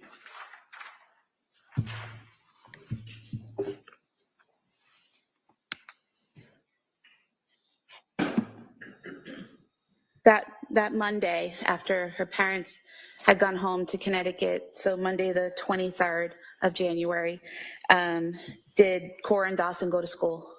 Yeah. And do you recall Lindsay picking them up that afternoon? Yeah. When Lindsay returned home with Cora and Dawson, did she discuss with you that Cora was having some stomach issues at school? Yeah. And were you familiar with the stomach issues that Cora had been having? Yeah. And did you have an idea of what was causing those stomach issues? Yeah, it wasn't unusual. She was embarrassed to go to the bathroom at school, so she just held it all day. Okay. And so this was a common occurrence? Yeah. And were you aware that Cora had her 5-year physical scheduled for the next day, Tuesday the 24th? No, I didn't know that was already scheduled. I thought she called it in and set it up. So yeah, it's news to me. Okay. So would it have been Lindsay who would make those kinds of appointments, the physicals and all of that? She usually handled that, yeah. Okay. And going to Tuesday, January 24th, 2023, were you working that day? I'm sorry, you said on the 24th? Yes, Tuesday Yeah. the 24th. Yeah. That morning was Cora's doctor's appointment at 8 a.m.? Yeah. And who took her to the doctor's appointment? Lindsay. And did anyone have to go with her, or did she drive herself and Cora there? It's just Lindsay and Cora. And you were home with the boys, is that right? Yeah. And while you're with the boys and Lindsay's with Cora at the doctor's, are you sending text messages and photos back and forth? Yeah. And why did you send a photo of Dawson to Lindsay that morning? Because he dressed himself completely for the first time. And he was excited about that? Yeah. And did she respond back with a photo of Cora? Yeah.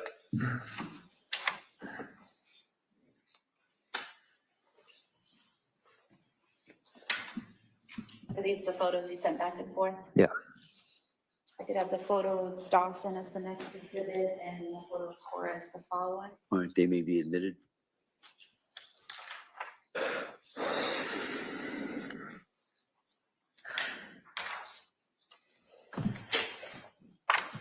Exhibits 21 and 22 somewhere?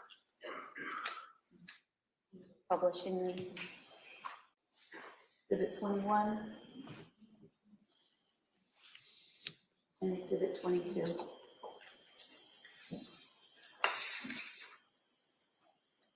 And while you were texting with Lindsay back and forth, were you able to understand her text messages? Yeah. Did she seem to understand yours in response? Yes.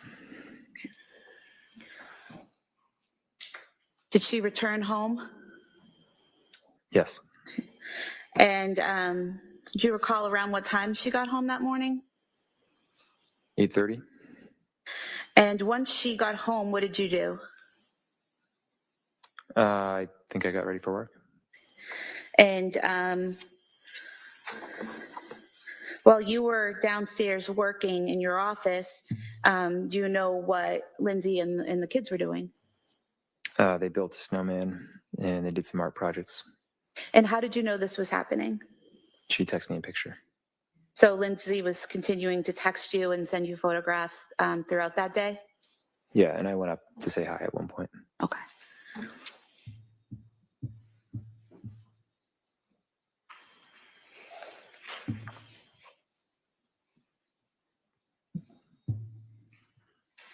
First, I just want to show you the text messages back and forth. The text being on the right-hand side. If you want to look through there and just see if you recognize the messages going back and forth between you and Lindsay that morning. That day. Right. This is says activity sensor. Excuse me? I think this is something else. Let's see. So starting at 7 a.m. on the 24th, and we go to 8:17 a.m. This is the photo you sent of Dawson, and then the replies going to 8:18 a.m. Is this the reply from Lindsay? And then throughout the day, just messages back and forth up to the point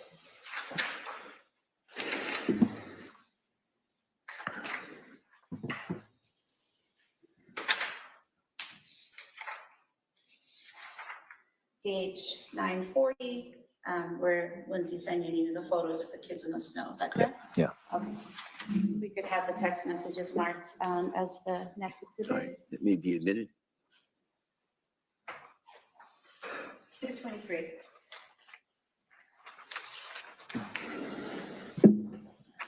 And just look at one photo. Is this one of the photos you sent? We could have the photograph marked as the next exhibit. That may be admitted. Exhibit 24.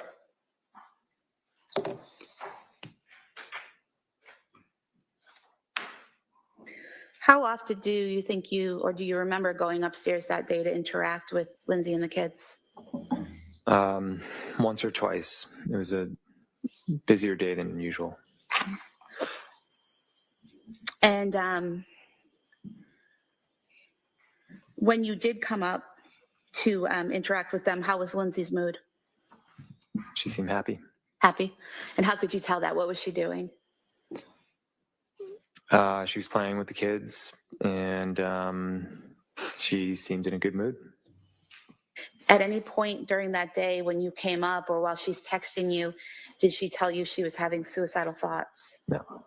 Did she tell you she was having thoughts of harming the kids? No. Did she ask for help or anything that caused concern? No, she was having one of her best days. One of her best days? No.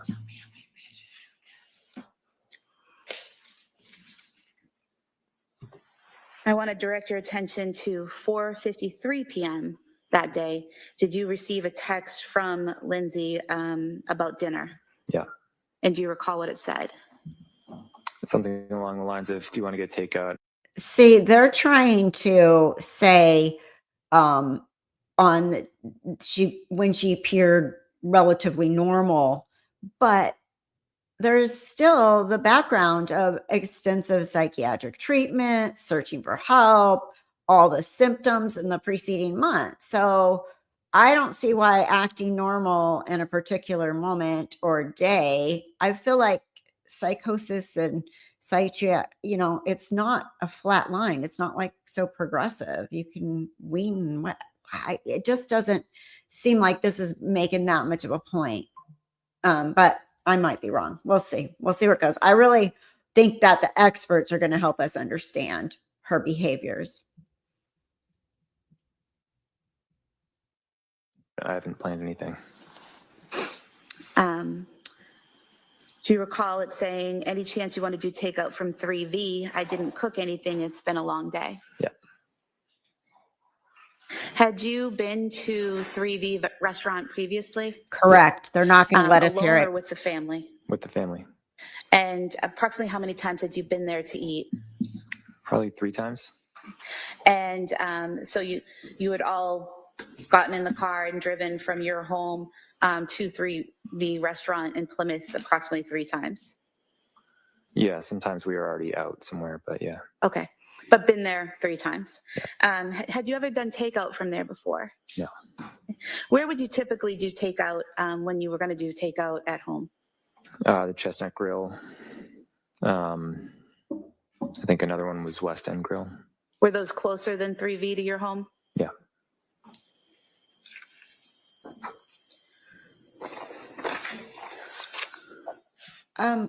So Lindsay suggested 3V and you agreed. So they're trying to make 3V sound like it was super far or something, but it's not that far. And they have eaten there before. I don't know. When I crave a certain food, I'm like, I want that, right? So they're trying to make it sound like she sent him farther than she normally would. So she had time to do this horrible act.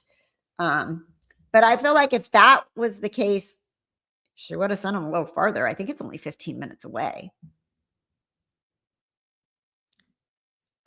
They obviously would have had an expert before him unless that wouldn't have helped him. Yeah, I'm wondering why they brought him as the first witness. Maybe so he could be in the trial for the rest of the trial. You know how they did that? Didn't they do that with Kay Woodcock? Like they let her be first so she could be in there the rest of the trial once she was released, because otherwise witnesses can't be in the trial. But even though these are his kids, but I don't know if Massachusetts has that same thing where there's like an exception if it's you're the victim, All right, back to this. Is that correct? Yep. Okay. Did she send you another text at 4:56 p.m. asking you to take a look at the menu? Yeah. And did you send a text at 5:06 p.m. About Callan? Yeah, I asked if he had taken a nap. And did she respond? Yeah. And what was her response? That it was a shorter nap and he was awake. Okay. And at that time, did you also send a separate text asking what she was getting at 3V? Yeah. And what was her response? I don't remember what she ordered. Do you recall a Mediterranean power bowl? Yeah, that sounds right. And did she ask you what you were getting? Yeah. And at 5:08 p.m., did you respond? Yeah. And what did you tell her? I forget what it was. Do you recall scallop and pork belly risotto? Yeah. That was it? Yep. Who called in the order to 3V? Lindsay. Once the order was placed, what did you do? I came upstairs. I took Callan for a minute, and then I rocked him by my knees, kissed Cora on the head, and I said, I'll be right back. And what was Dawson doing when you were leaving? He was eating chicken nuggets on the couch. And do you recall if he was using a bowl or a plate? It was a bowl.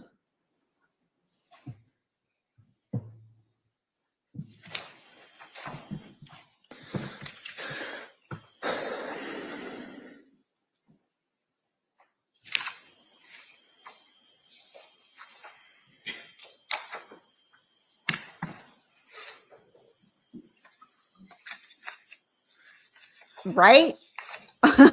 You got food. It was something you like.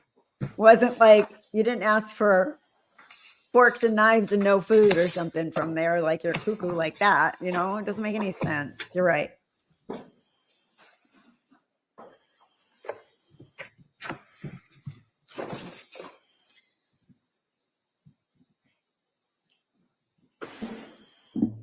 Do you remember what the defendant's, well, first of all, where was the defendant seated when you left the house, or was she seated? She was standing. In the Where doorway. was she? In the doorway of the living room. And was that the doorway by the front door or the doorway by the basement door? This doorway by the basement door. Okay. And did she have Callan, or where was Callan? She had Callan. Okay. And what was her demeanor? Normal. Counsel, could I see both sidebar here?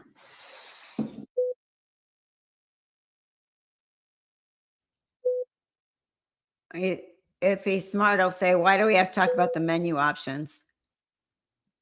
Let's see what you say. Why the restaurant? More of elitism from the prosecution. Scallop risotto, a trendy bowl. They're pushing the privileged family narrative hard. Yeah, you're right. That might be the reason why we're talking about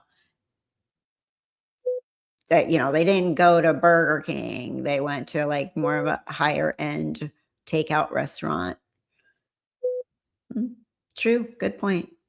Okay, let me see if we got white noise. Beep, beep, beep. Is there another link? Because this is going to end. What time was it there? Well, I guess we'll have to see. Because this is like, my thing's almost at the end. Let's see what they say. All right. Members of the jury, we're going to break at this point for the day. Okay. All right. So what we're going to do is I'm going to excuse you till Wednesday morning. All right. So you don't have to come in here tomorrow. Just remind you, I'm going to ask those same questions I asked you this morning, whether or not you did any research or you saw anything that would affect your ability to remain fair and impartial. You have to still keep an open mind. So don't do any research. Don't talk about this case with anyone. Don't go online, look at anything. Don't take any road trips. And we will see you on Wednesday morning. Same with the same instructions that you got from the officers in regards to that. So again, thank you so much for your time and your effort. And I'll see you on Wednesday. Okay. All rise.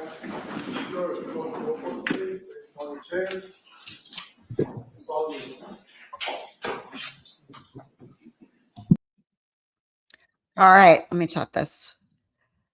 Wow.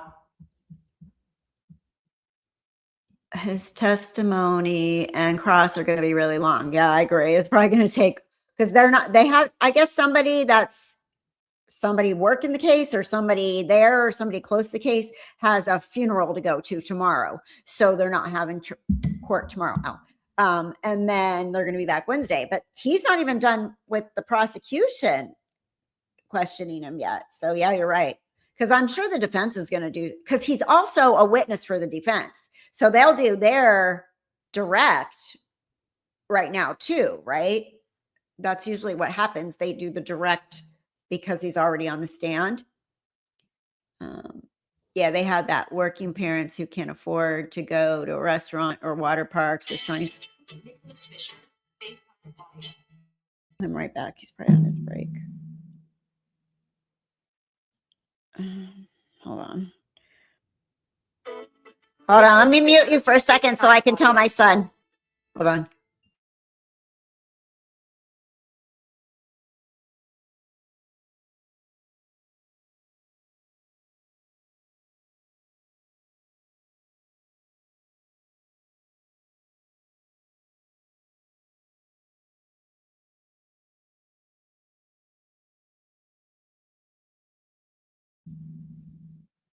Okay, sorry.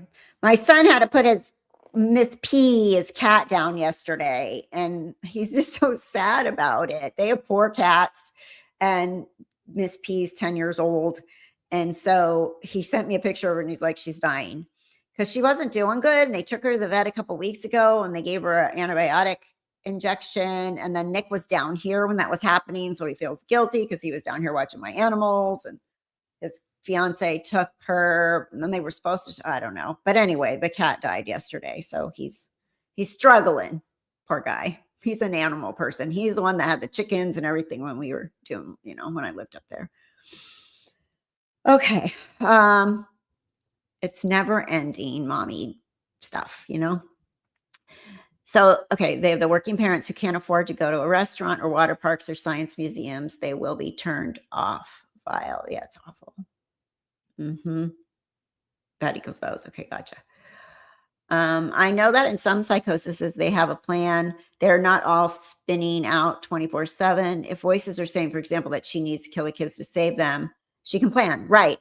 And that's what my daughter pointed out. Like, you can still use, you're not in your own mind. You're being controlled by this crazy voice in your head, but it can tell you what to do, So yeah, I agree with you. And that, I think that's what Andrea, what's her name? Oh my God, blank. Yates. She heard a voice telling her that she was the devil or something like that. And in order to save her kids, she had to kill them, something like that. Yeah. I think they will be limited to cross right now. I'm having flashbacks of John Pryor's out of scope cross. Oh, but yeah, but right. Okay. We're going to have to find out, because do you think they're going to bring him back in for the defense? Because I swear I heard something like they'll let him direct question him while he's on the stand right now, but I don't know. I might be making that up in my crazy head. I don't know. But the defense can bring their own direct when it's their case in chief. Right. I swear though, Holly, I heard something, but I might be making that up. I honestly, I don't know. I don't know that for a fact. I may just have read it and it's not true or something like that. I understand how your son feels. Just happened to one of my guys this month. Very hard. So hard. It was so hard. Yeah, like when Lulu all of a sudden didn't eat my Yorkie 2 days before my mom passed away. My mom's here dying, actively dying, like bedbound, actively dying, seeing our dead relatives. My grandfather showed up, everything. And I can't leave. And nobody else is here to help me. So my friend Patty came to help me. And she's like, Lulu hadn't eaten that day and she was rapidly breathing and retracting, my little Yorkie. She was 13. And Patty's like, wait, you got to take her to the vet. And I'm like, I can't leave right now. So Pat, my poor friend Patty, luckily I've known her since she was 15 and I was 16. She took her to the emergency vet, and poor Patty had to put her down right then and there that day for me because she was in respiratory distress. There was a big tumor in her lungs. No clue before this. Maybe I ignored something because it was a really busy time with my mom.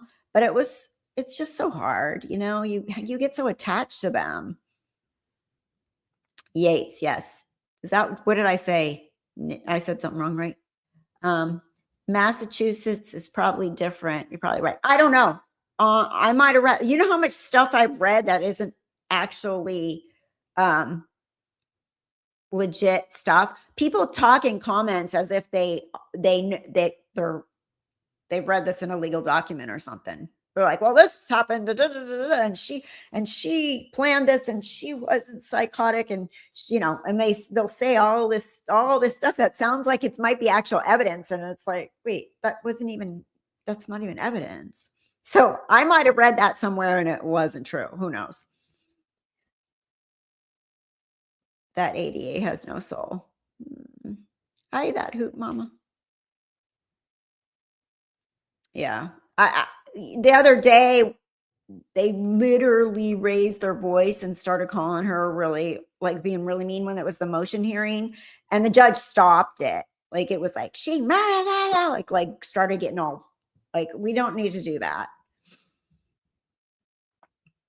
Andrea Yates, so sad because there was all sorts of evidence and testimony that she was psychotic in prison. And her husband, Rusty, was told, don't get her pregnant again. Yeah. I mean, because she already was really mentally ill for sure. And that she got a retrial though. Can you imagine how was she in prison? She must have been out of her mind. I mean, a prison is not a place for somebody that's permanently in psychosis, you know. What was her actual diagnosis? Was it schizophrenia? I mean, I know it was